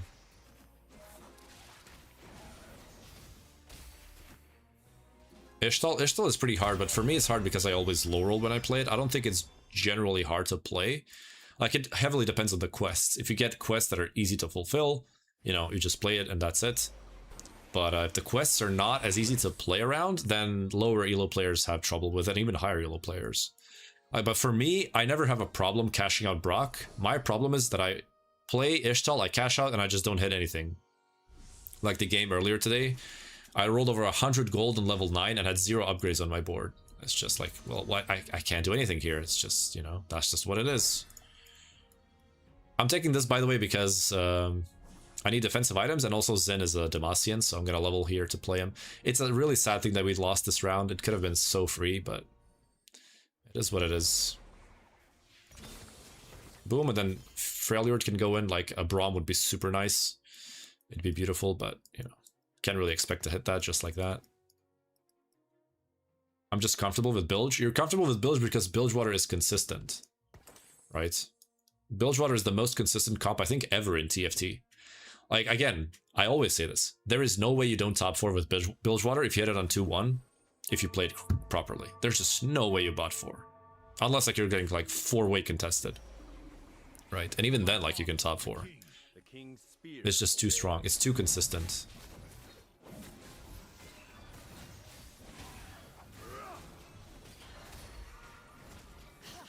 That Yorick cast made this fight way harder than it should be, but we should still, like, lose 0 units, I think.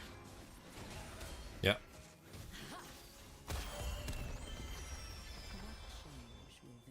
Yeah, this is like 3 components, which is hella broken. Playing Demacia or Pivot? So I'm trying to play Arcanists, but we'll see what it is. We still don't know what we're playing exactly, but it definitely is an AP line, right? If I get an early list or something, I can just pivot to Lissandra. I'm completely fine with that. But the general plan right now is this. The standard line of Arcanists. This plus Tibbers means 5, so we need 1 more Arcanist. That's going to be Nico. Right? And then here just add 5 costs for level 9, like Fiddlesticks is good. If you get Brock, you can also play this with Brock. If you get an early Ornn, you can also play that to get artifacts. You can play Kindred for survivability. You can play Lucian Senna for the shield, right? Oh, this guy knows what's broken. He's playing Graves too, so... He does have only 1 item on him, but still, I think he should easily beat me here. Oh, never mind. That was pretty close though, but he is level 4. He's making a mistake here. He should be level 5. Why is he 20 gold level 4? I have no idea. He should just be level 5 here and trying to push tempo for... yeah, like, go 5 play Scion 2. What are you doing, man? He could have beaten me here pretty easily. Right? Get more Serpents and then cash out into gold. He's just not thinking about it the correct way. Is T-Hex without 6 built over good? It's probably better without 6 built over because you don't have to run the trash units. So we have an AP line and then we get this in shop. This is like... the same thing I said earlier. It's rigged, man. It's rigged. Like, I can't even play either of these two. I can play Yunara, probably, with, like, Lissandra. Play some Freljord Flex with Yunara. But, like, this is just... yeah. The game is just laughing at us, basically. Like, imagine if this was Lissandra plus, I don't know, Garen or Lux. It's just such a free game, man. It's such a free game.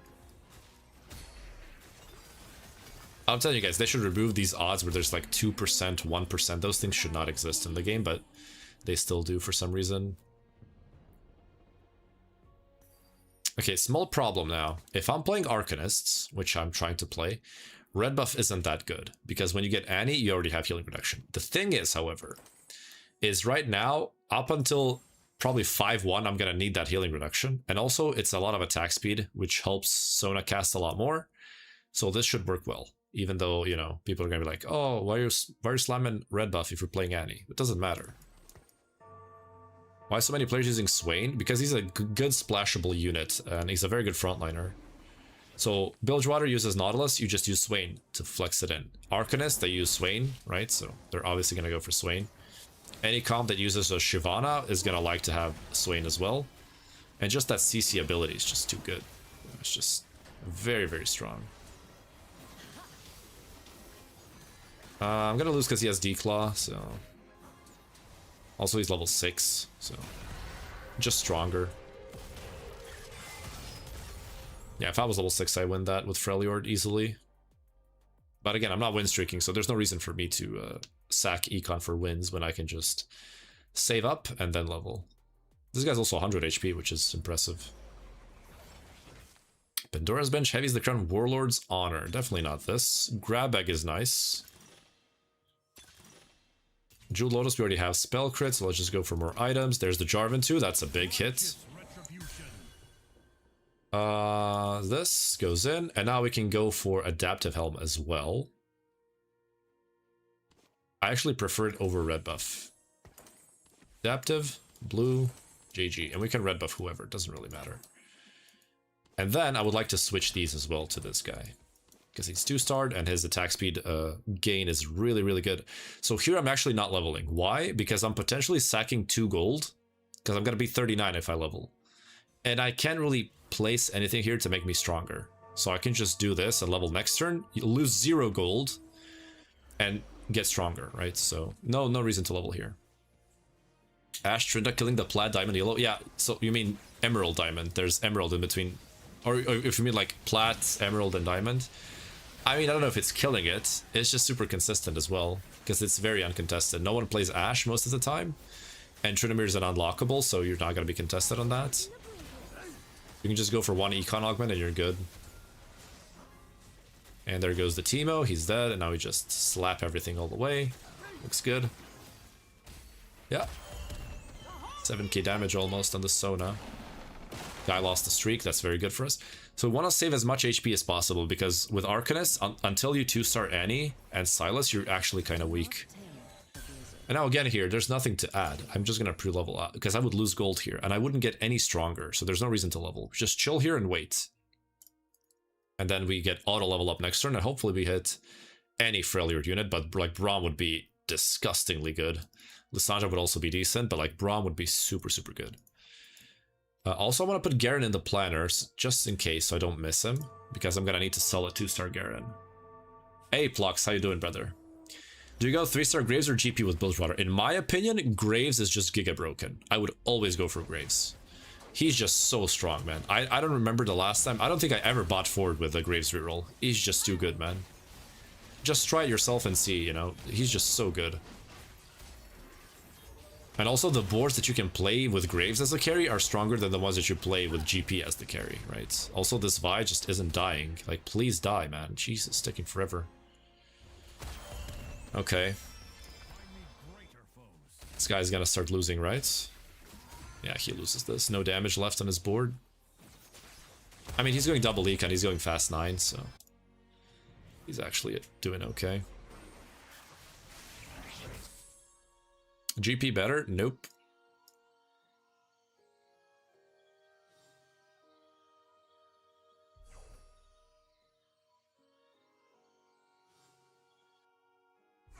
GP is better only like in certain spots where you have like certain emblems that specifically help GP, but in general, Graves is better.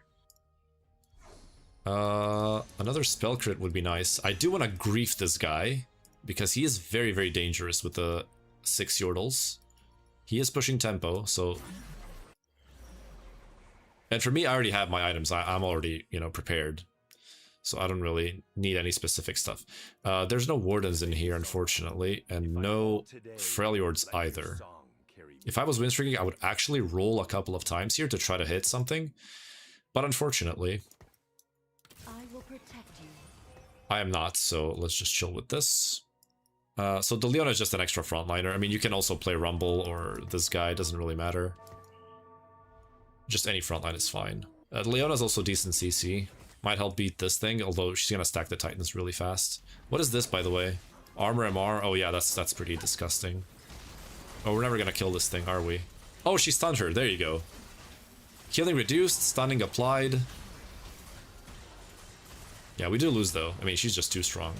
Briar with 3 items, and the Hex as well is just unkillable, so... I'm happy with the 3 kills that we got. It's good stuff. What's the easiest comp? The ones that you have the easiest time with. Can you tell why Graves is better? Because, number one, the boards that you play around him are much easier to play, right? So the Gunslinger, right, stuff, MF is something you always play. Also, he's a 2 cost, so he's very cheap to get from the Bilgewater shops. So it's easier to 3-star him. You don't have to roll. So with GP, let's see if this is better. Leona's better. So with GP, he's a 3 cost. You're gonna have to roll for him in the normal shops because it's super expensive in the Bilgewater shops. Graves is much cheaper. He's only 30 Silver Serpents. GP's 50. That's almost a 2 times difference, right?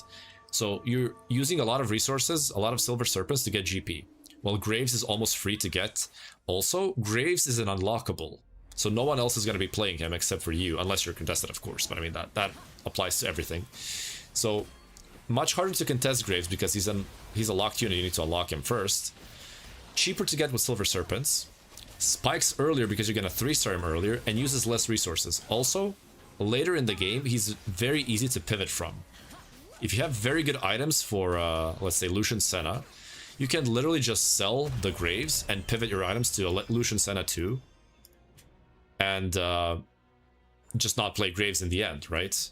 Depending on what items you get. And Graves with full damage items is actually like cracked. You have to try it, right? To see. Graves with full damage items, like we played it like last game, just one-shots everything. It's just so disgusting, right? But you need to have Gunslinger in.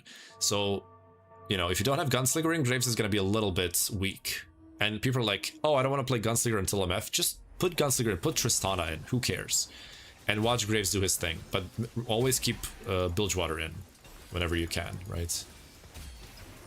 Always keep Bilgewater in. Okay, there's our Edge of Night for Silas. Double Declaw? I mean, if the lobby is AP, that's broke. Oh, okay. If the lobby is AP, that's broken assault. This guy's AP. This guy is mixed. This guy's AD. This guy's AP. This guy's AD. This guy's AP. This guy's AD. So definitely not good here. I actually want to check items for Silas because I'm not exactly sure. I know he likes BT, but I know he likes Edge of Night as well. So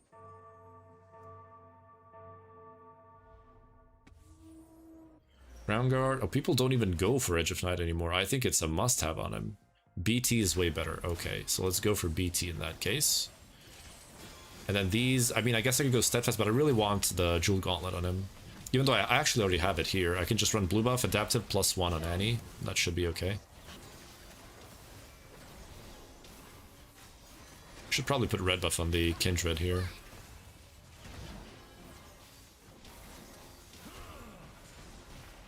No one's taking damage here on his board, it's crazy. The Juggernaut buff is just too much. Oh man, this feels like another bot 4 with Arcanists. Just lose too much HP. And I can't go to 8 because I don't have Econ Augments. Yet again. Heroic Grab Bag, Little Buddies Exiles. Definitely not this. Oh, Duke, you can bail us out if we get Annie, for sure.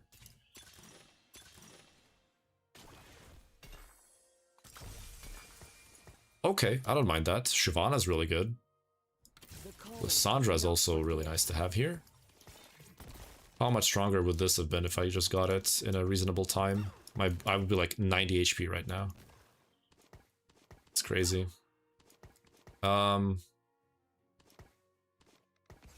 Shit goes in over this. I mean, I can get rid of Freljord for Senna, but I don't know if it's worth it. Huh. I guess I can just go for a second JG and then play JG Annie. That doesn't sound too bad. Also, I want to get BT to the Shiv.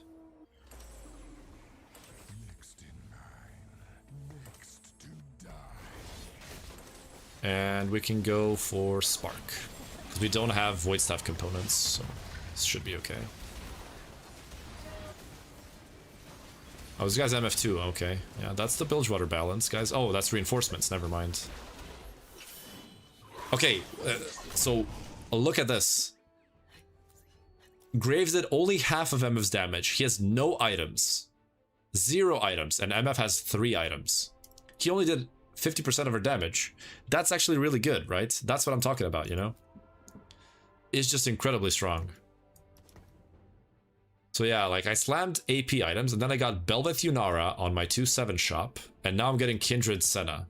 Anything just so I cannot play AP, right? God forbid I get 1 Annie.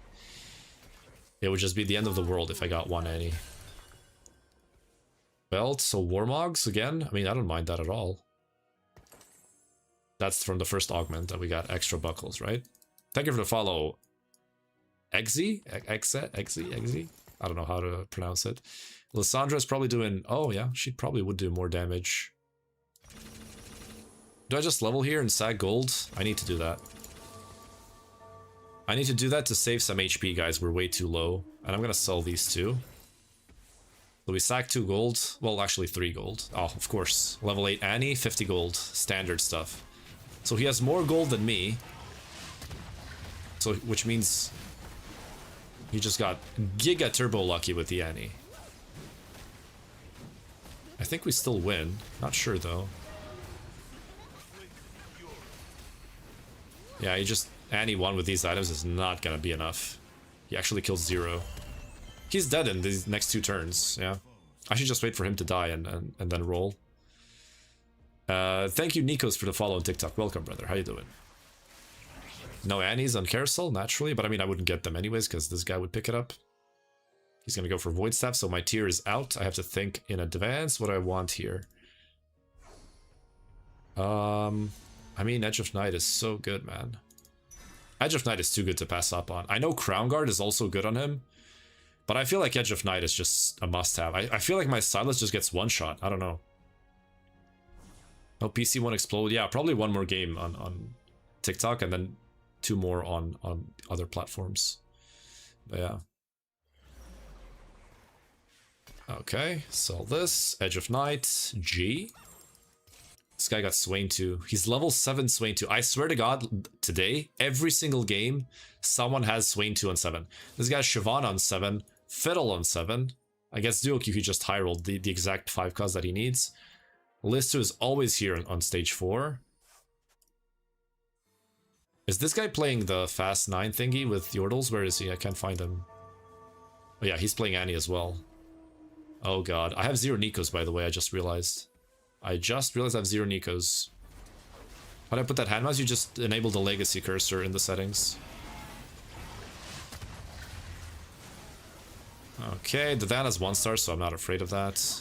I'm not afraid. I should be afraid because she's just gonna one-shot my entire board here. Oh, okay.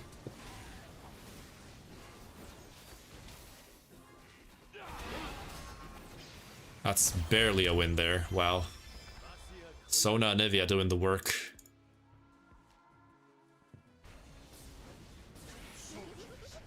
Please kill him, please. No, he's losing. Oh god. I mean, he has 10 HP, so he needs to lose to like, what, 4 units to die? Swain, good. Do we even have... We don't have a single Arcanist and we're playing Arcanists.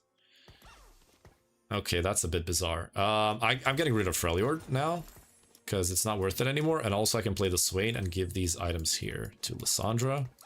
Probably put her in the middle a little bit. This looks okay.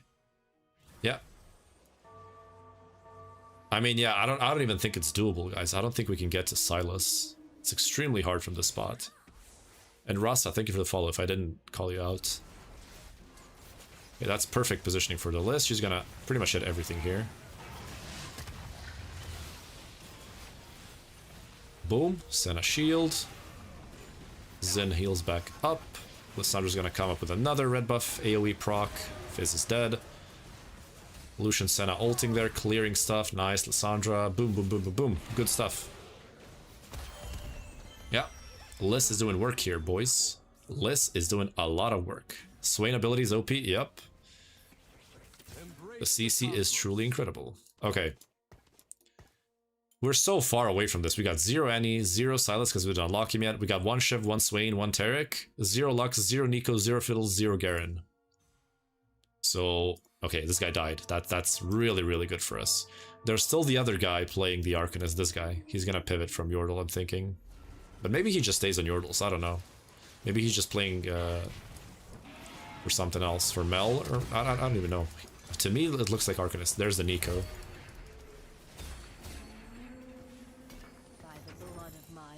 Okay, so we got JG, BT, and or Edge of Night. That's it. Okay, so we want a frontline item here. Steadfast? Sure, why not? Boom. And... Arcanist Defender. Selling this is just not worth it for... Yeah, I'm just gonna do this. Because Sejuani 2 is just such a good tank, right? This on the Senna Lucian. Okay, this guy seems actually kind of strong, even though his items are kind of scuffed. But we are stronger, I think. Unless my Liz dies here from the Fizz. Okay, the Senna shield is clutching it. And the Sona heal as well. Nice. Okay, this guy got actually dumpstered. Okay, so how much can we sack here? That's the real question. This is sort of the hard part of TFT. Like here, you could level and say like, oh, well, I need 28 to level. I can hit my stuff. But we need so much that I'm actually just going to sack one more. We're first in HP. We're 47. And this board is actually kind of stable. Okay, we got the Lux. So now we can do this. Do that. And wait, can I take something out here? Arcanism. Oh yeah, we can go for this. Yeah, that's what I was trying to go for. JG, Adaptive Helm. And then we have red buff. JG here, which is really nice because actually she's gonna do damage now with items, don't worry about it. I know it looks like she doesn't do anything, but she definitely will. Lux got buffed. You usually wouldn't ever do this, but Lux got buffed. I mean, we're losing to this anyways. It's a freaking T-Hex. But hopefully it's not a hard loss. Yeah, he also has a Radiant module, so he gets a Radiant Deathblade. There's no way we're ever beating this, but... can kill some stuff, okay. There we go. Can we kill this thing as well? Please. Ah, so close. 33. So we sack one more and we still have 2 lives. I think that should be fine.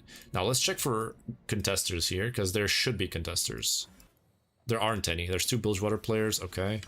We can pre-level here as well. Lucian Sen 2, that's quite scary. Kenches are out, MFs are out. Kench is out, that doesn't really help me. Volibear's out, also doesn't help me. Ornn 2 is out, that's good for me. Set 2 doesn't really help me. There's 1 Annie out. Zillion, 2 Zillions out. Fiddle out. Senna out. And Shyvana out is actually against me. But I should be able to hit, I think. It's gonna be a long turn, guys. It's gonna be a long turn. Okay, I need to stretch a little bit. Let me just do it here so my lighting doesn't go off. Because my camera refocuses the white balance when I put my hands up. Oh, it still did it anyways, wow.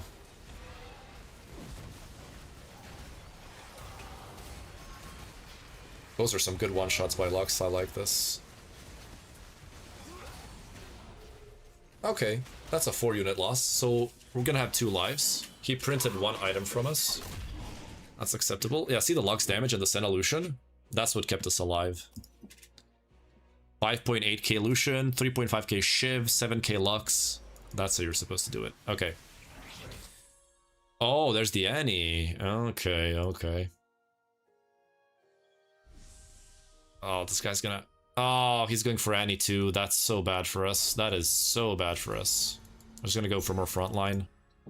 So we have enough to itemize 2 full tanks. Okay.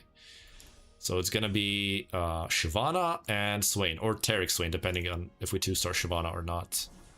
Sejuani out, Xin out, Loris out, Senna. Like half our board is going out. Okay, time to focus, boys. Time to focus. My prince, heed your training. The lance may falter, but you not. Embrace the cosmos. Keep faith in yourself. Good to see you again, old friend. Witness the strength of Noxus.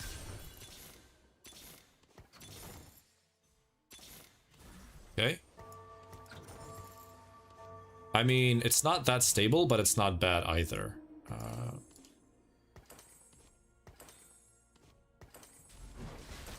Okay.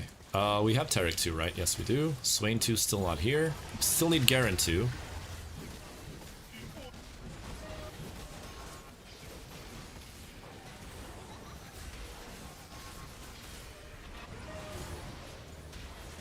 I feel like we got weaker for some reason. Yeah, the fiddle is very underwhelming. Okay, we're 1 life. This always happens with Arcanists, man. It's always the same thing. I don't know why I keep playing them. It's always the same thing that happens. Mother gave me bear as child too, Annie. For Demacia. 1 more Garen and we're good. I can't go for that. It's my only way of winning, guys. Okay.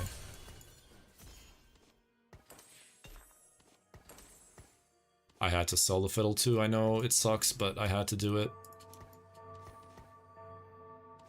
Oh, I was supposed to put items on Tibbers. If I lose this, it's on me. If it's a close fight and I lose it, it's on me, because I didn't itemize Tibbers. It's probably gonna end up like that, right?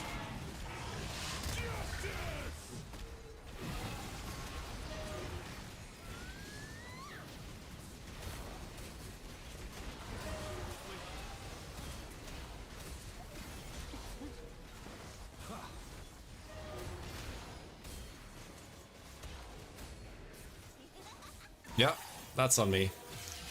Should have itemized Tibbers. I mean, why do I play Arcanists? Why do I keep playing them? Why do I keep trying to make them work? They're literally like the worst comp in the game.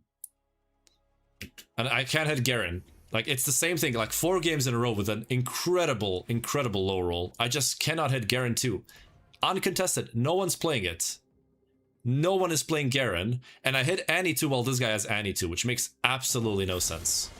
No one is playing Garen. Absolutely no one, and I can't hit a single one. It's just so disgusting, man. It's so disgusting. And just one Silas, and I dumpster this guy go first. But that's my point with Arcanists. They're a terrible comp unless you high roll. Right? You need a perfect spot for them. And to me, this was like near perfect as a spot for them. And it still didn't work. You just need to high roll out of your ass. It's just so inconsistent. It's like probably like a C tier comp on average. But if you play it when you high roll, then it's like an automatic first or second place. But the moment you don't get Silas, and like even if I got Silas, I would still lose. I wouldn't probably end up top 3 because I would have Silas 1. And Silas 1 is hard trash, right? So if you go to units, let's say, and you go to Silas, and you go to 1-star Silas, he has a 4.77 placement. So you're on average, you're going to be 5th with Silas 1.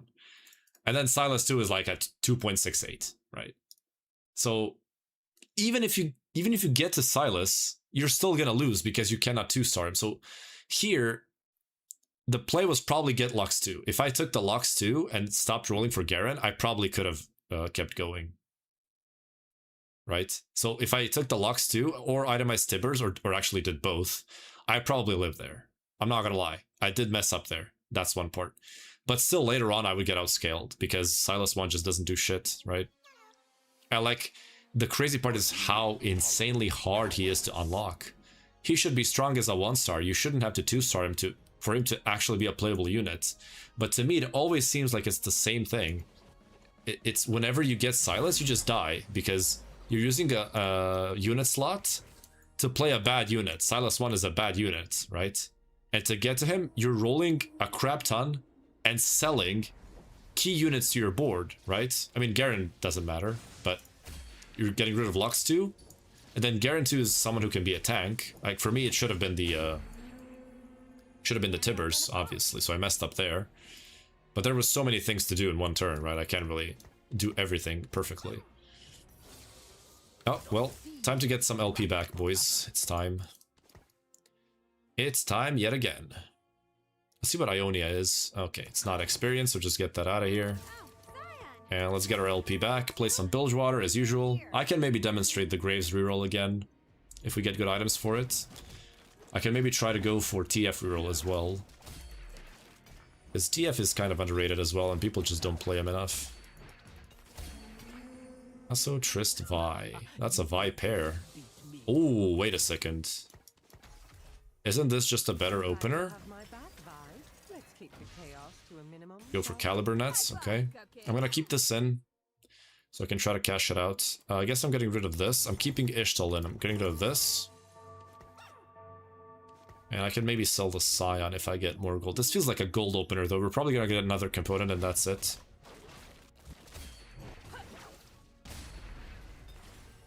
Tier. Oh, never mind. Okay. Oh, I didn't make it in time. That just sucks. Treasure Hunt. Alright, guys, we have Treasure Hunt, Maces Will Pilfer. I have a Bilgewater opener here for sure. Yordles, I don't have a single one, so definitely not it. Additional components, okay, that sounds good. Ooh, we can roll with this if we get a good 2-star 2 cost. Let's see. Oh, yes. Okay, frick Bilgewater. We're going Nico. We got the Caliber Nets here, so that should be strong. Yeah. And level up. Try to get maybe Ishtal on the board. That would be nice. And we got Nico 2 as our front line. Okay. Alright, so we need to get level 6 ASAP to get the TG from this. And then reach level 9 for a 2-star 5 cost.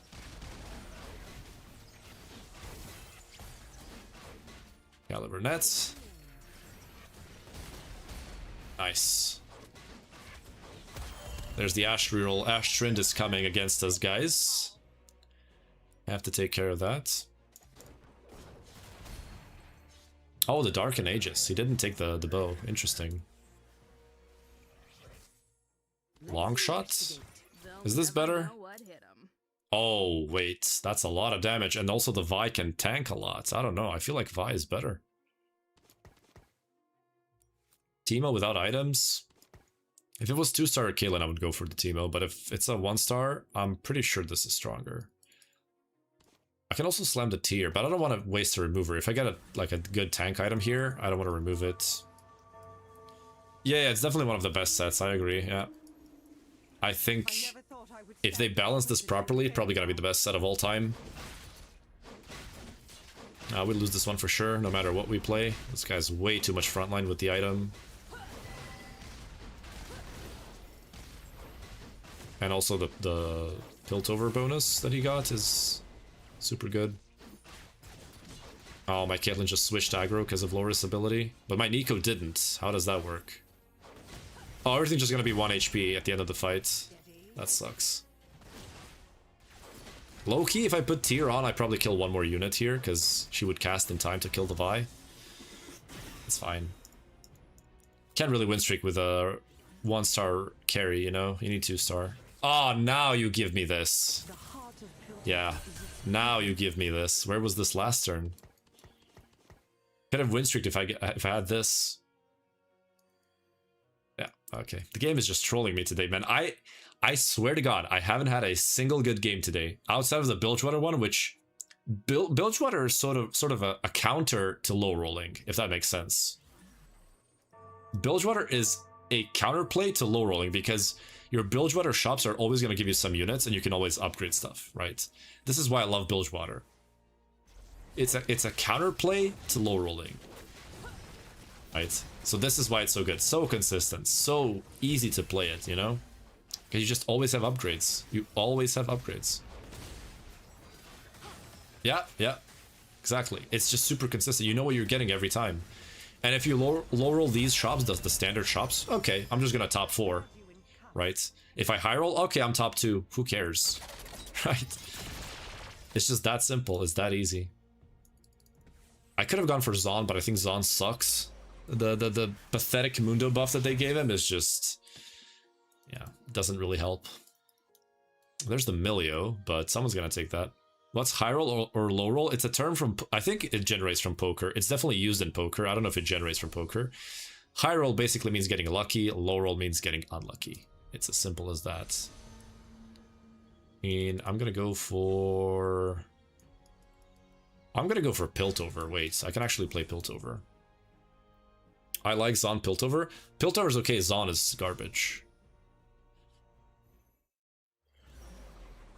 Okay, we unlock the Orianna here, and then we can play more Piltover. Caliber Nets are kind of cool, I guess. This guy will be playing Piltover as well, so I'm probably gonna want to pivot from 6 Piltover and play like 4 or 2, and just play any like high roll version of the board. So that's gonna be the plan, most likely. Maybe like a Freljord version, or I don't know. It's still pretty bad, but you know, we can make it work. Maybe I can actually slam Hodge. It's fine, because Now that I've decided to play T-Hex, it sort of makes sense, right? Ah, yes, get stunned, and then one shot. Boom. Oh, he lives that, or she lives that, Tristana. That's weird. I thought she was gonna get one shot there. Okay. Let's play some Piltovers, boys. Yes, yes, yes, I'm live on Purple App and YT, as it says on the TikTok stream. Rihanna, boom, and now we get to choose. 80% damage up, but 1% for each cast from Penny Piltover in this combat before the module triggered. Micro rockets, I don't like that in combo with this though. I'm just gonna go for the damage amp, frick it. Just give me the damage amp, baby. Double TF shop.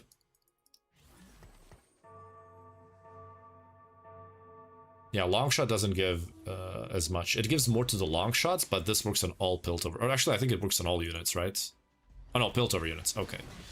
I mean, it's still like doesn't really matter. Okay, his Blitz didn't even get to cast. We get the Caliber nets. It's just so good. Oh man, if I won that round on 2-2, this is a free top 4. Thank you for the follow, Bandana Bernie, or I'm just gonna call you Bernie. Welcome, brother. How you doing?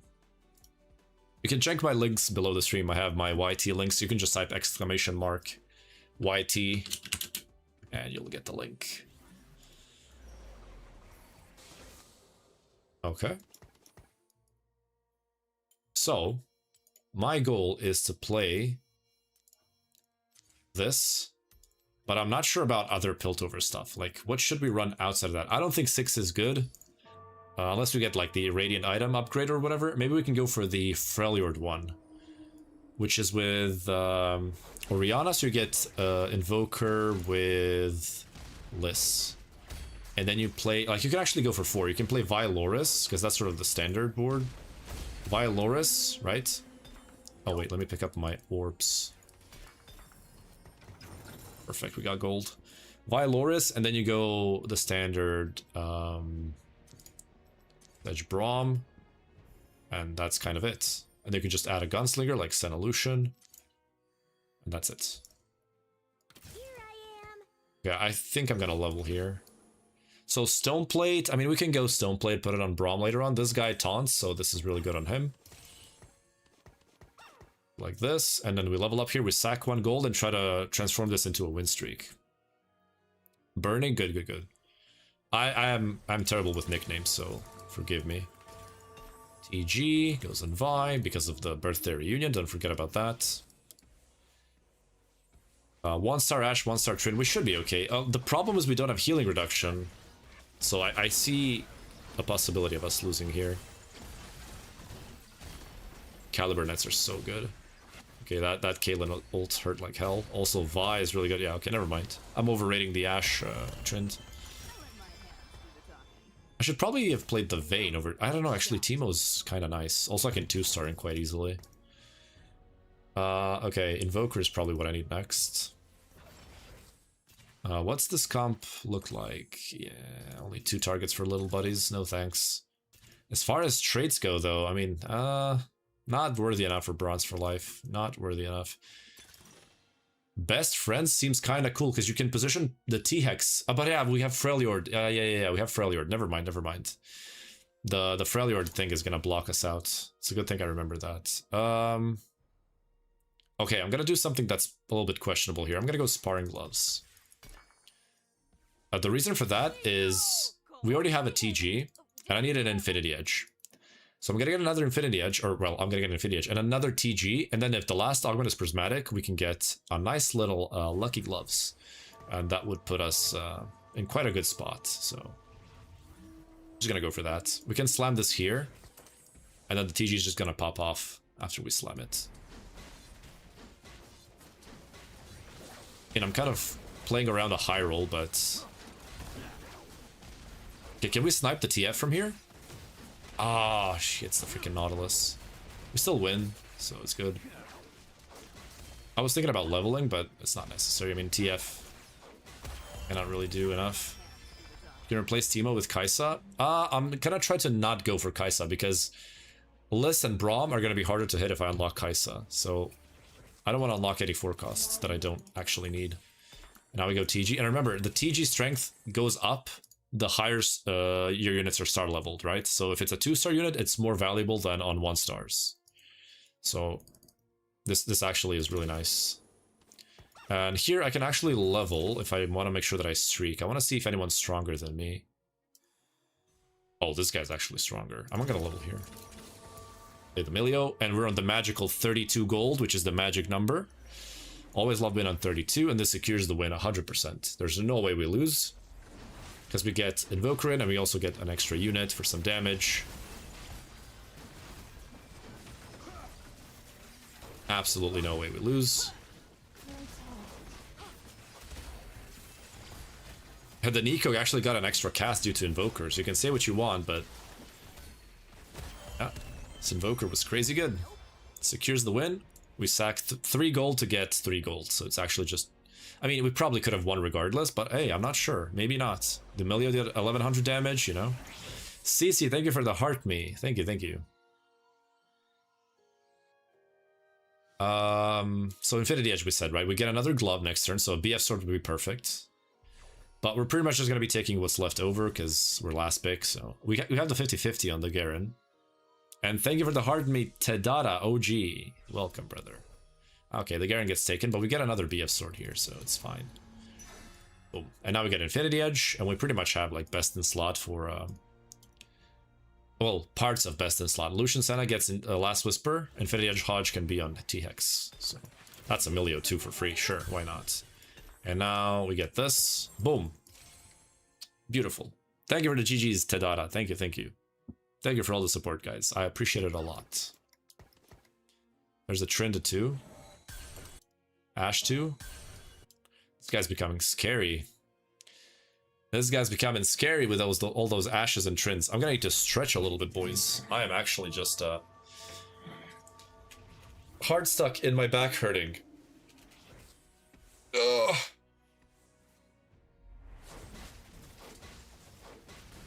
I'm actually so tired, guys. It's crazy.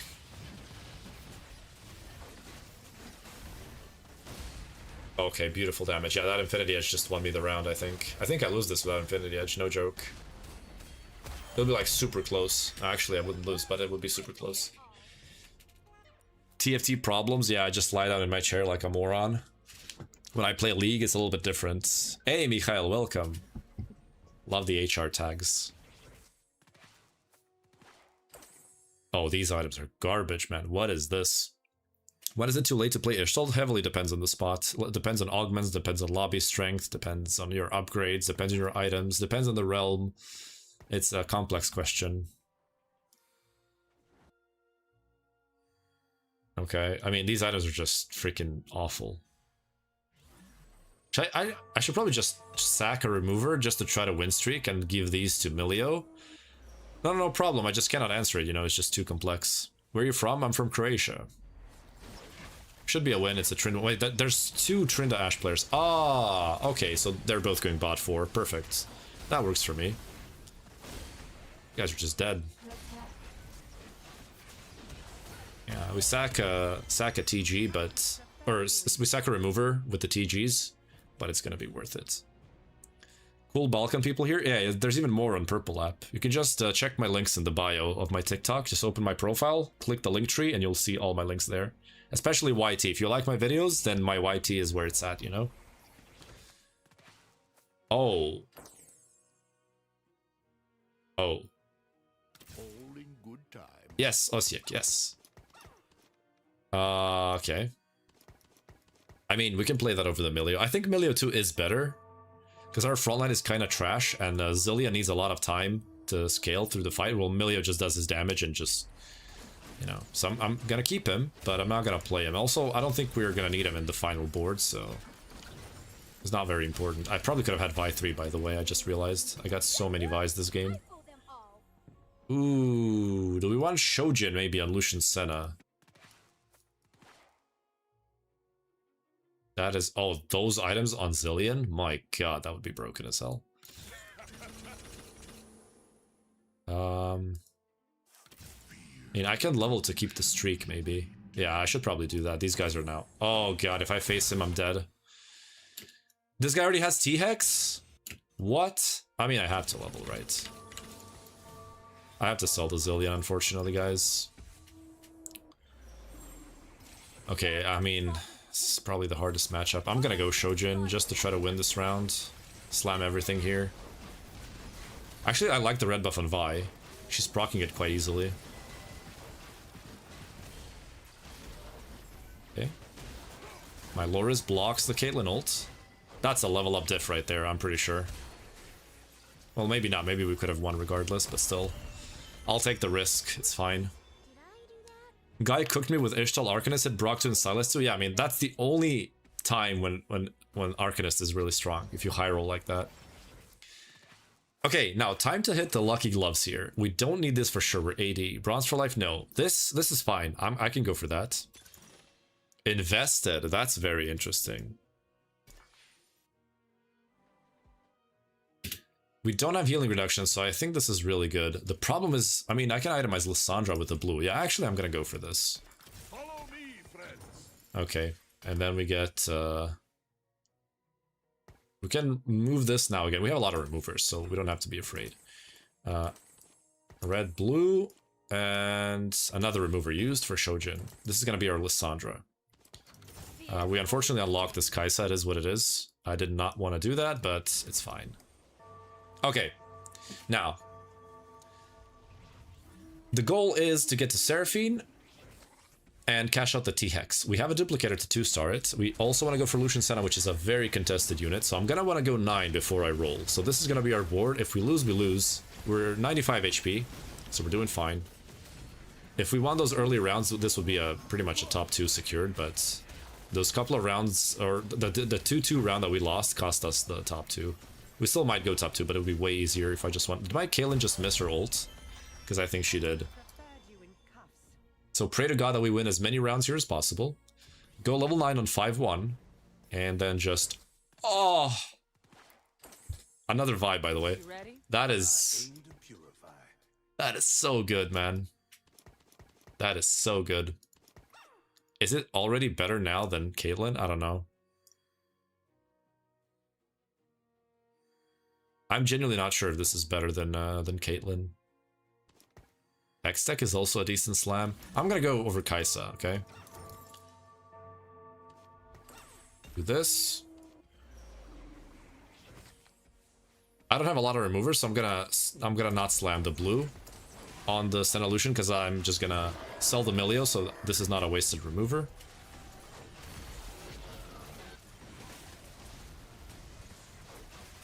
Yeah, we're just losing to this. This guy just hit everything, so that's fine. This is where we lose our streak, and that's perfectly acceptable. 4-3, our streak is gone. We're 81 HP. We're piss chilling. Okay.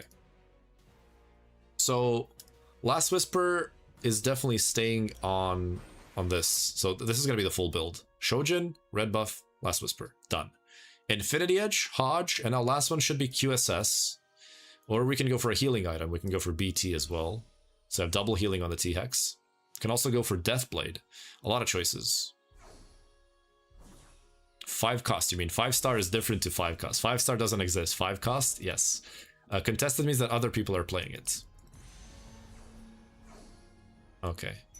I guess we're gonna have to use one more remover. So that's an Infinity Edge for this.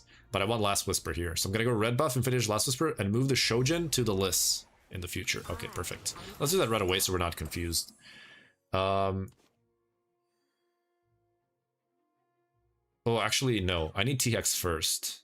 Yeah, because I would have to sell the Caitlyn otherwise. It's definitely blue buff here, though. It's definitely blue buff here. Okay. And then I guess Infinity Edge can go in right away. So my point here is red buff, Infinity Edge, Last Whisper. Okay. Then Hodge Infinity for T-Hex. Blue buff Lissandra. And then this Rodney can be whatever for Liss. And that's it. We have the 2 TGs, which essentially just helped us get the econ by win streaking, right? Because we got extra value on the board with them. The Lucian Senna gets one-tapped. Yeah, the double Rabbidan's Fizz is actually just one-tapping everything. It's crazy. We killed a fair amount here. That's a 5-unit loss. This guy's all in 0 gold. Yeah, that Fizz is actually super strong. What the hell is that? Chaos Magic? Yeah, I don't think I ever saw it. Hey, Distracts, welcome, brother. How you doing? Another list, natural, good. I mean, no one's playing her, so kind of figures. This guy's Kindred too, Jesus Christ. Nautilus 3, Ziggs, Fizz, Senna. How did he reroll Ash Trind and then hit Senna and go level 8? T-Hex with no items? I mean, that just makes no sense. Yeah, that Fizz just dumpstered me, man. Maybe we go 9 on 5 too. We actually have a lot more health than I thought we would have. Oh, this guy's gonna dumpster us though. Can we kill something with the Caitlyn ult? Good. Or was that the Freljord thingy? Oh wait, wow, okay. Oh, so close. Thank you for the fist bump, Mate. 2 times fist bump. Thank you, brother. Thank you for the support. Okay. I wish I got items like these during fights on TGs. Remember, we still have a duplicator, so we're probably gonna have to use it on T-Hex because this guy is contesting it. Or maybe we can wait for him to die. He could die next round. His items are absolute garbage. By the way, we got 0 Seraphines so far. Oh my lord, thank you for the marvelous confetti. Thank you so much, brother. Thank you. Growth mindset, that's how? Yeah, but like, still. He's contested and didn't have a reroll augment and still managed to pull it off. Another frozen corpse. Ah, I wish we got Jewel Gauntlet here. That would be so good. Because I go Nash or Jewel Gauntlet, right? That would be crazy good. They'll never know We can go Void Staff Morello, but that sucks. Okay, let's reforge this. Okay, that makes a lot more sense. Yeah, just go for this.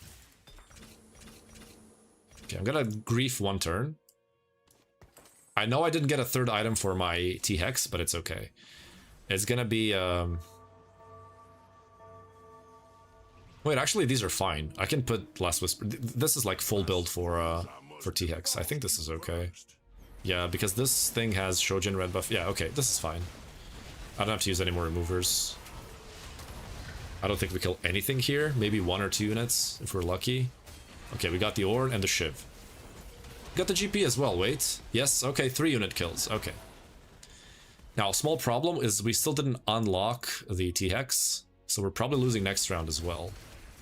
But if we get to upgrade everything, maybe we're good. Maybe, we'll see. Because Senna 2 can take care of things, and then Lissandra 2 with these items also should be able to rock and roll. Kindred, okay, that's our freaking birthday reunion cash out. There's the Seraphines, Lucian Senna. My mother gave me bear as child too, Annie. That's a shop, brothers. That was a shop. Okay, we cash that out for next turn. Sell. That was a really good cash out, or really good shops. So the Kindred 2 we can actually sell. I don't think we can use her. Maybe she's our level 9. Maybe, I don't know. And boom. Okay, this guy's super strong, so we might not win, but again, we can definitely kill a lot. Yeah, okay, maybe not a lot too. This guy still has 6 units. He actually destroyed us. Why cash out? Because we got level 9. When you get level 9, you get a random 2-star 5 cost. That's literally what it says on the augment. I need to sell the Annie here. Yeah, I'm gonna sell the Kindred as well. I don't really want Kindred on this board. The heart of Piltover is its Braum. So what do we need here? Yeah, Sejuani is what we're missing. We got 0 Sejuanis. What do we not need? Yeah, we don't need Caitlyn. Caitlyn goes out. This goes in. Mana regen is fine, I suppose. And then items. You ready? I aim to purify. I need to position it properly. This was kind of grief, but it's okay. So Nico goes out for something, right? Yeah, Nico's our level 9 unit here, so I guess we can play Fiddle.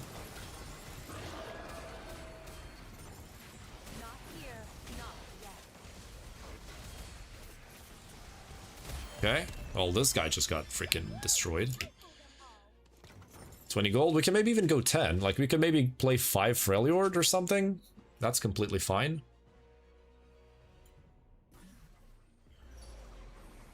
Okay. Arcanist?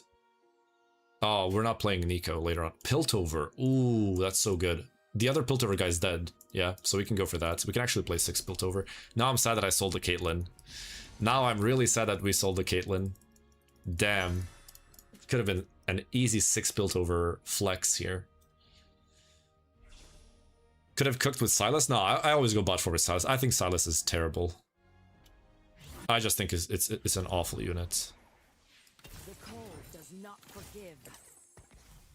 Do this, actually. I missed that opportunity. Piltover, he gets... actually, we can TG him as well. What is the correct play? I'm not gonna roll for the Caitlyn. I guess I'm just gonna Piltover this and TG this, because he gets a lot of health. Do this.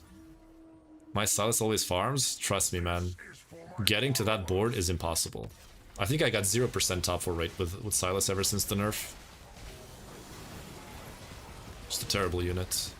If it's 1-star, the average placement is 4.7, so... Unless you 2-star Silas, 2-star Annie, have perfect items, 2-star your entire board, have at least 1 combat augment, have best in slot, just not gonna perform. There we go, top 4. Perfect. Can we get a Caitlyn? Just keep getting Lucian Senna natural, that's crazy. Isn't it contested? Oh, this guy's trying to find it, but he can't. This guy has 2, so how am I hitting this in the shop constantly? So stupid. I guess... Yeah, 2 hex range, this is actually fine. As far as positioning goes, also they should be here. Okay. Oh yeah, like tell me what elo you are, I really want to know. I really want to know. Zon. Oh yeah, it's just level up Caitlyn, that's it. This is actually our board. This is straight up just cracked.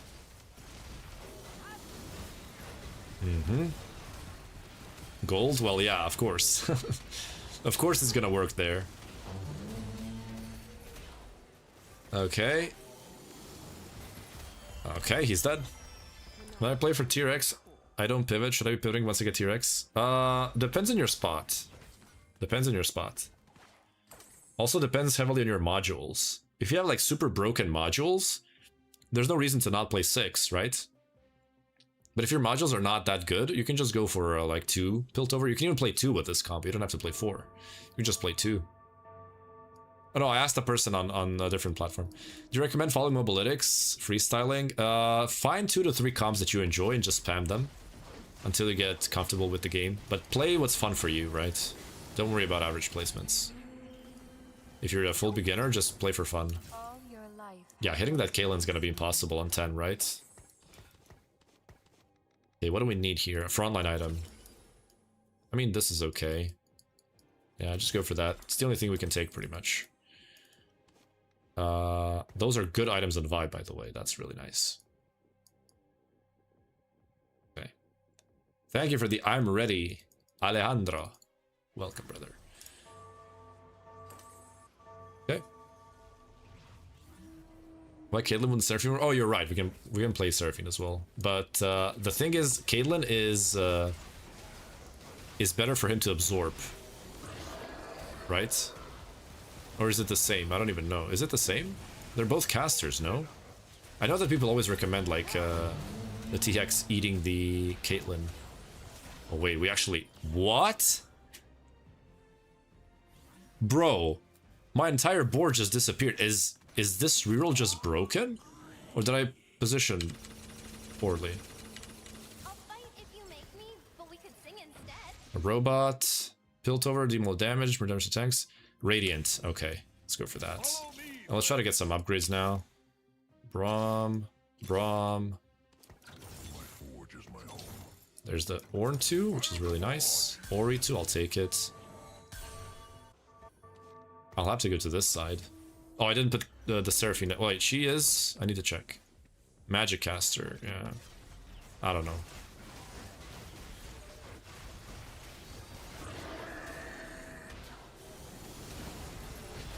Oh, come on!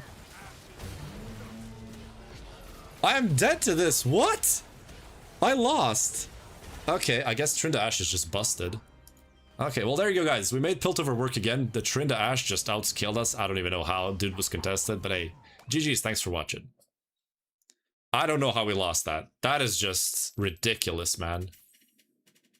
That is just ridiculous. There is no way in hell that he should be winning that. And it's just, the worst part of it is just Tryndamere. It's just Tryndamere. It's nothing else. It was only Tryndamere doing all that damage. No one else did damage at all.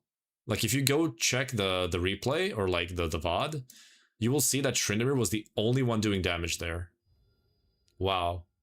Ornn 2, Lucian 2, T-Hex 2, literally everything upgraded here. Piltover Emblem, combat augments, TGs everywhere. And he just has a Tryndamere, and that's it. What? His frontline? His frontline is a Sejuani 2. His frontline is a Sejuani 2, that's it. He beat me. Okay, whatever.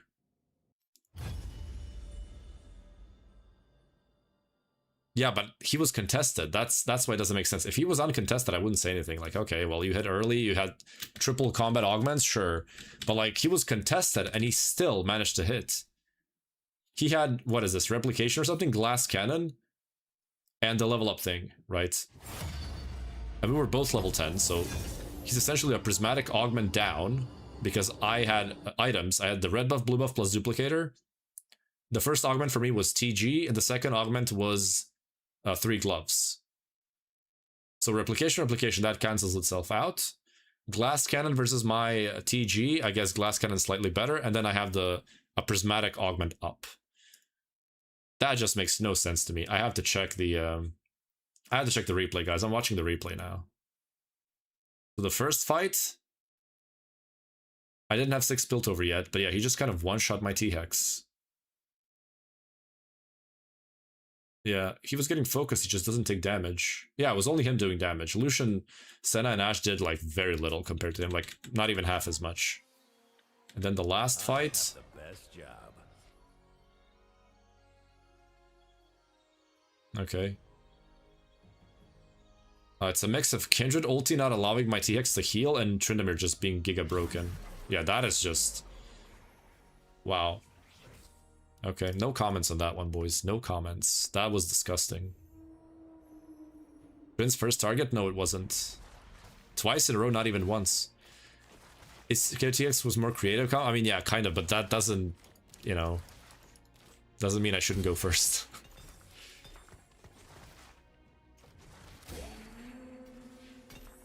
Okay. Do I like the changes? 16.1C? Yeah, but they didn't do enough. And since they're going on a break, we're just gonna have garbage for the next 2 weeks. Like, they're not gonna work on the game in the next 2 weeks because of, like, Christmas break and stuff. So, yeah. Bro, I hate when people claim things that are fake, that are not true, and they act like they're right and they're superior. It's so annoying, man. I don't get rage baited, right? But like, yeah. Ran straight your T-Kicks. No, he did not. Watch again. Let's go for defenders.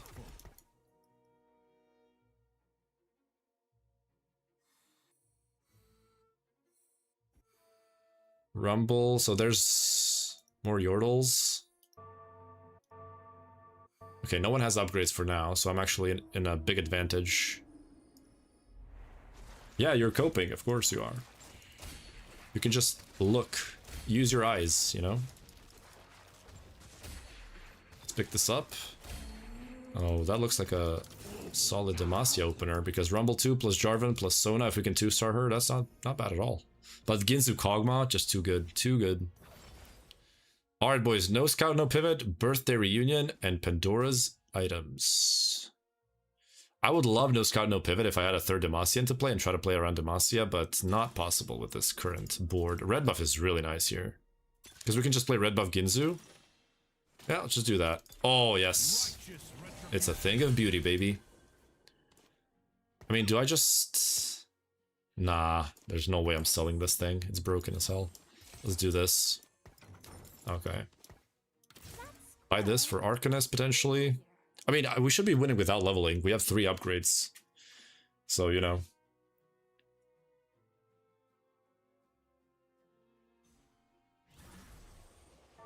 Five rumbles before stage 2.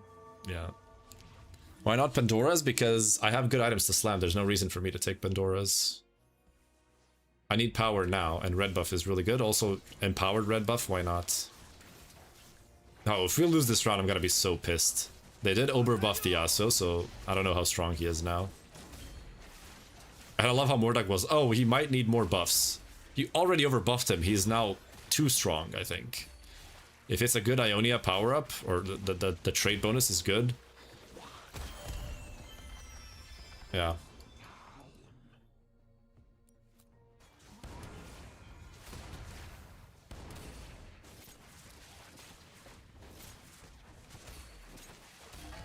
Okay. If we make 10, like, should I just go for Sona? Like, sell the Kog'Maw, go for Sona? Another Rumble. Or if I win, I can sell... Oh, man, I can actually play the Void next round. With the Cho. But I don't know if it's worth it. What's the first mutation? Let me see. Oh, that's so good, man. Oh, that is so good. Wait a second. I'm playing that next round. Hopefully we win. I don't want to waste money for leveling up. I think we're strong enough. Oh no, we're facing a really strong guy now with Portable Forge.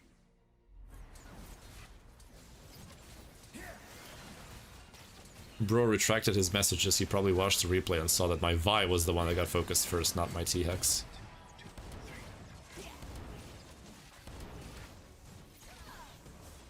And now he's gonna be like, oh, but you didn't put your TX to the other side. It doesn't matter. He would just wrap around to my backline and kill everything there instead. So, like, what's the difference? Okay. Yasuo will be good in Slayer comps? Yeah. He should be super strong now. I mean, yeah, his average placement is 4.85, but if you look at him 3-star, it's 4.58.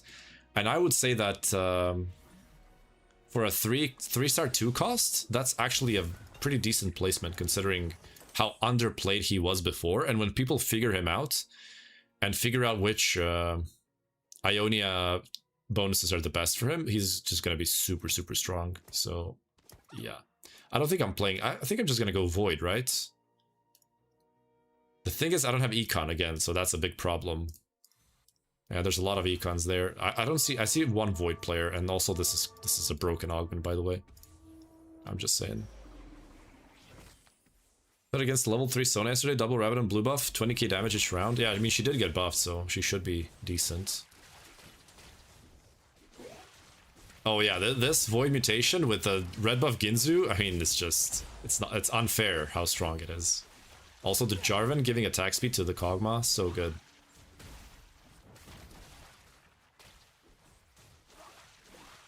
Boom.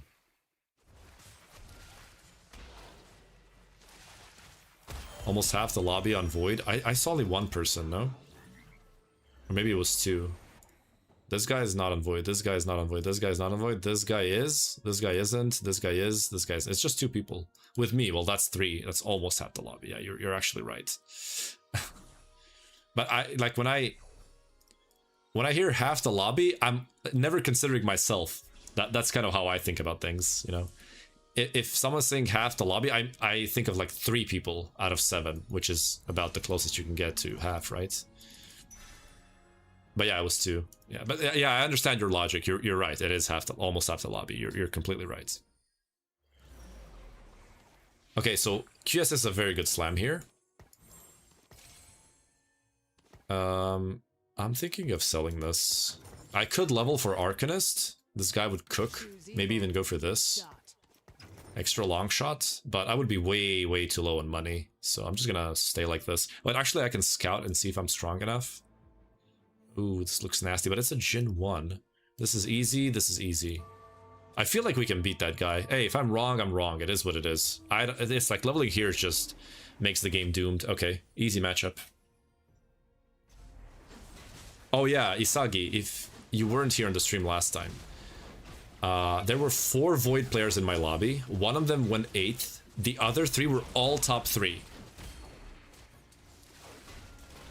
And all 3 of them had Baron. I'm not even joking, by the way. I'm dead serious. You can check the replay, I think on YT we still have the VOD. Nice. This guy's cracked. I mean, I can show it to you after the game. No problems.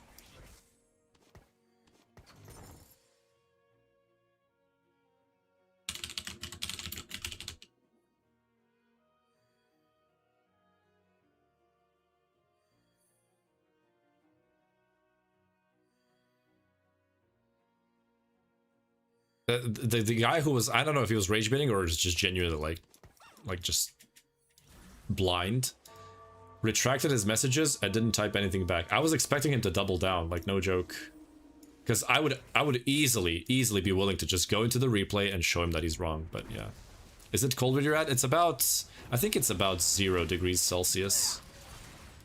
Do you like the cold? I like it when it's dry cold, if that makes sense. If there's no rain, no snow, no BS like that, then yes. But if it starts raining, if there's snow, I hate that stuff, man. I hate that stuff.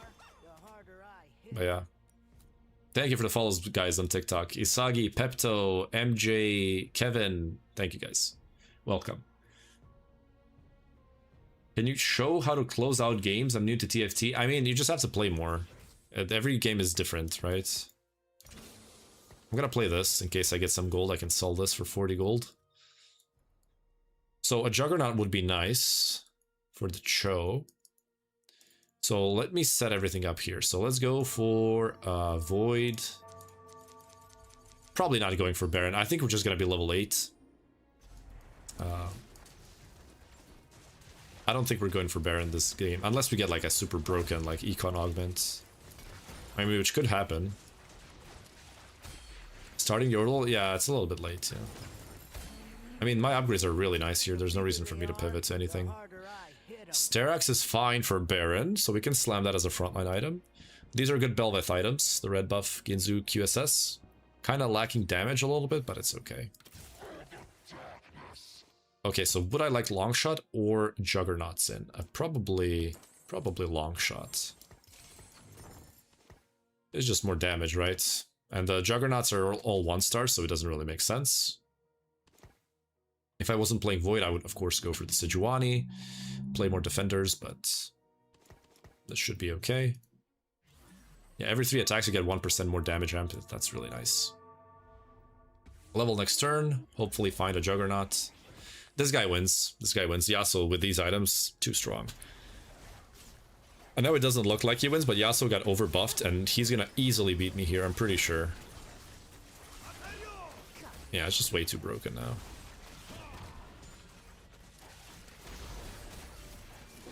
See? It's not even close. I told you guys. Yasuo got way overbuffed. Just too strong now. Just too strong. Okay, so we don't have to worry about win streaking anymore. Indiscriminate Killer, Trifecta, Mace as well. Definitely not Trifecta. Care Package is one of those things that I like taking here because it can maybe allow us to go 9. Random Emblems? Nah. Artifacts? Nah, let's go for this.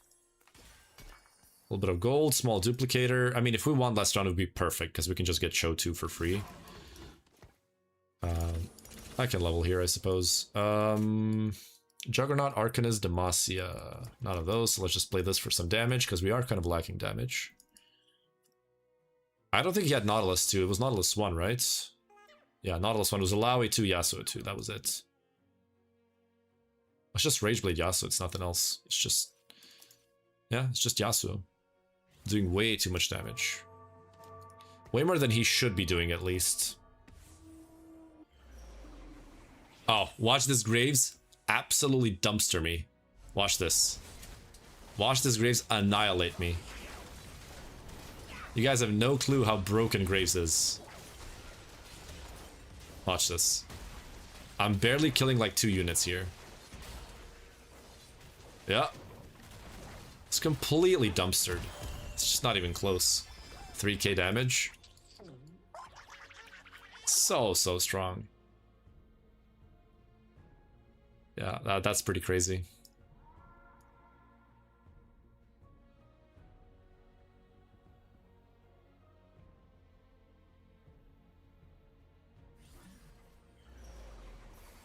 No upgrades. Fine.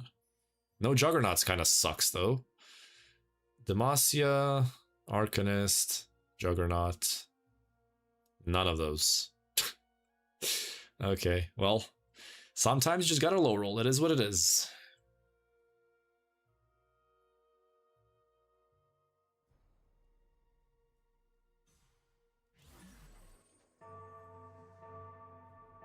Like, okay, I just one small digression. So when that guy typed what he did on YT chat, I don't have a problem with people not seeing stuff. I don't have a problem with people claiming wrong things, but claiming them in a way that is like, oh, I thought it was this and not that. That's completely fine. But when people act like they're right, and they're obviously wrong, like to any person with eyes, but they act superior and they act like they won and they're right and you're wrong, I don't know what to do with them. Like, I hate banning people. I never want to ban anyone from my channels, ever. Unless they're, like, being racist or you know, whatever. Not respecting, like, general rules. But, like, you know, stuff like that, it's not that it's triggering to me. It's that I don't want that negativity in chat. Because that sort of reinforces arguing, right? And I don't want people to argue in my chat. We can have a conversation, we can have a discussion. But when it turns to arguing, that's when I get pissed off, because I don't want my chat or my stream at all to be associated with people fighting and arguing and whatnot. I think that's just so dumb, you know. But I feel bad if I ban people. I don't want to ban people for stuff like that. It's horrible behavior, but does it deserve a ban? I don't know. I don't think so. Sometimes I agree, but sometimes I disagree. So I don't know. And I feel like if I want to be fair to everyone, then, you know, I would have to be consistent.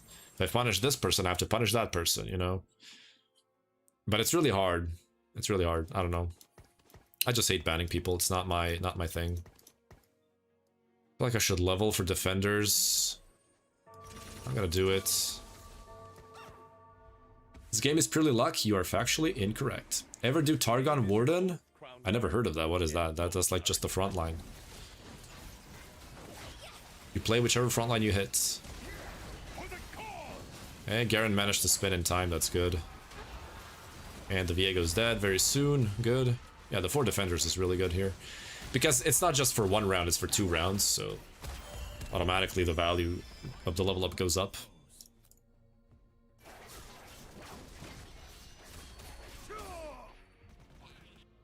I like the same with this message. This game is purely luck. It's as if someone typed to you in chat 2 + 2 = 5. It's like, what are you even talking about? How can you claim something that's factually incorrect and just come here and claim it? I just, you know, I just don't get it.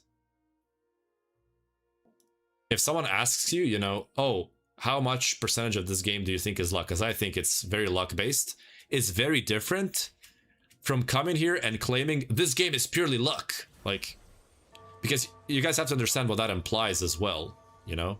It's an implication of, oh, you're streaming casino, you're essentially a gambler, and oh, this doesn't take skill, and I'm not as good as you because you're just more lucky, right? It's just not fair. And it's not just towards me, like, I don't care, right?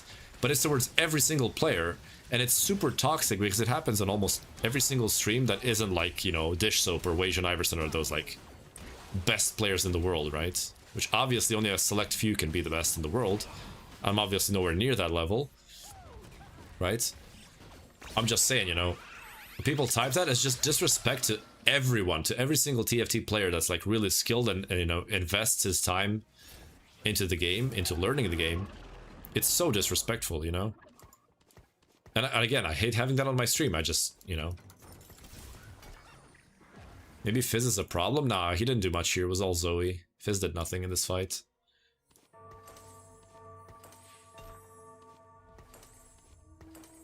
Okay.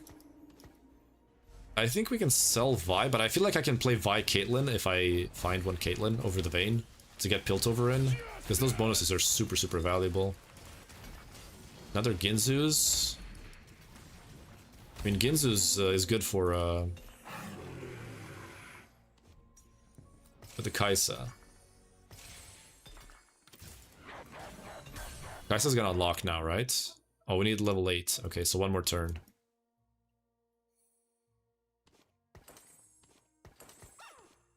Okay, so I'm saving my duplicator. If I was win streaking, I would slam it, but I'm saving it for, I don't know, Rek'Sai 2, Malzahar 2, whichever one I don't hit, I'm just gonna duplicate.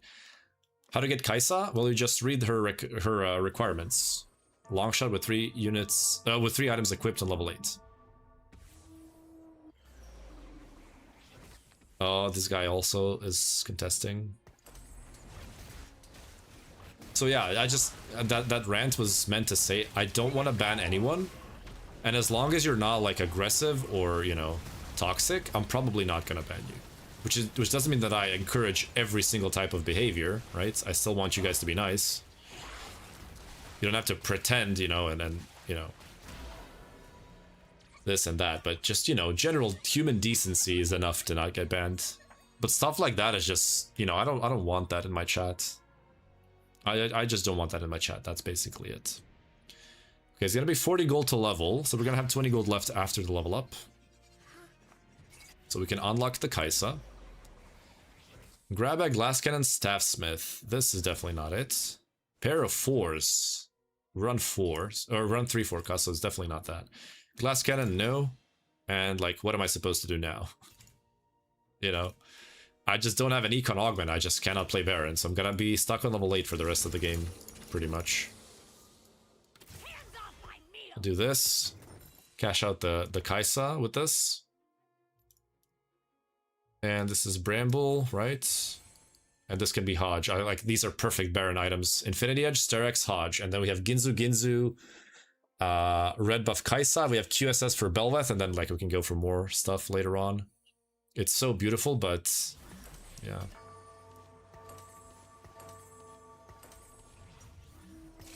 I'm probably gonna be pivoting a lot of these items. We have 4 removers, so it's okay. I will unmake you. Yeah, the Yasuo's gonna win here for sure. Way too strong of a unit. Okay, Garen's actually spinning, that's good. Oh wait, Yasuo's dead. Okay, the Rek'Sai got to him somehow. That was very, very good by the Rek'Sai. Smurfin. Hey, welcome, brother. I don't see your nickname, by the way, so I can't really address you in any way. There is no way that she lived on 12 HP. Oh my god, I was certain we were winning this. Need 1 Belveth and we're good. I will protect you. Just 1. Wuju style. I just need 1 Belveth. Bro. Stand against them. I will lead the charge. Okay, I mean, that's not bad. You ready? I aim to purify. 0 Belveths, though, that sucks.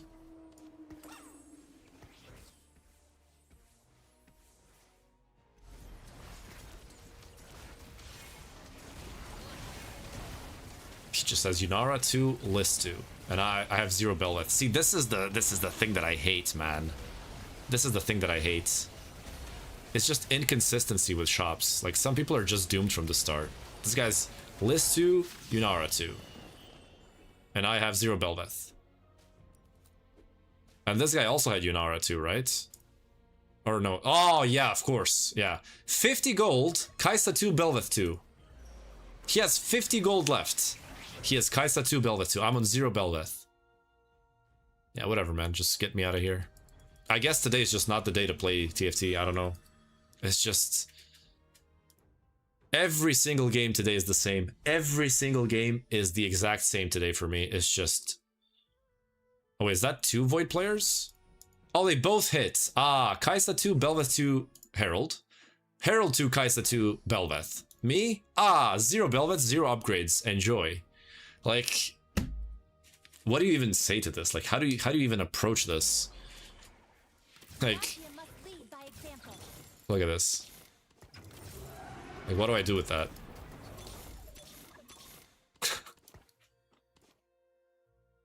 This is so ridiculous, man.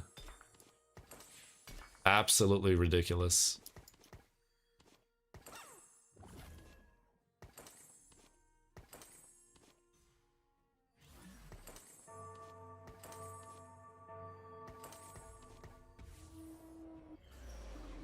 Like, look at this. I have 0 upgrades on my board. The Kog'Maw 2, Cho 2, they don't really do anything. I have no upgrades. And that guy has 50 gold and has Herald 2, or sorry, Belveth 2, Kaisa 2, plus Herald. This guy's Herald 2, Kaisa 2.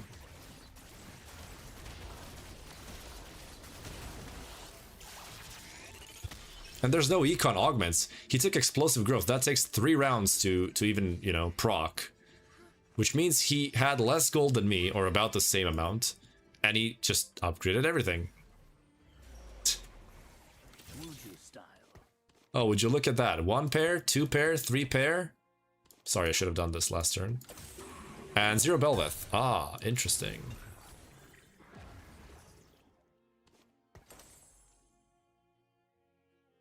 That's just... yeah. That's sort of the one thing that makes TFT an RNG game, right? I can't do anything here. There's no amount of skill that can pull me out of the spot. And I just had a perfect opening for Void, and it's just the 2 players hit. They just got extremely lucky, and I just get S'd. It is what it is, right? That's one of the things where you just don't have agency. You just get screwed, and that's it.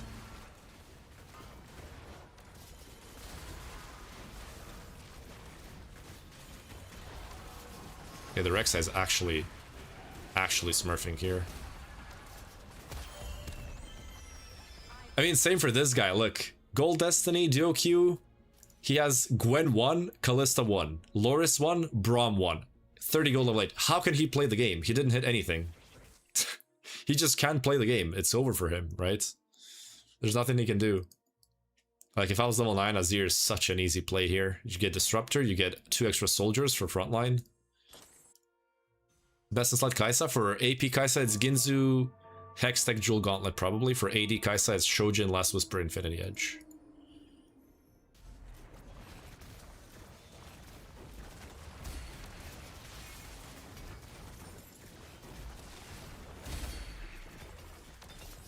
Bow again. I mean, Kraken's not bad, but we have 0 Belveth, so, like, doesn't really help me out. Oh! No shots. She exists in the game. In the video game. Whoa, guys. We're getting crazy out here. Actually hitting units and stuff, you know? Okay, so it's Kraken, Ginzu, QSS. And then we remove this. Go Warmogs. Bramble Stead. Sterak. Hodge. This is whatever. And we go for another item for the Rek'Sai and pray to God that we don't go 8. That's all we can do.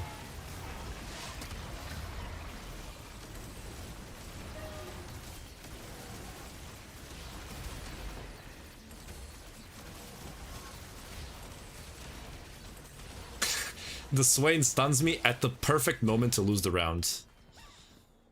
Yeah.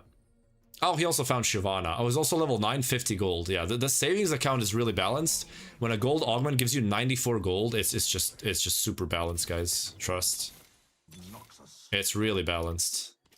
Also, how do I keep getting heralds, by the way? This should be out, right? In here. I mean, I have to roll, right? Just can't hit.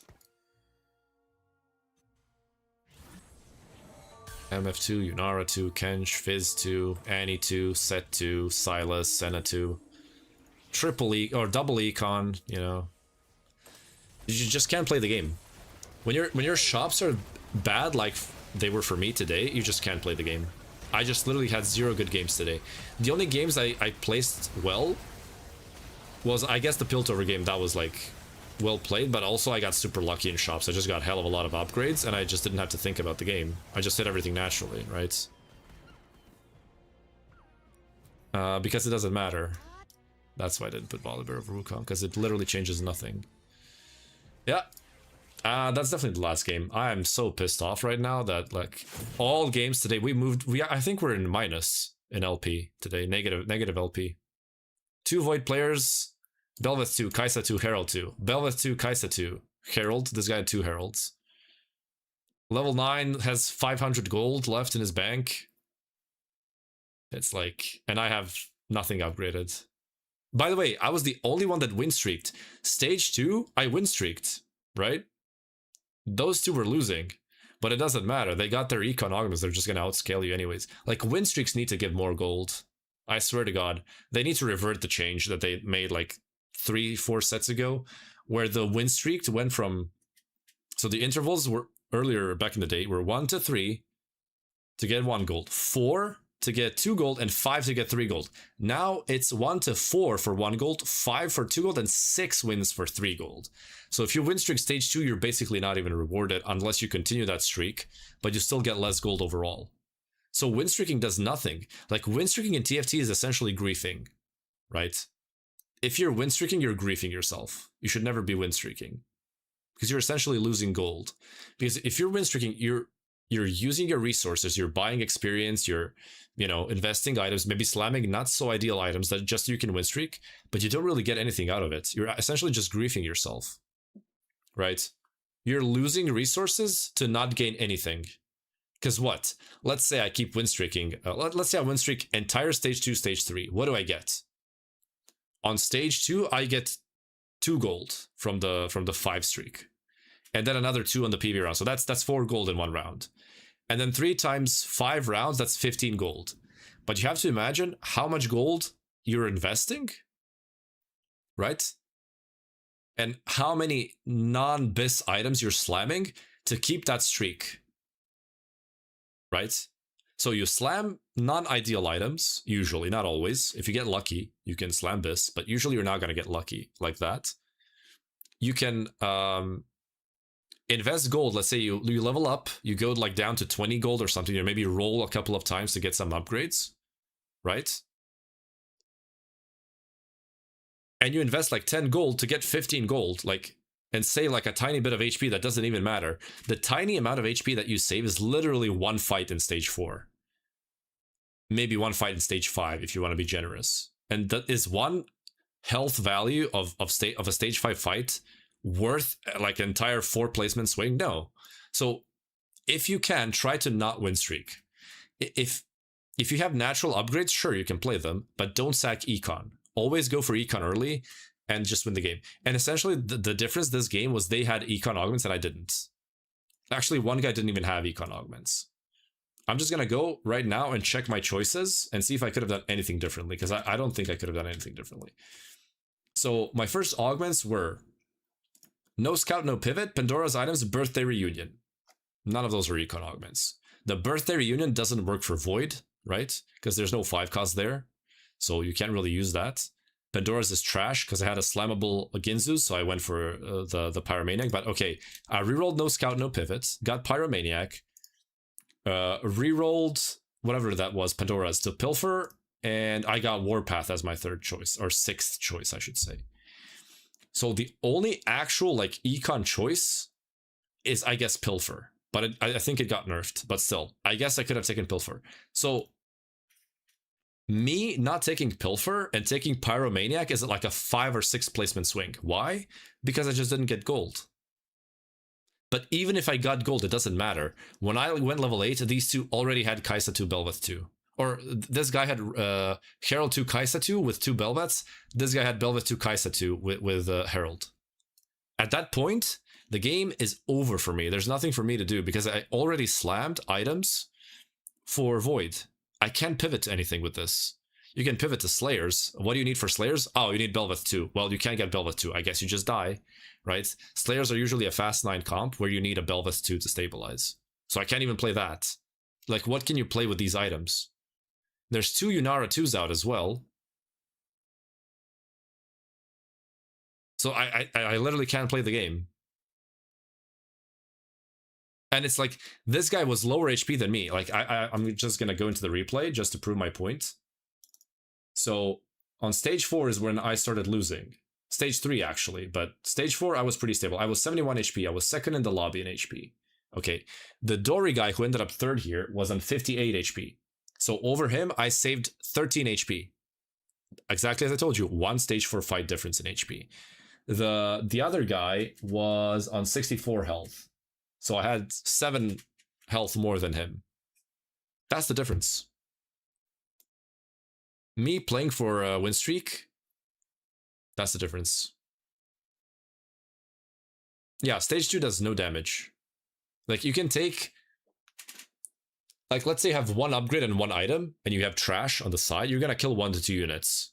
You're gonna lose 2 fights of stage 4 worth of health. On stage 2. And then on stage 3, you can probably get a win or 2, especially if you get some upgrades, right? And you can stabilize. And then after that, it's like irrelevant. You're just, you know, you're just hitting your stuff on stage 4, so who cares, right? You're gonna start win streaking anyways.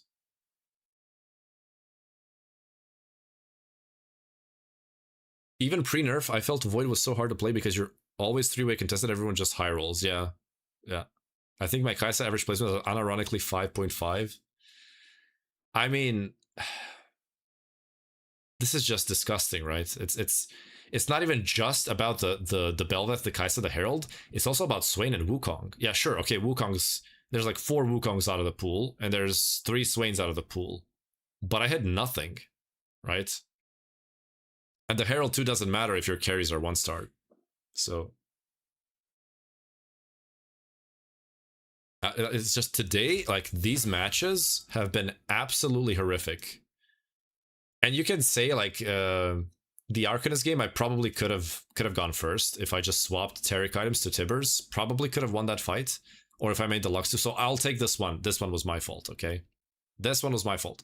Here, there's nothing I could have done. There's the idiot on YouTube chat that typed that your T-Higgs got focused twice in a row when he didn't get focused first a single time.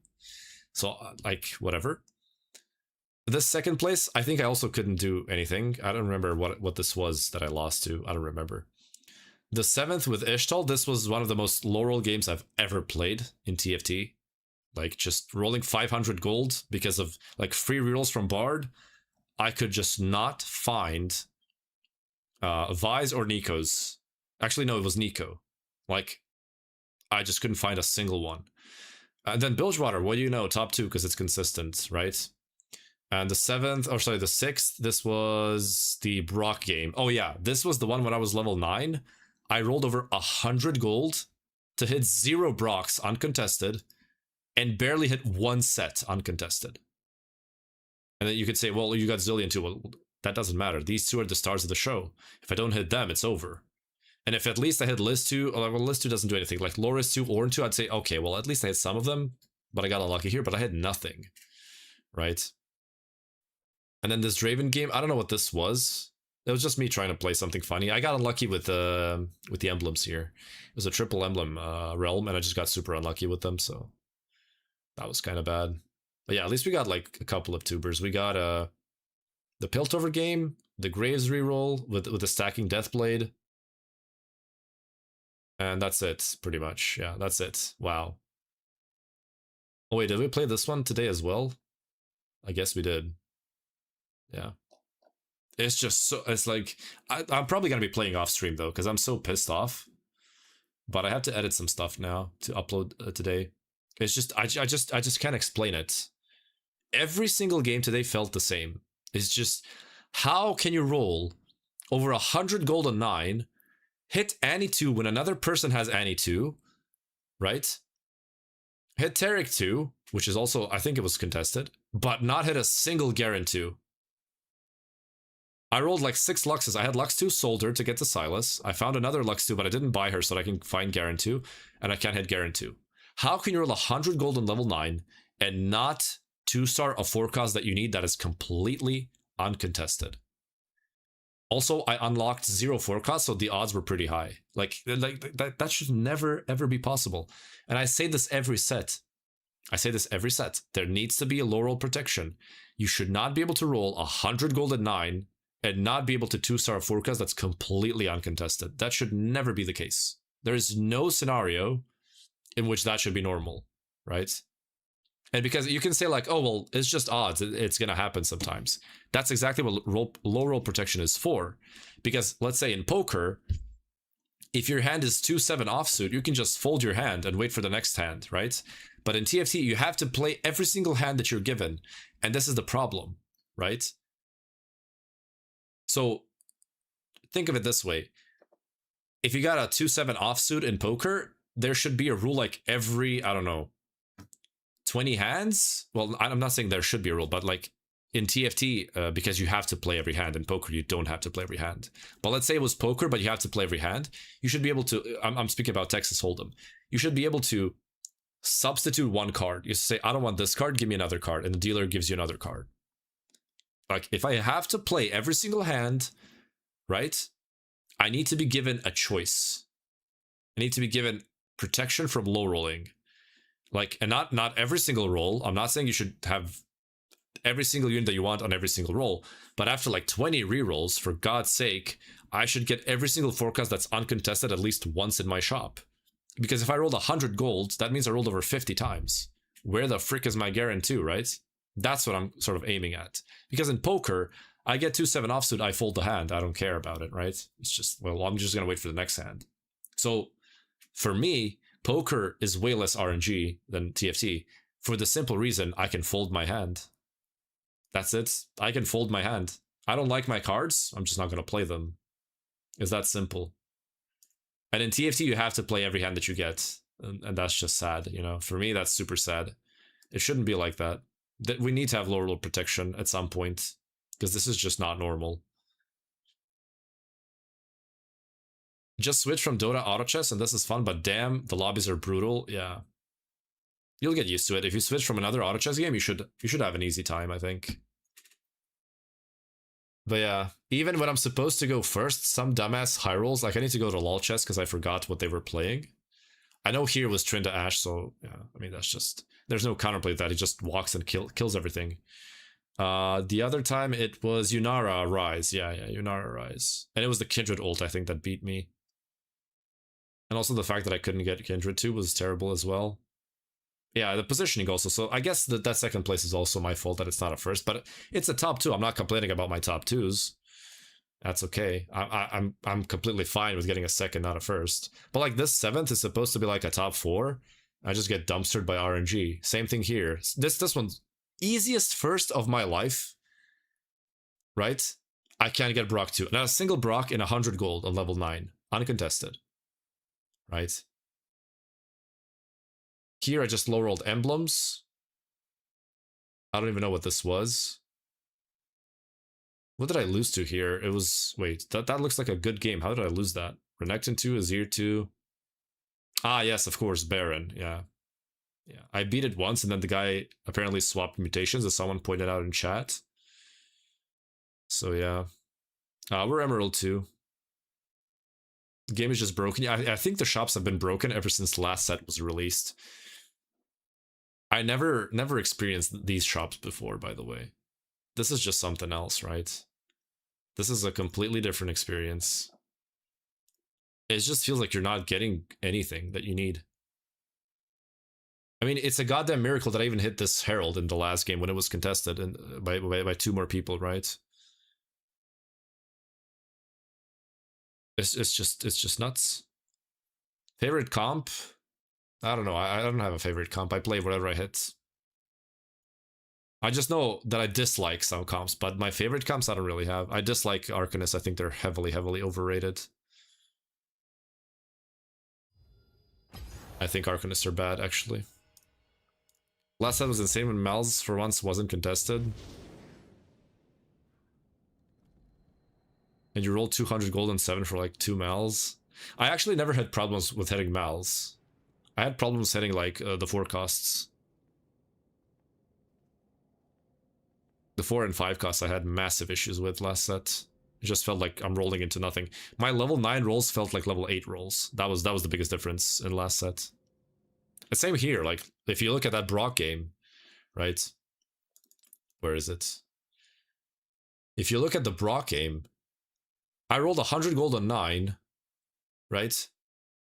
And I can't hit Brock uncontested. Not a single one. I had only one, which is the one that I unlocked. I had 0 of them. It just feels like a level 7 shop, you know? It's like, am I rolling on 7 or on 9? I don't understand, right? It's like Demacia only in game. One vein in shop, and that was it. Whole game, and I got level 2 on 4-3. Yeah. You see people with 4 cost 2 stars on 4-2, and you're like, I got my 3 cost 2 star finally on 4-1. And it's like, how is that ever possible? Nidalee feels impossible to find. I don't know. I never really got to Nidalee. When I play Ishtal, I just go 8th probably every single time because I low roll. Even like, okay, so this is the reroll version of Bard, which plays Ishtal. 7th. 0 Nikos. Had to invest like 500 gold and 6 to hit. Including free rerolls from Bard. Just can't hit. I'm supposed to be level 8 here with 50 gold. I'm level 7 with 0 gold. My board is... I have Lulu 1 on my board. Right? Then this, where is it?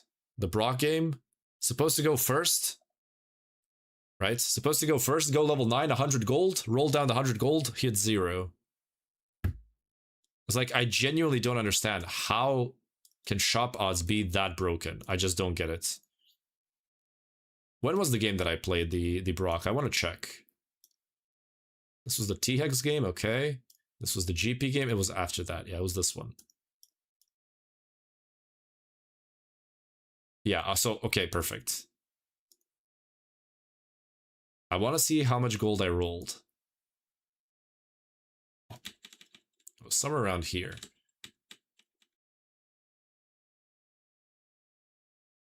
So I leveled up on the PvE round. I had 50 gold on 9. 55. I also sold units. It's probably more around like 60 gold. And then I rolled on 5-1. That's another 10 gold that I got. So that's 70 gold. Plus interest, that's 75. Right? And then I rolled on 5-2 after getting another 1 interest gold. Plus the base, which is 5. That's 90 gold. And then I rolled 5-3. That's even more gold. And sure, I was buying units. You can probably lowball that to like 70 gold because I did buy units. And then I also cashed out some money as well. Right?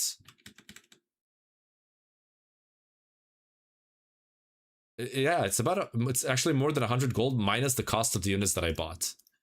0 Brock. Yo, Scarambas, this was probably one of my worst days of TFT ever. Like, you should have seen my roll downs today. It was just awful, man. So, I mean, I can show it actually on stream. It's fine. I can show it.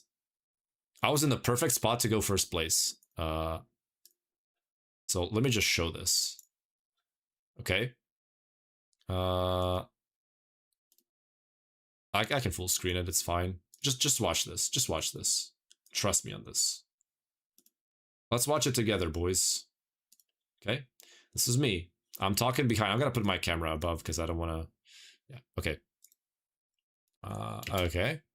So I cash out Brock here. I'm on 90 gold. Okay. 90 gold. I get Tactician's Crown, Radiant TG. Right, beautiful. And I get a bunch of gold as well because I cashed out. And so I slam some items here. I swap the BT, blah, blah, blah, blah, blah. Right, the round goes over. We lose here because it's Brock when we're heavily unupgraded, which I was expecting because it's, you know, 4-7 or 4.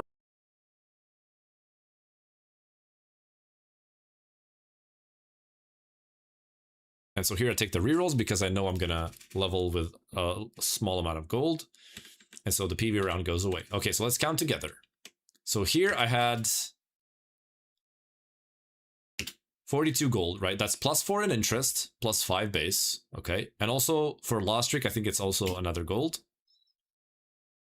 Okay, boom. 52 gold, level 9, okay? Now watch this roll down. So we have Set, completely uncontested, Brock, completely uncontested. These two units were completely uncontested. So watch this roll down. Let's watch it together, boys. Okay. Shyvana was contested, by the way. Zillion was not. So I was like, okay, well, I don't mind that.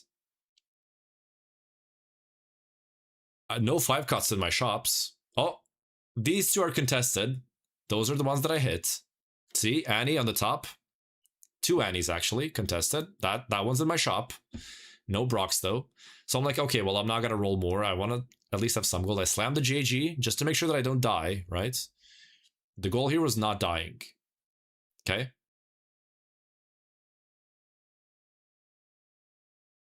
Yeah, on TikTok, I am. I don't really care, honestly, about TikTok that much. And so, 10 gold plus 1 interest. Okay? Also win the round, that's plus another gold. And I notice that I haven't taken this part here, but that's even more gold. That's 26. Aha, that's even more gold now. So I keep rolling. No 5 cost. Kindred contested. Okay. Kindred contested. Okay. Azir contested. Lucian Senna contested. Okay. Just keep hitting the contested 5 costs. God forbid we hit, you know, Brock or Set that are uncontested. Also unlockable units. So I get the upgrades that I can. I get rid of Loris. Or what was I getting rid of? I don't even remember. But yeah, Shyvana had no Juggernaut, so I just got rid of her. I slammed down as my Zillion too, because that was the only thing I could do. And here I just lose because Trindamir's busted as hell. Oh no, I won this one. Oh, I won this one, never mind. Yeah, the Brock actually managed to cast. And then another 20 gold here that we have. And I'm like, this is like 4 gold. Who cares about 4 gold? I need to cash out once more, at least, if I want to have some value. I don't know what I chose. 20 units dying, that's fine, because I have 10 on my board anyways, because of Tactician's Crown. So I keep rolling. Okay, no 5 costs. No 5 costs.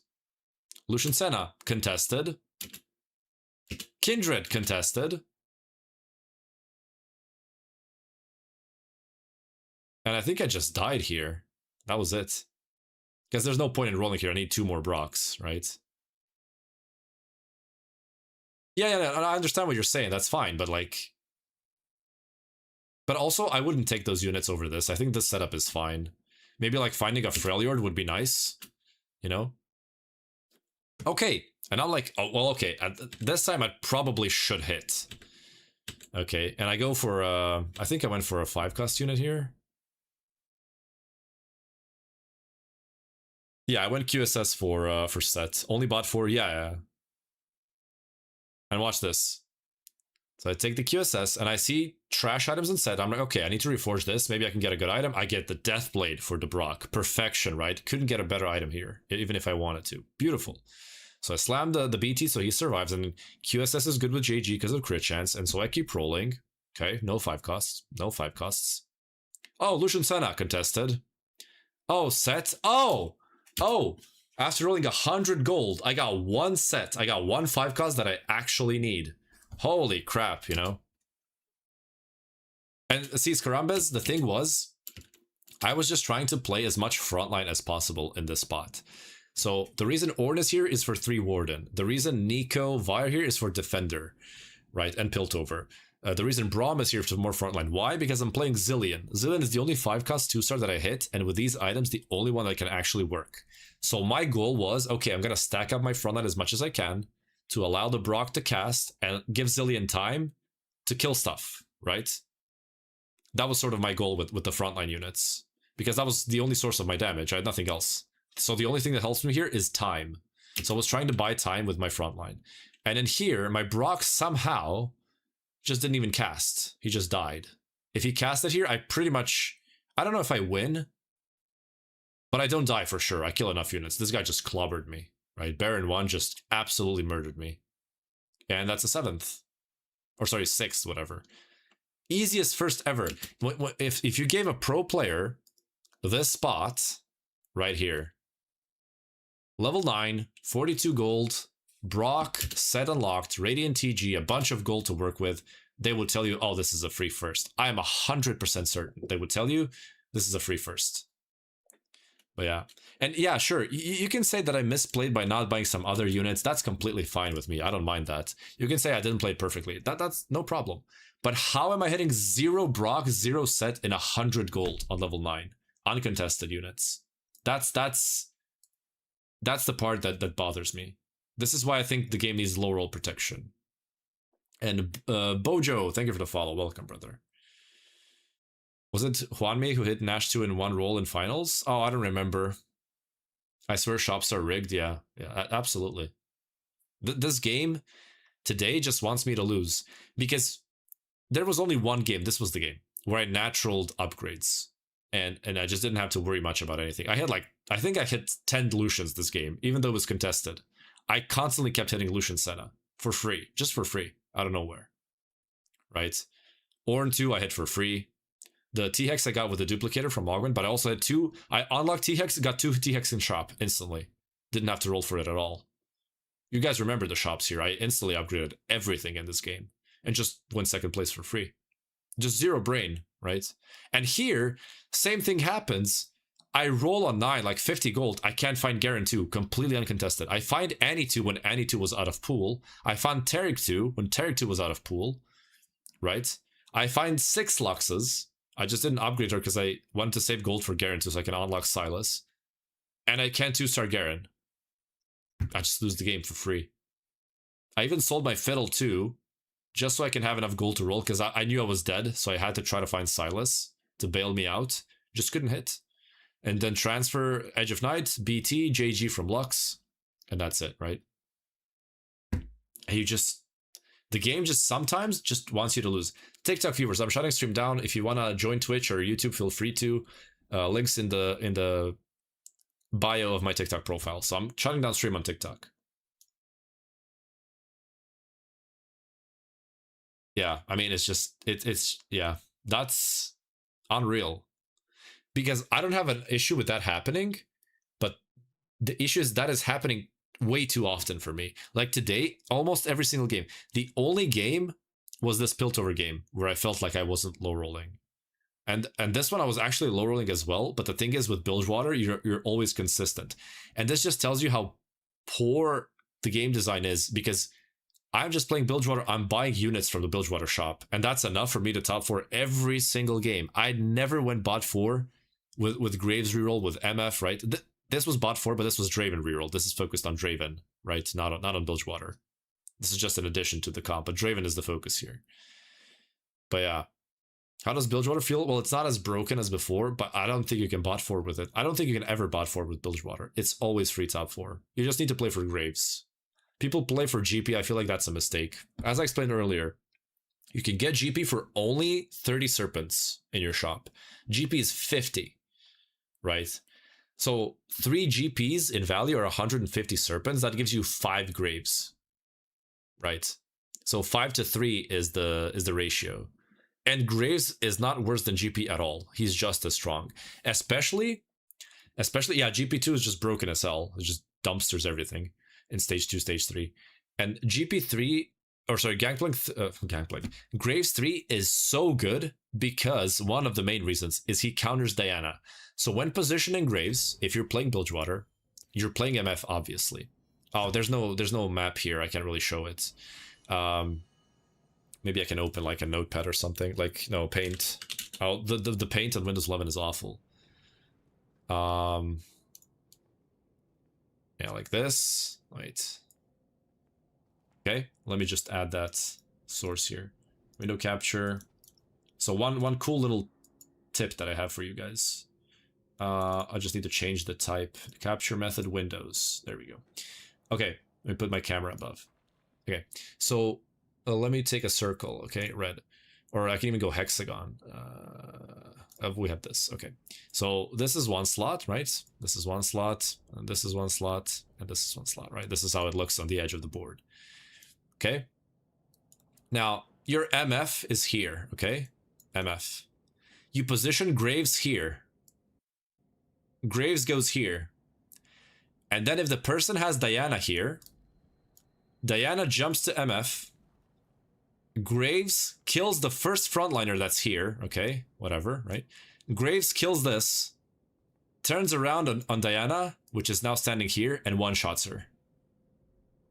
Even if she jumps back, she's gonna move back again, and Graves will keep focusing her because she doesn't drop aggro. Graves is the biggest ever counter for Diana that exists in the game. It's not even close. It's not even close. Right, so the moment Diana jumps to the same side where Graves is, like, I had a Diana 2 jump on my MF2 with, like, full damage items, no healing, and MF still survived because Graves just two-shot her. So she jumped back once to some random frontliner, jumped back to MF, and Graves just killed her. So Diana is trash versus Graves. And GP is melee. GP is 1 hex range. So GP would walk up to this and then walk behind. He would never save MF from Diana, and he would never focus her. Diana would just stack up the Ginsus, and then you would never be able to kill her. So the way to counter Diana, position your carries on the same side as Graves, and just watch Graves destroy Diana. She does nothing against Graves. It's always a free win, right? So, and that's just one application of Graves. In the entire early game, Graves is way better because since he's a 2 hex unit instead of 1 hex range unit, the frontline always dies before Graves. There's never a case where Graves gets focused before the frontliner. It's always going to focus the frontliner first. One way to do it is in late game, but like, who cares about late game, right? The way to do it in late game is, let's say this is the first row, right? This is the first row of units, right? Whatever. Doesn't really matter if it's straight or not, okay? And then you stack up this side with your units, and let's say you have a Tryndamere or something, and or Viego, you put him here, and then the travel path is like this. Kills your front line, goes down here, and Graves is going to move in eventually. Graves is going to go here, right? And then this can happen, right? Oh, well, not there. Not there. He's going to go here, right? Once this is killed, he moves here so he can attack this. And then this guy could just go here and attack Graves. This is one way where he can get focused, because if this wraps around your front line, you can get screwed. But that's like extremely rare. That's a super rare case of wrapping, and you can play around it. You can just move one of your frontliners, like you can put your strongest frontliner here, right? And then put the second strongest here and here. And there's no way this wraps until all the frontline is dead. It first has to go here, kill this, then kill this, and then kill this, and then kill this, and then go to Graves, which is essentially the entire length of the fight. So never stack everything next to each other like this, then you can get wrapped, right? So try to avoid that.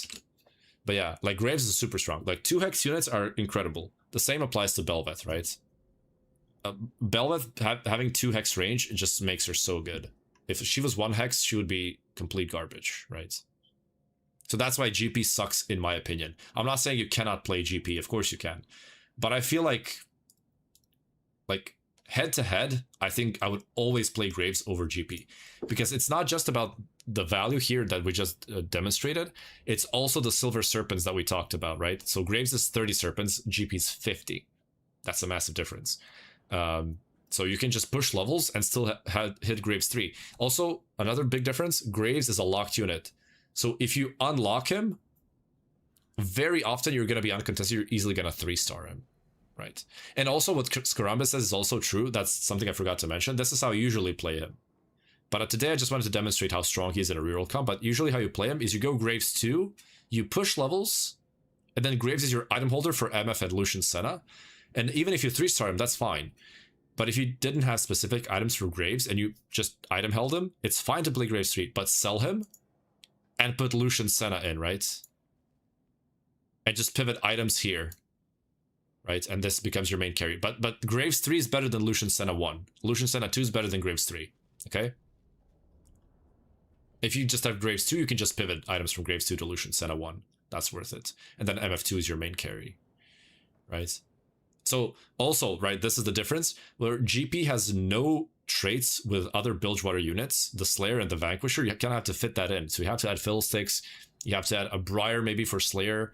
So like GP is more oriented towards Slayers, and even then, like Bilgewater Slayers don't really work that well. Slayers is more like a fast 9 comp. You need 6 Slayer, you need 8 Trox, you need upgraded 5 costs.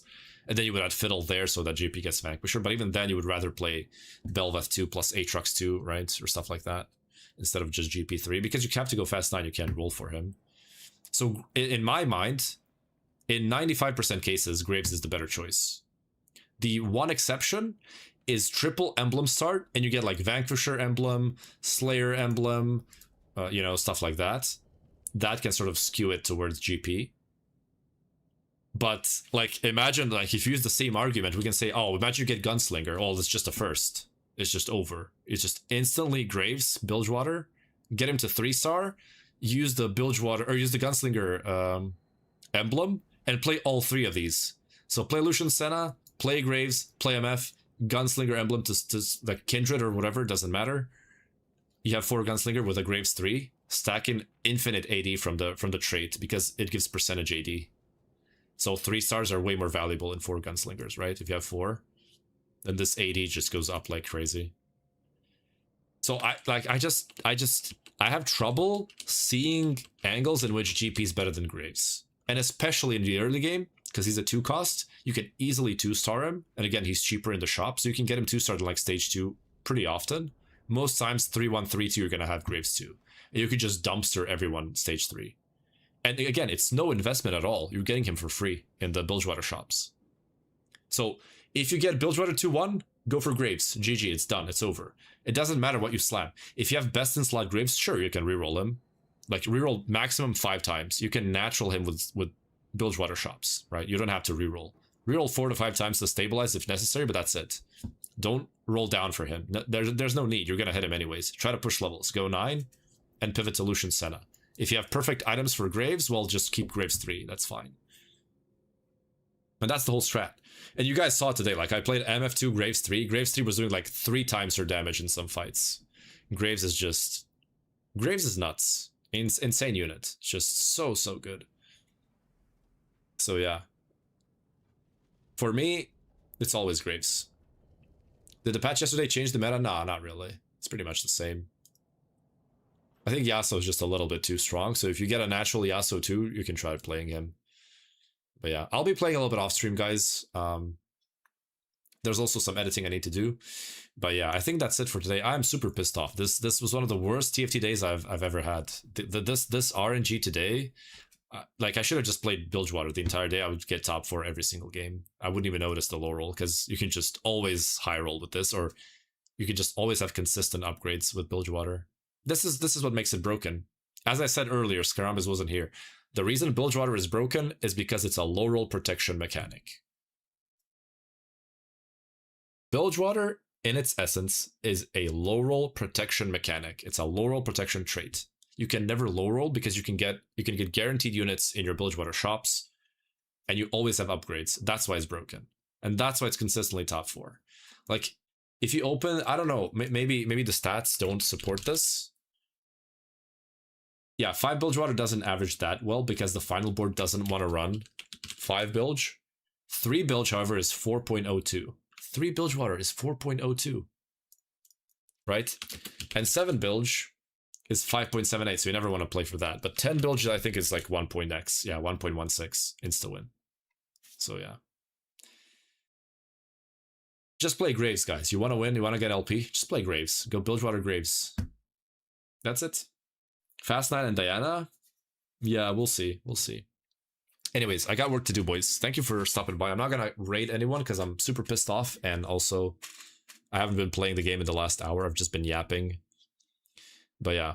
Anyways, thank you guys for sticking by. Thank you for all the support. The resubs today also that happened. Thank you guys so much for the resubs. And all the TikTok donations, if any TikTok viewers are here. Thank you guys so much. Next stream Friday afternoon. So about 6 p.m. or so, I think. 6 p.m. Friday. We're going to play some games. Tomorrow I'll be playing some off-stream games. And also, of course, videos are coming up. So stay tuned on YouTube. If you're not subscribed yet, please subscribe. Helps me a lot. And especially, guys, if it's not a problem for you, if you watch my videos, drop a like. Because I've noticed I have no likes on my videos. So if you guys start liking them, maybe we'll get some more people in here, you know? But you don't have to if you don't want to. So, yeah. So thank you guys for sticking by. I'm going to end stream. See you on Friday in 2 days. Friday, 6 p.m. Eastern, or sorry, Central European time. That's it. Thank you, boys.